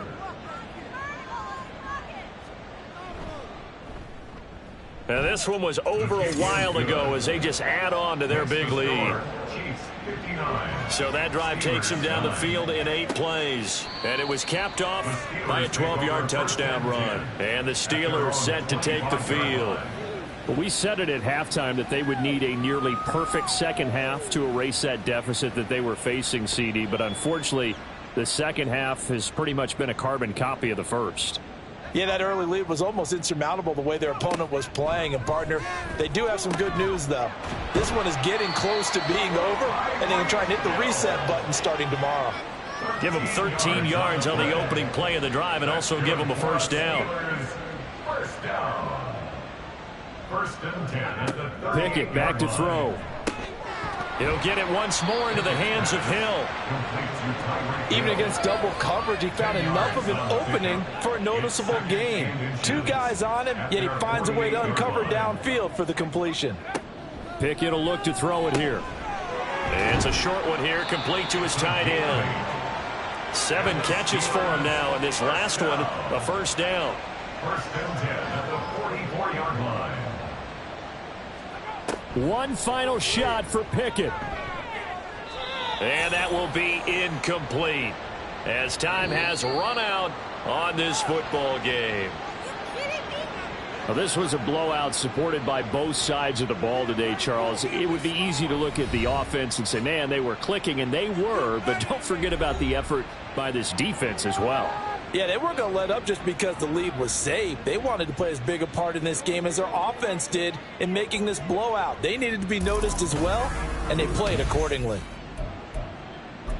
So for the Chiefs, they earn one final victory and finish the regular season at 13-4. And now they'll await the final seeding for the playoffs ahead. Meanwhile, for Pittsburgh, this loss will mean they finish the season on the wrong side of 500 at 8-9. And they can take solace in the fact that this team never quit all the way to the end. And for Charles Davis and our entire crew, I'm Brandon Gaudin. You've been watching the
It's the National Football League on EA Sports.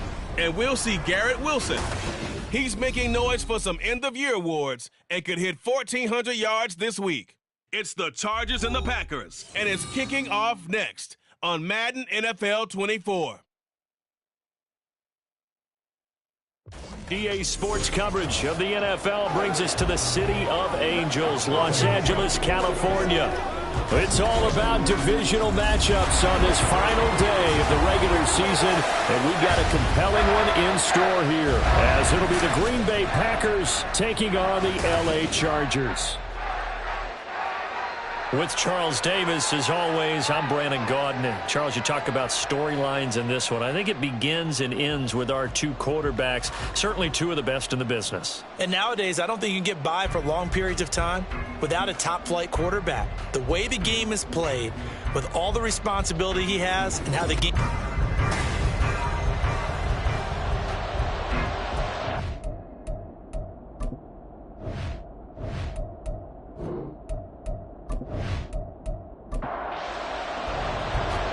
Just about time to rock as toe gets ready to meet leather. And we are underway here in Los Angeles. No run back here on the opening kickoff as we'll start at the 25. So here's the Charger offense making their way out. And a glance here at their shifty mobile signal caller. And while he won't admit it because his team lost the game, he had some fun in the last one. He threw for over 400 yards. I mean, there's no getting around it. As a QB, yeah, okay. We lost the game, but, boy, that felt good flinging it around. Now he's got to figure out how to do the exact same thing, yet turn it in. And they work this well upfield across the 45. And a nice gain of 21 yards. A big hitter to start the drive has him up near midfield here for 1st and 10. He'll look to throw. Packer pressure, and down he goes. That one will set him back nearly 10 yards here on 1st down on the sack. And this is what you've got to do against a quarterback like him. You've got to keep him in the pocket and not let him get to the perimeter, because once he gets outside, that's where he can really hurt you. And they need to work to at least get some of this yardage back after the sack. 2nd and 19. They'll look to throw here. Wide open receiver complete. A big play there for LA. 53 yards. It's early, but announce a cliche word here. Big players make big plays. Should I say in big games too? What the heck. And this defense, they're going to have to find some way to slow him down as this game goes on, because when this combination is going good, they can tear your secondary apart. They'll look to throw here on 1st down. Open man here is Gentry. This will be stopped about 2 yards shy of the marker. 8-yard gain, 2nd and 2. Here's 2nd and 2 now from the 3.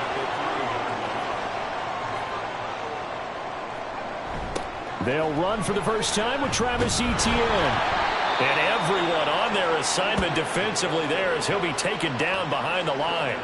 It'll be a loss of a full 3 yards there, and it also brings up 3rd down. That's a really alert defense there, because they saw the heavy look come in from the offense, countered it with extra linebackers who brought a little bit of speed and heft, and able to really make a big-time play for their defense. And this is caught. He's got a touchdown, LA.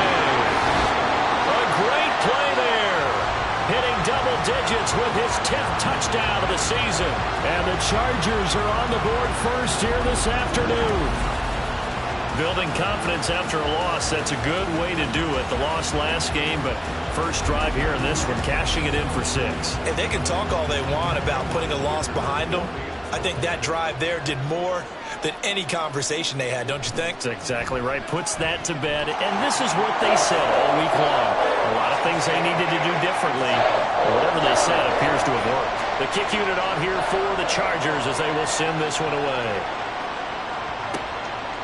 From a couple yards deep, he'll bring it out of the end zone.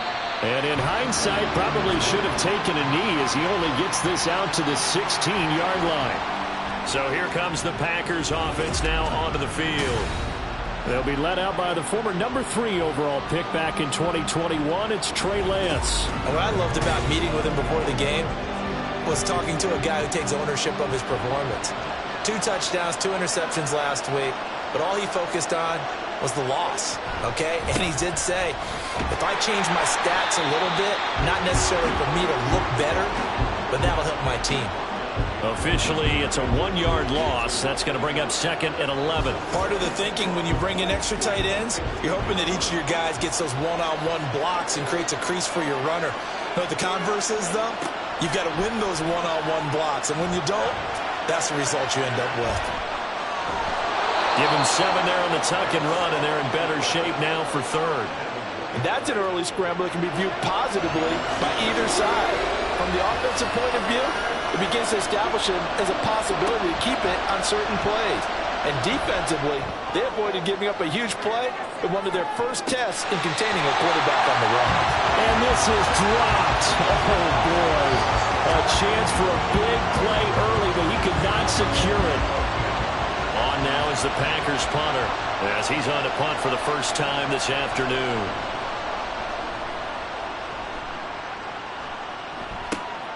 And taken right on the 30. A very good kick there, but 15 yards on the return. And it'll be Charger football here as they take over.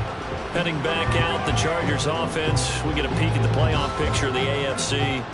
Still a lot to be determined in terms of their final seeding. We do know they'll be in the playoffs, but in what shape, what capacity, we're not sure. But here, ready for a sports cliche, and then just take them one game at a time, right? Yeah, they have to. And look, the thing about cliches, they've been proven over time. All right, we know that. So, yes, take it one game at a time, but make sure that there's no let up, no getting off the gas, right? No mental letdowns, because each one is important for them to accomplish their goals. They head to the line facing a 3rd and 7 following the incompletion on 2nd down. He'll look to throw. And that is incomplete, but a penalty flag coming in. This could be a first down. Defense. After the penalty, a fresh set of downs. It's 1st and 10.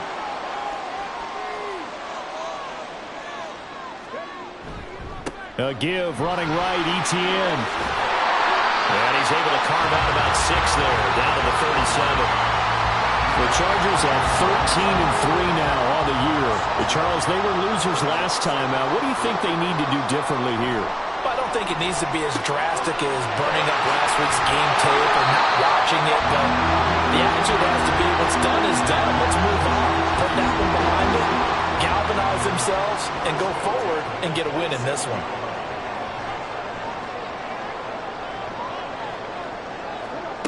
Now on 1st down, he'll drop to throw it. Quick hitter here, it's complete. And he'll go out of bounds inside the 15-yard line. It's a gain of 14 down to the 14. Well, it's almost as if they didn't leave the field after their first drive. They picked right up where they left off. Another good throw there. And this offense humming here in the early going.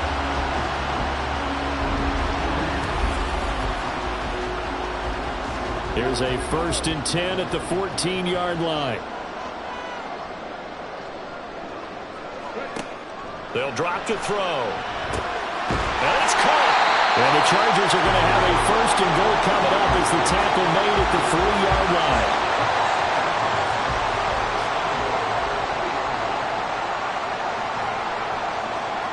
They'll stick with the passing game as he looks to throw. To the goal line, but it's incomplete.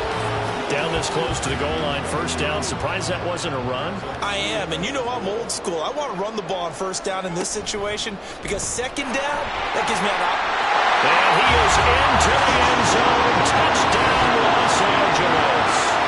It's their quarterback. A 3-yard run as he kept it himself.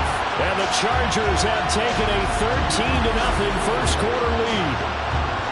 Another impressive drive, so they're 2 for 2, 2 touchdowns. Charles, a great start to this ball game for them. And one of the words that's really worked its way into our lexicon is stacking. They've stacked momentum each time out, and not only on offense. Between those touchdowns, defense held, forced a punt to get the ball back, and they've played awfully well in this one. Both sides playing at optimum level. Extra point up and good by Dicker. And that'll make the score 14-0. And this will be a touchback, so they'll bring it out to the 25. The Packers offense here coming back out for their second drive. As we grind toward the end of the season here, and they haven't had the season that they had hoped. So let me ask you to play GM. Where might they look to make some changes? I think when you look into the upcoming draft, think hard about them drafting multiple offensive linemen. They've got to get stouter up front. And as a GM always tells me, Charles, this is a big boy league, and big people always end up winning games for you. Throwing on first down is Lance. And this one nearly picked off. Kind of surprising to see a defender of his caliber let it get away, but get away it does, and it's second down.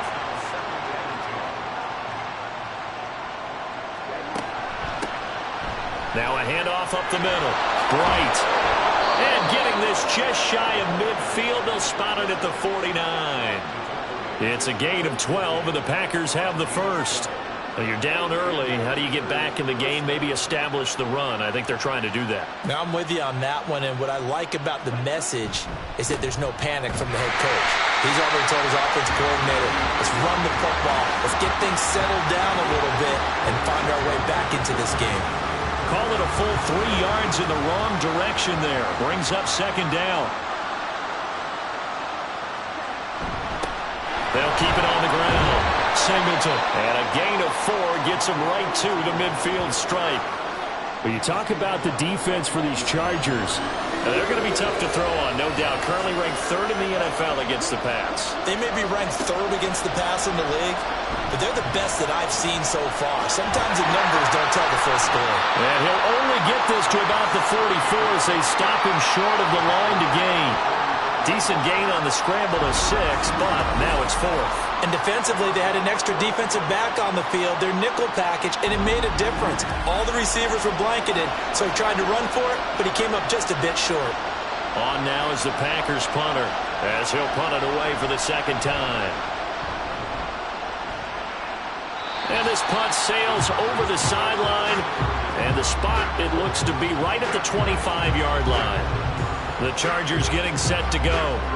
It has been about as perfect of a start to this game as these guys could have asked for, Charles. They've scored on their first 2 drives. They still haven't given anything up on the other side of the ball, so they can already make this a 3-score game here if they can come away with points on this drive. Yeah, they're almost pushing them to the brink, aren't they, partner? Almost to the point now where it's a loss of words for me, which I know would excite all of our viewers, but you're just not supposed to see that type of dominance so quickly in a game like this. Everything they've done has been working so far. Offense, defense, you name it, it's going well for them. So from the 36 now, 1st and 10. Looking to throw. And a quick throw here, that's complete. The result, only 4 yards there on the play. And it's second down. Second and 6 at the 40-yard line. Back to throw here. Firing quickly here, and that's complete. A busy first quarter. His 3rd catch of the afternoon is a first down.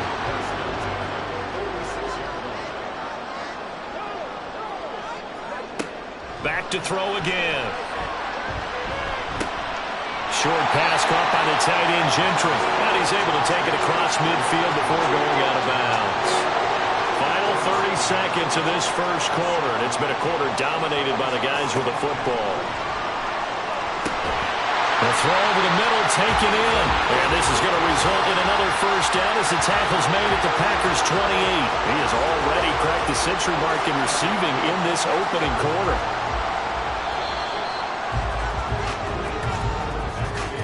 $14-0 the score. This is the NFL on EA Sports. Charger football to start quarter number 2. As they've got it with a 1st and 10. Again, he'll drop to throw. Going to throw deep for the end zone. And that's going to be incomplete. I've got a good friend in football, always talks about predictive history. He's got one of their 2 touchdowns. You can understand why they tried to find him again. Weren't able to connect, but the thought, that was good. On 2nd down, a run with Etienne. They do get a yard there, but only a yard. Leaves them with 3rd and 9 looming. Well, they certainly had success throwing the ball on this drive and not as much running it as we just saw once again on that last play. Stopped after a very short gain. But I wouldn't abandon the run totally because otherwise, pass rush is just tee off on your quarterback. Makes it very, very difficult for him in that situation. They're able to convert on 3rd down, and that sets up a 1st and goal. Everything's going right here in this first half, and they've got a good lead. And part of that can be attributed to their success on 3rd downs. This is another conversion here, and they can look to really open things up now with this 1st and goal. And they'll run with Etienne. And he's going to press this one forward as they stop him right around the 1. It'll be a gain of 5 there as they move closer. It's 2nd and goal. And they'll turn to a power game to try to get in. And he's in for a Charger touchdown. It's the fullback. His 7th rushing touchdown of the year. And the Chargers take a 3-touchdown lead. So, Charles, that's 3 touchdowns on 3 drives, and it's just been an offensive barrage so far. Great word, partner, using barrage right there. I'm going to add another word if you don't mind. How about perfection? No surprise that they're leading right now. Absolute dominance throughout this ball game and no signs of slowing down. Extra point up and good by Dicker. And that makes the score 21-0.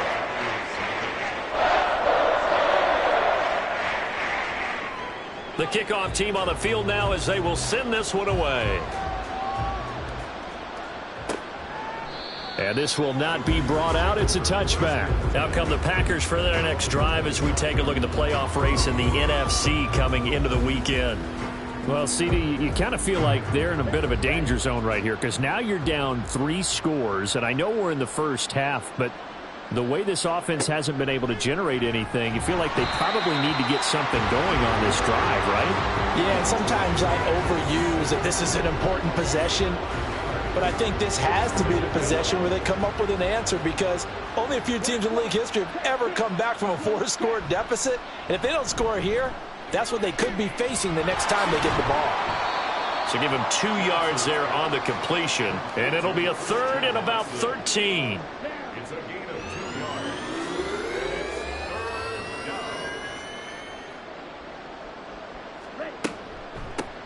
Up the middle they go. Bright. And the stiff arm proved fruitful for a second, but the daylight quickly snuffed out. Just a 2-yard pickup, and that should necessitate a call for the punt team here on 4th down.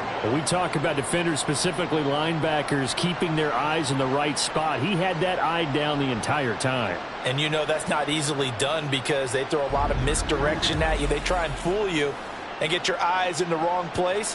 But you're right about that one. He correctly figured that one out and made a really nice play. He's been a busy man here in this first half as he gets it away. It's taken to the 26. 47-yard punt, a return of 4. And out will come the offense as they take over. Possession switching back now to the Chargers.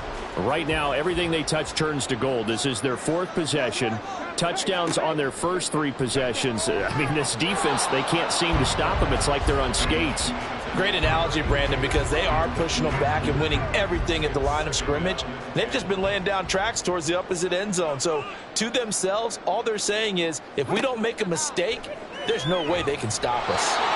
Another throw on second down, and this one incomplete as well. Well, they approached this drive with a lot of confidence after their last one ended up as a touchdown. But incompletions on their first two throws has them huddling up and trying to figure out a big play here on third down to get their momentum going again. And he'll be taken down, but not before they work it across midfield. And they convert on third with a gain of 22. Well, things are definitely going right for them here in the first half. Pick a down, any down, even third down, no problem. They get a connection there and pick up a fresh set of downs, continuing to move the ball. Now a play fake here on first down. Out to the right here to Wilson. And he's going to be out of bounds, but not before he takes it inside. Matt LaFleur loudly voicing his objections to that previous call. And he's going to throw out the red challenge flag.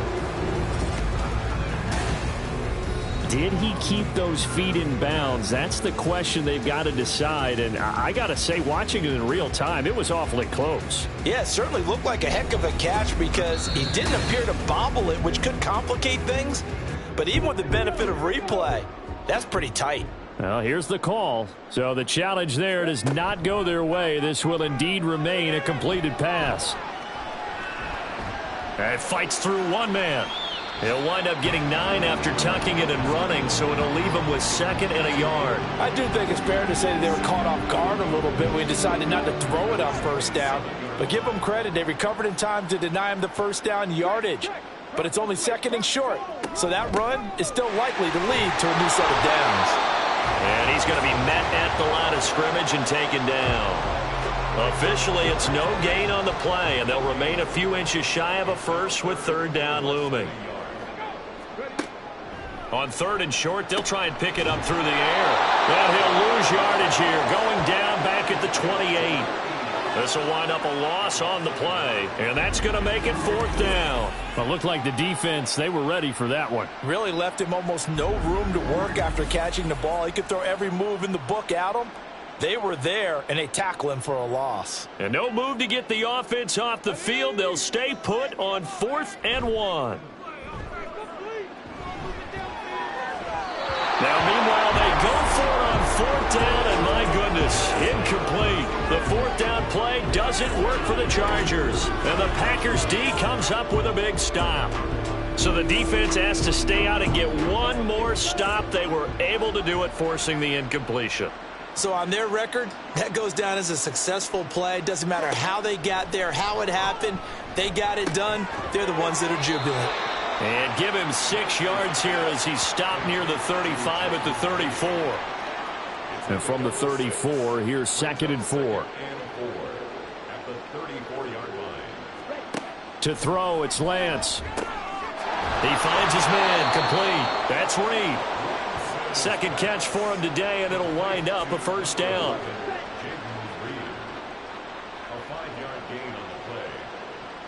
In motion left here, one of their tight ends. On first down, Singleton. 5 yards is the tally on first down. That brings up 2nd and 5. Brandon, 5 yards on that run. Let's get back to the huddle and make sure if you're a back, you spend time with your offensive line and give them credit.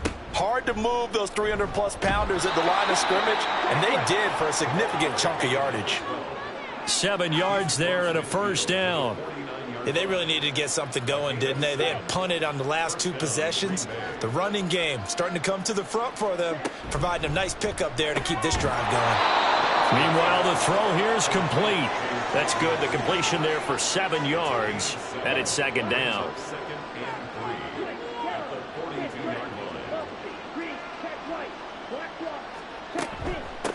Now a handoff up the middle. Bright. And here he'll be brought down a little shy of the 35 at the 36. 6 yards the pickup, and that's a first down. I think they like this drive a little bit better there, partner. Running game helping out, picking up some of the slack. Because remember the last drive, they went 3 and out. They'll run on first down. Singleton, nothing doing. Barely able to muster a yard to hit the 35. From the 35, here's 2nd and 9. Now flags will come in. I think this one's going to be on the defense for Neutral zone jumping. infraction, defense.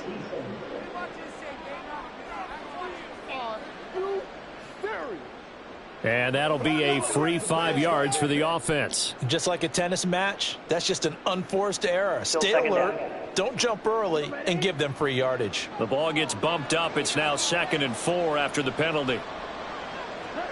And Lance now to throw.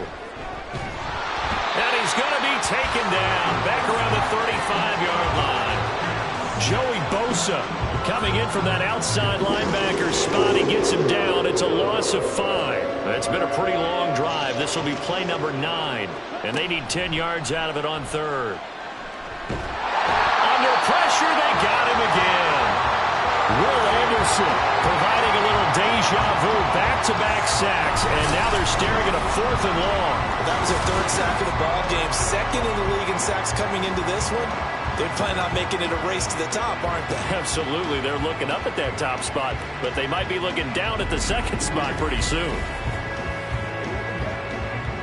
On now is the Packers punter, as he'll punt it away for the 4th time today.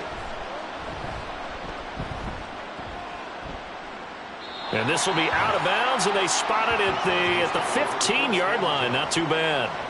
Here's the Los Angeles offense as they get set to take possession. A kind of a lucky break on the prior drive, Charles. The turnover on downs that the offense had didn't come back to bite them after the other side. Their defense came through, was able to hold them without any points. I would agree with you, Paul. A little bit of a lucky break indeed, but you know what they'd say to us? No luck, just pure skill. We rose to the challenge, and we didn't permit a score. That's how we roll. I'm kind of curious, Charles, if they might temper their aggressiveness now offensively if they get in that 4th down spot again. Yeah, one would think so, but maybe because they held them, they might go for it again. They go play action here on 1st down. And brought down, but not before reaching the 45-yard line. A nifty bit of scrambling there. 12 yards, 1st down. Creeping up on a minute to play in this 1st half. They'll look to throw now on 1st down. He'll find ETN out of the backfield. They'll wind up getting just a yard out of it, and that will bring up 2nd down.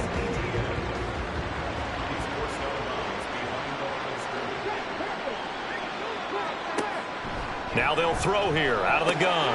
The defense gets a hand on it, but he still grabs it. Look at the big fella go.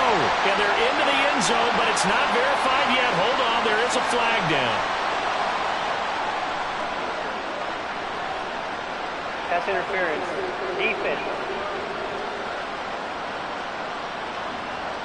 So obviously they will decline the penalty there, and the result is 6 points.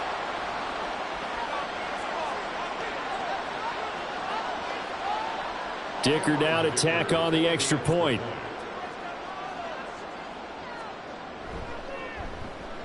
It's good, and they stretch their lead to 28-0 now. The drive summary that time, 5 plays. And it winds up with a touchdown for Los Angeles. Taking it about the 1. And a nice job there on special teams to limit him to inside the 15 as he's dropped it to 14. The Packers with the football here late in this 1st half.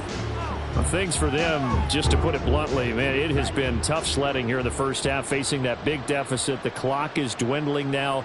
Maybe if they can get something on the board here before intermission, they'll have at least a little momentum heading into the 2nd half. And defensively, they're just looking to keep him contained as they're able to get him down. Now the Packers going to go ahead and use the 2nd of their timeouts as the clock will stop with 35 seconds to go in quarter number 2. Here's Lance to throw it. And that went too far in front. He couldn't reel it in. It's incomplete. I know coaches tell us all the time that having a powerful arm isn't the #1 thing they look for in a quarterback. But when you're trying to throw inside routes and you need to put some heat on it, it helps have the big gun. In this case, just a little bit too much. And he is going to have a Packers 1st down by a couple of yards as they're able to convert here on 3rd and 3.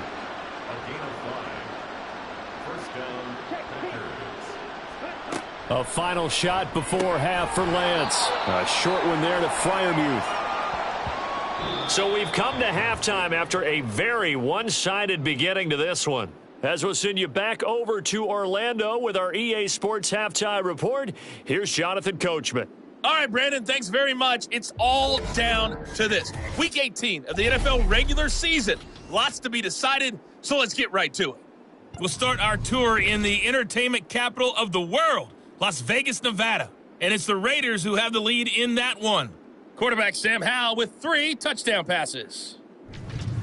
From there, we head down to the desert. Check on the Cardinals at home in Glendale. And you can see there it's the visiting Colts who have the lead in that one. 2 touchdown passes there for Anthony Richardson. Lastly, let's check in on our nation's capital to see what's happening with the Washington Commanders at home at FedEx Field. And they were losers in that one as they fall to the visiting Denver Broncos. Cortland Sutton, 2 touchdown catches in the victory.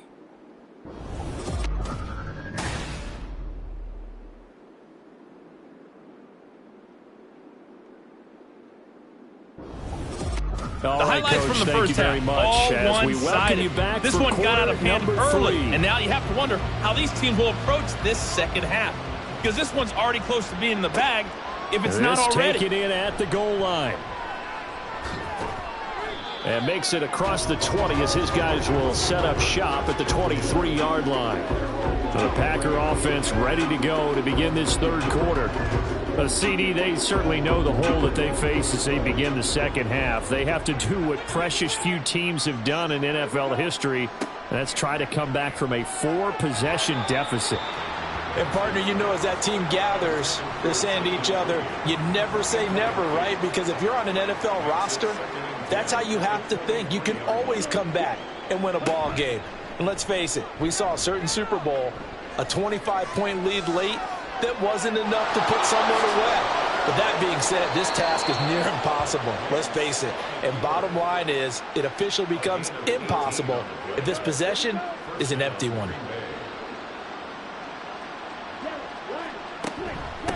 On first down, Singleton. And a hard-earned yard there as he ran through one would-be tackler. It's second down. Now 2nd and 9. 1-yard gain brings up 2nd and 9. Now Lance. He finds his man, complete. That's Reed. That one good for 26 and a first down. 26 yards. And the Packer first down. Now Lance on the bootleg. And this one caught along the sideline, but they say already out of bounds. Now the throw didn't give him a chance to turn it upfield, and that brings up second down. Play action. Now it's Lance. Looking left side, and he's got him in. That's Reed. And finally, down he goes as they work it inside the 10 to the 7.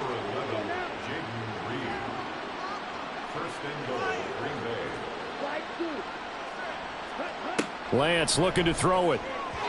And that is going to be incomplete as he led him a bit too much.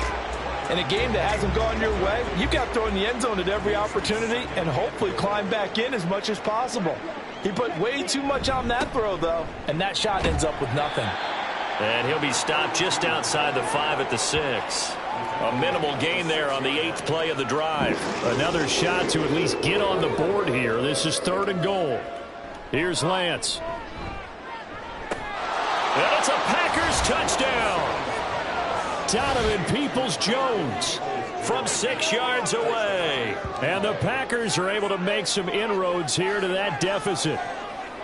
So that, Charles, their first score of the ball game, obviously, coming here in the third quarter. Is that going to be enough to energize the troops? It's a great question, and we'll wait to see the answer, but it's finally something for them to build on.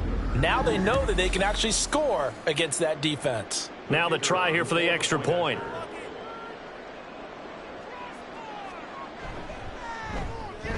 He's got it to bring it back to 28-7 now. That time a 9-play drive. And it ends with a Packers touchdown. The kickoff unit is out on the field, and they will send this one away. taken at the goal line. And he'll be tackled just shy of the 25. Now we'll look at the Chargers offense. They get ready for their first possession of the second half. And they were terrific in the first half, built up a sizable lead. It's just been cut into a bit following the opening drive score on the other side. But this is a unit that has to be itching to get the football again. You can say that again. They've got to be pretty eager because, let's face it, they've had to sit through halftime, then sit on the sidelines and watch that drive. So you can bet that they're saying, let's get on with this. We got to go out there and get some more points. Now this is going to be a quarterback draw. And he's able to take this one up to the 35-yard line. He has enough for the first down, and the keeper a gain of 6. Well, you certainly have to give a little credit here because they're playing this game now at their pace. This is ball control football, sustained runs, taking their time, and making it work. And now a throw on first down there, but it's incomplete. They don't get the hook up there, but you really have to marvel at how precise he's been throwing the football these last couple weeks. Oh, that's the perfect word for it, precise, because if you're at 70% or better 2 weeks in a row, you have a job as long as you want one in this league, won't you? I mean, let's face it, it's not just West Coast offense either. He's putting the ball downfield as well. Second catch for him today, and it'll wind up a first down. They'll set up a throw.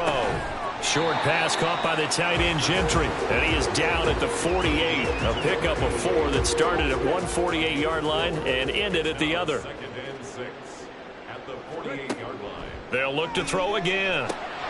Taken in left side, it's Wilson.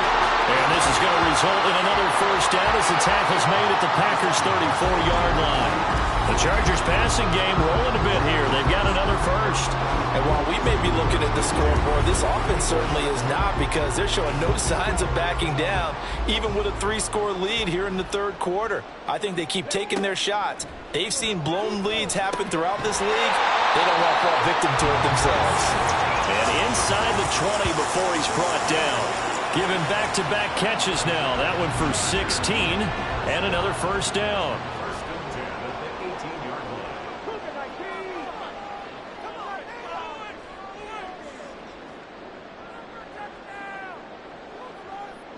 Now they'll try and set up the quarterback draw here. And he will lose yardage here back at the 23-yard line. A full 5-yard loss that time. It's going to make second down pretty tough.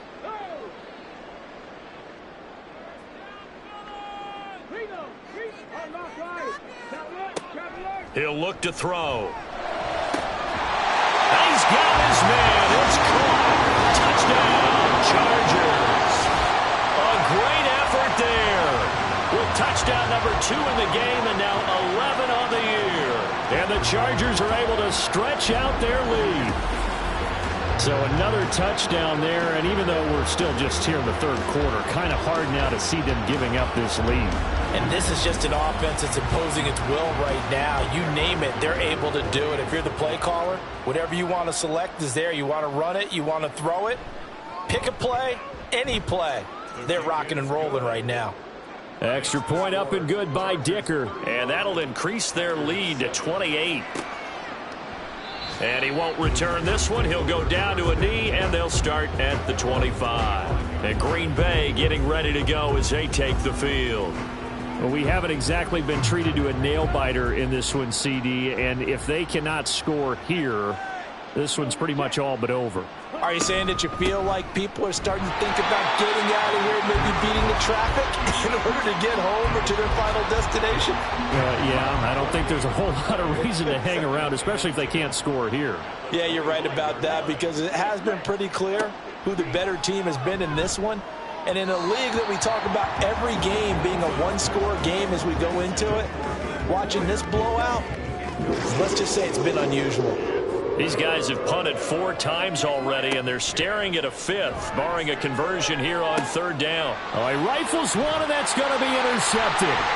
Derwin James with a pick, and he's able to get it back to right around the 27.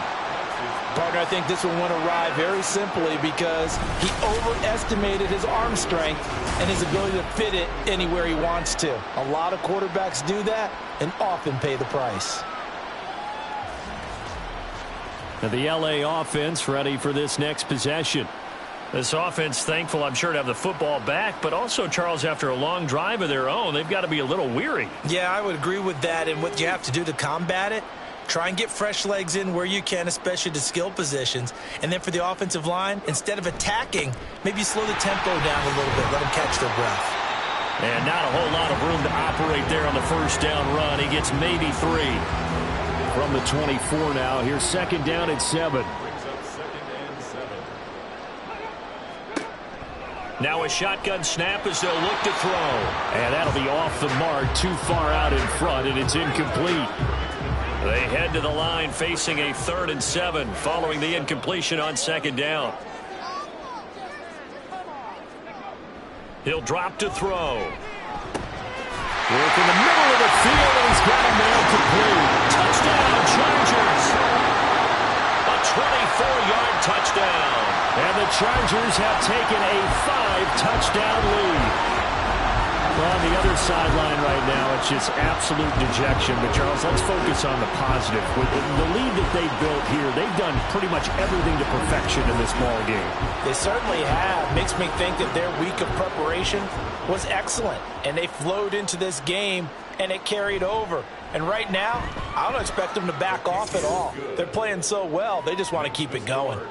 Extra point up and good by Dicker. And the lead grows even larger here in the 3rd quarter. And here comes a return from just beyond the goal line. And tackled at the 21-yard line, so a net negative there of 4 yards. Green Bay's offense ready to go again. And we'll see if they can bounce back from that last drive. In particular, if they can bounce back at the quarterback position, Charles, after throwing their first interception of the ball game. Yeah, and some guys, you know they're going to want to try and get a big play right away and take control back. Others, they're going to look to hit a couple shorter passes and get a little momentum back that way. But for the defense, that goal's not changing a bit. They want another pick. You're exactly right about that. In fact, you got to watch them a little bit because in coverage, they may cut down their gaps a little bit, maybe their splits a little bit in order to try and get to the ball even faster. On second down now, Singleton. And they're going to get him behind the line yet again as his nightmare afternoon continues. Now they're going to be dealing with a 3rd and 7. Is that one officially a loss of 1? You've got to figure the further they fall behind, the more you think that they'll get away from the run. They're trying to stick with it, but the results, they just aren't there. Throwing is Lance on 3rd down. And that will be incomplete. And there's another stop. One of the league's best defenses is certainly bringing it again this week. On now is the Packers punter as he's on for the 5th time here today. And the fair catch is made at about the 27-yard line. The offense for Los Angeles returns to the field. This drive here beginning probably with a pair of motivated groups. Remember, the offense scored a touchdown on their last time out, looking to repeat that in Charles's defense. They were very frustrated after giving up 6 the last time on the field. And frankly, it's just a battle of wills in a lot of ways because you know they're both motivated, they both game plan for this drive, and they both have specific outcomes in mind. To me, it just comes down to who can execute better and which side can step up and assert its will over the other. This offensive game plan has just been sensational. I mean, when you think about all the different ways they've gotten their receivers open so far, it's really been impressive. Scheme, design, execution.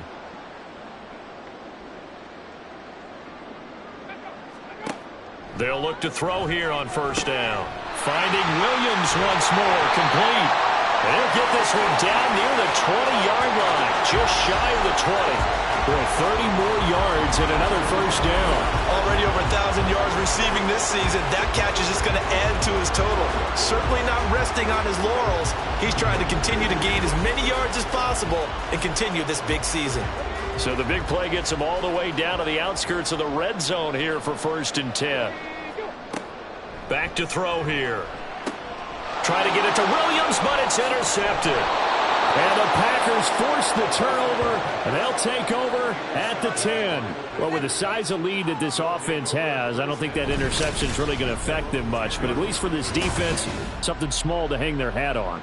Yeah, and let's face it, they're not even scoreboard watching anymore, right? They're just trying their best to make a play, get themselves off the field, which they just did, and salvage a little bit of pride in this one. The Green Bay offense ready to take over. Charles, a very uninspired effort the last time we saw them out there. It was a quick 3-and-out, then they punted the football. Yeah, and you never want to get stopped so soundly during a series, but what would be even worse now is letting it happen again right here. They've got to get going. And nothing much materializing there on the first down run. He'll get a couple, and that's it.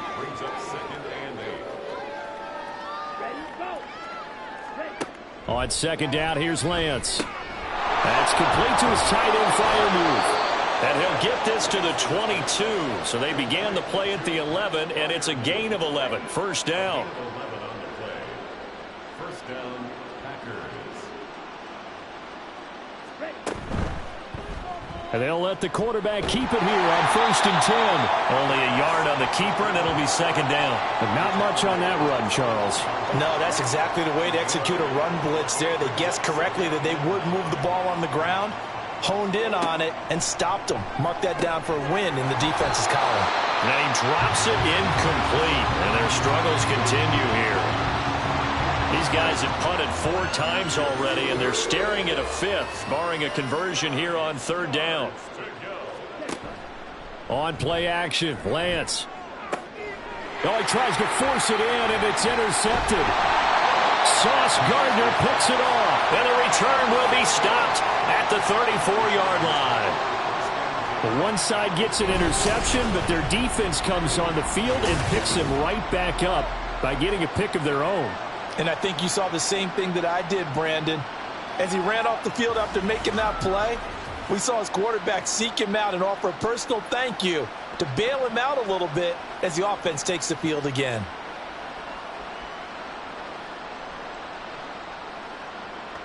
From the 34 now, here's first and 10. A give to ETN running right. And this play will be blown up. He'll lose yardage back at the 38. That's going to wind up a loss of a full 3 yards on first down. Hey, a lot of points have been scored in this game against them, but tally that one on the side of the defense. Do you think maybe, possibly, it can be a little bit of a changer for them? Maybe not a game changer, but a little bit of a momentum one that maybe they can string together some pretty good plays and slow them down. He'll get that underneath ETN. And he'll be brought down at what's going to turn out to be the final play of this third quarter. So they'll get a little extra time to come up with his third down play as we played 3 quarters. We'll return with more after this. You're watching the NFL on EA Sports. And this offense on third down today, they've been near perfect. 4 for 5 to this point. This is 3rd and 9. Touchdown, LA! Travis Etienne With touchdown number 27, that ties Priest Holmes for the 3rd most in a single year. And the Chargers look like they're going to get back in the win column as they extend their lead here in this 4th quarter.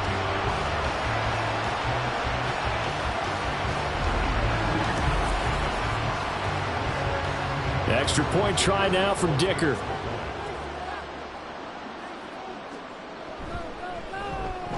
Now this one was over a while ago as they just add on to their big lead.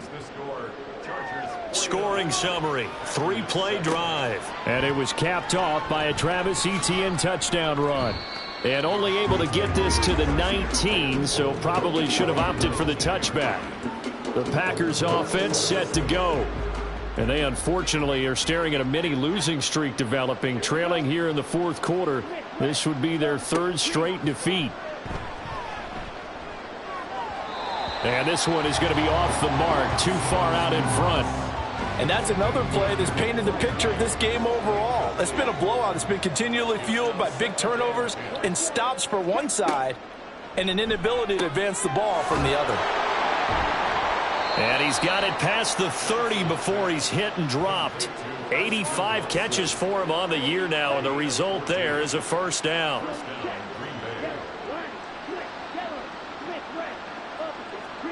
Throwing now is Lance. Throwing quickly there, but it's incomplete. At this point in the game, they've got to continue to try anything they can. They're still working at it, even though this one feels like a lost cause. Lance looks to throw again. That's taken in by Watson. 9 yards, not quite enough, and they'll be left now with 3rd and 1.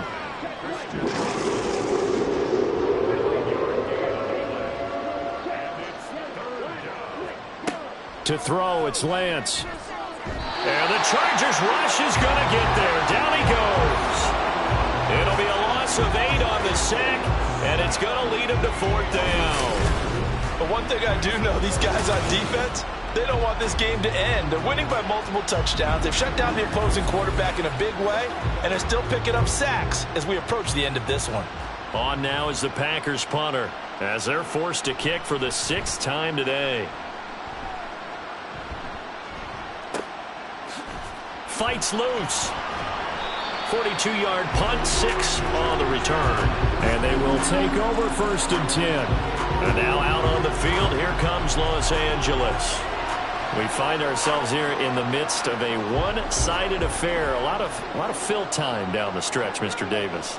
So we could talk about food because that is something that you and I we enjoy. We enjoy our time at the table. So maybe the best steakhouses in the city, but in all seriousness, the performances that we've seen this year, we've seen a bunch of great ones, and it's going to be hard to parse who's going to win the MVP. Yeah, it really is. Is it going to be a runner? Is it going to be a thrower?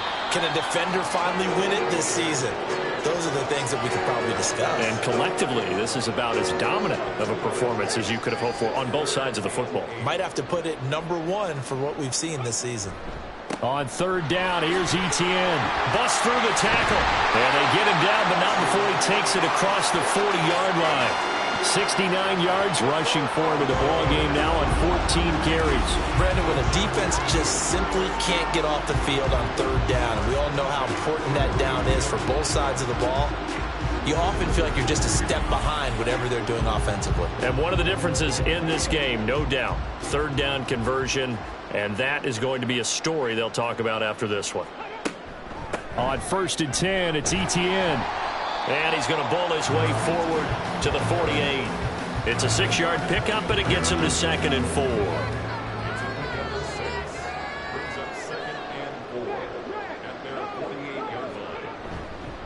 Another tote for Etienne. And he is met in his tracks behind the line of scrimmage. Call that a loss of a yard, and things get a little more difficult here. 3rd and 5. It's now 3rd and 5.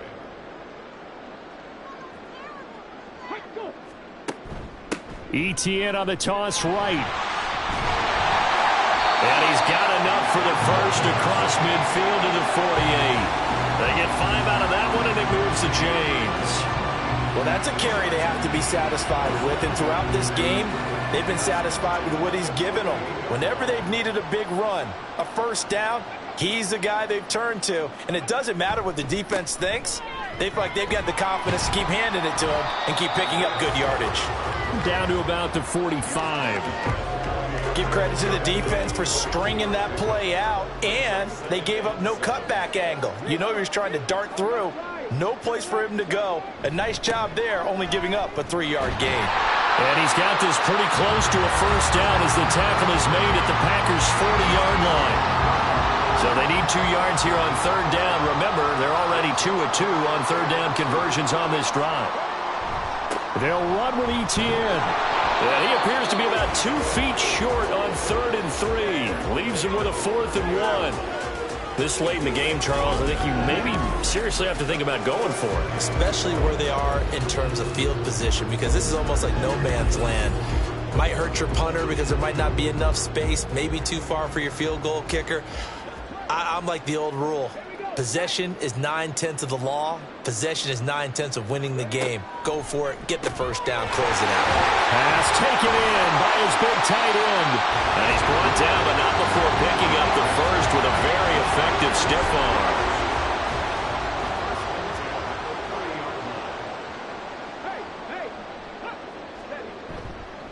Off the play fake, he'll look to throw. Into the hands of Williams across the formation. And he's brought down, but not before he reaches the 8-yard line. A well-executed 22-yard gain.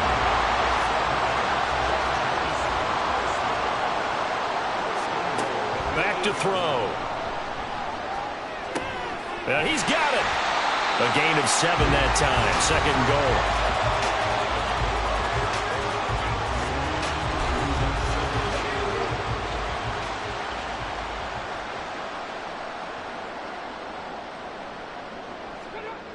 Etienne.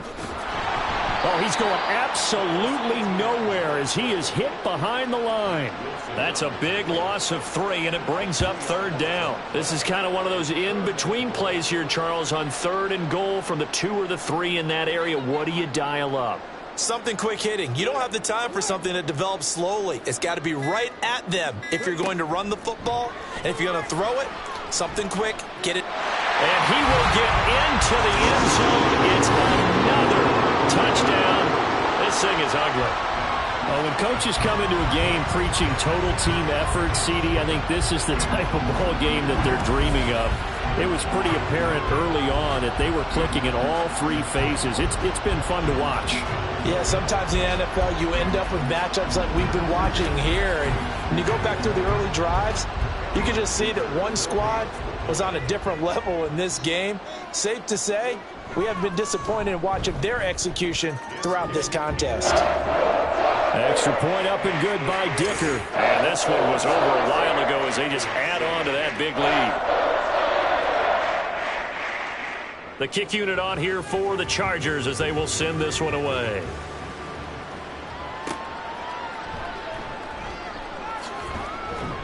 And not much happening on the return as he'll get this to about the 23. The Green Bay offense now about ready to take possession here. Defense got the better of them last series, forcing a punt. See if they make a few changes in the game plan here and try to get points out of this drive. 1st and 10. On 1st and 10, here's Lance. Chargers able to get the pressure and bring him down. Will Anderson able to get in there for his 2nd sack of the afternoon. Guys with his talent in the pocket aren't supposed to be getting hit like this, and you know an intense conversation with the offensive line is going to occur after this one. Might not be from him, but the offensive line coach will have plenty to say about this game. Well, they're in some hot water now. After that sack, it's 2nd and 21. And Lance now to throw. Over the middle here, it's hauled in by Watson. And they will get him down, but not before he gets very good yardage there, as that will lead us right into the 2-minute warning. Just 2 minutes remaining here in the 4th quarter of what has been a one-sided affair. So here's a 1st and 10 at the 38. Now Lance. Oh, he dropped it. And that's pretty indicative of the way this one's gone. Now a 2nd and 10.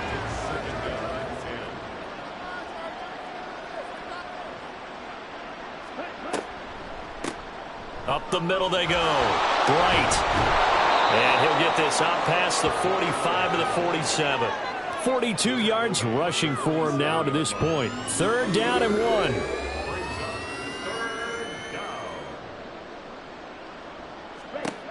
From the gun, it's Lance. And that is incomplete. This has been a rough one, to put it mildly, for him. And after this one's done, you just feel like at the post-game press conference, this team's going to have a lot of questions and definitely not a lot of answers. And he gets it away, a directional kick going toward the sideline. And this will carry out of bounds. Where are they going to spot it now? At about the 18-yard line, it looks like.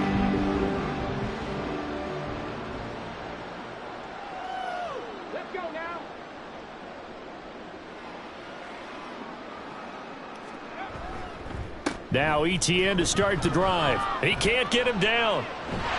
It's on the 22-yard line. I feel like I could see what he was thinking on that carry. He wanted to follow that big tackle through the hole. Ended up only getting 4 yards on the carry. I think he had designs on that one being bigger. On 2nd down, Etienne once more. And he'll be upended here after a pickup of 3, getting it out to the 25.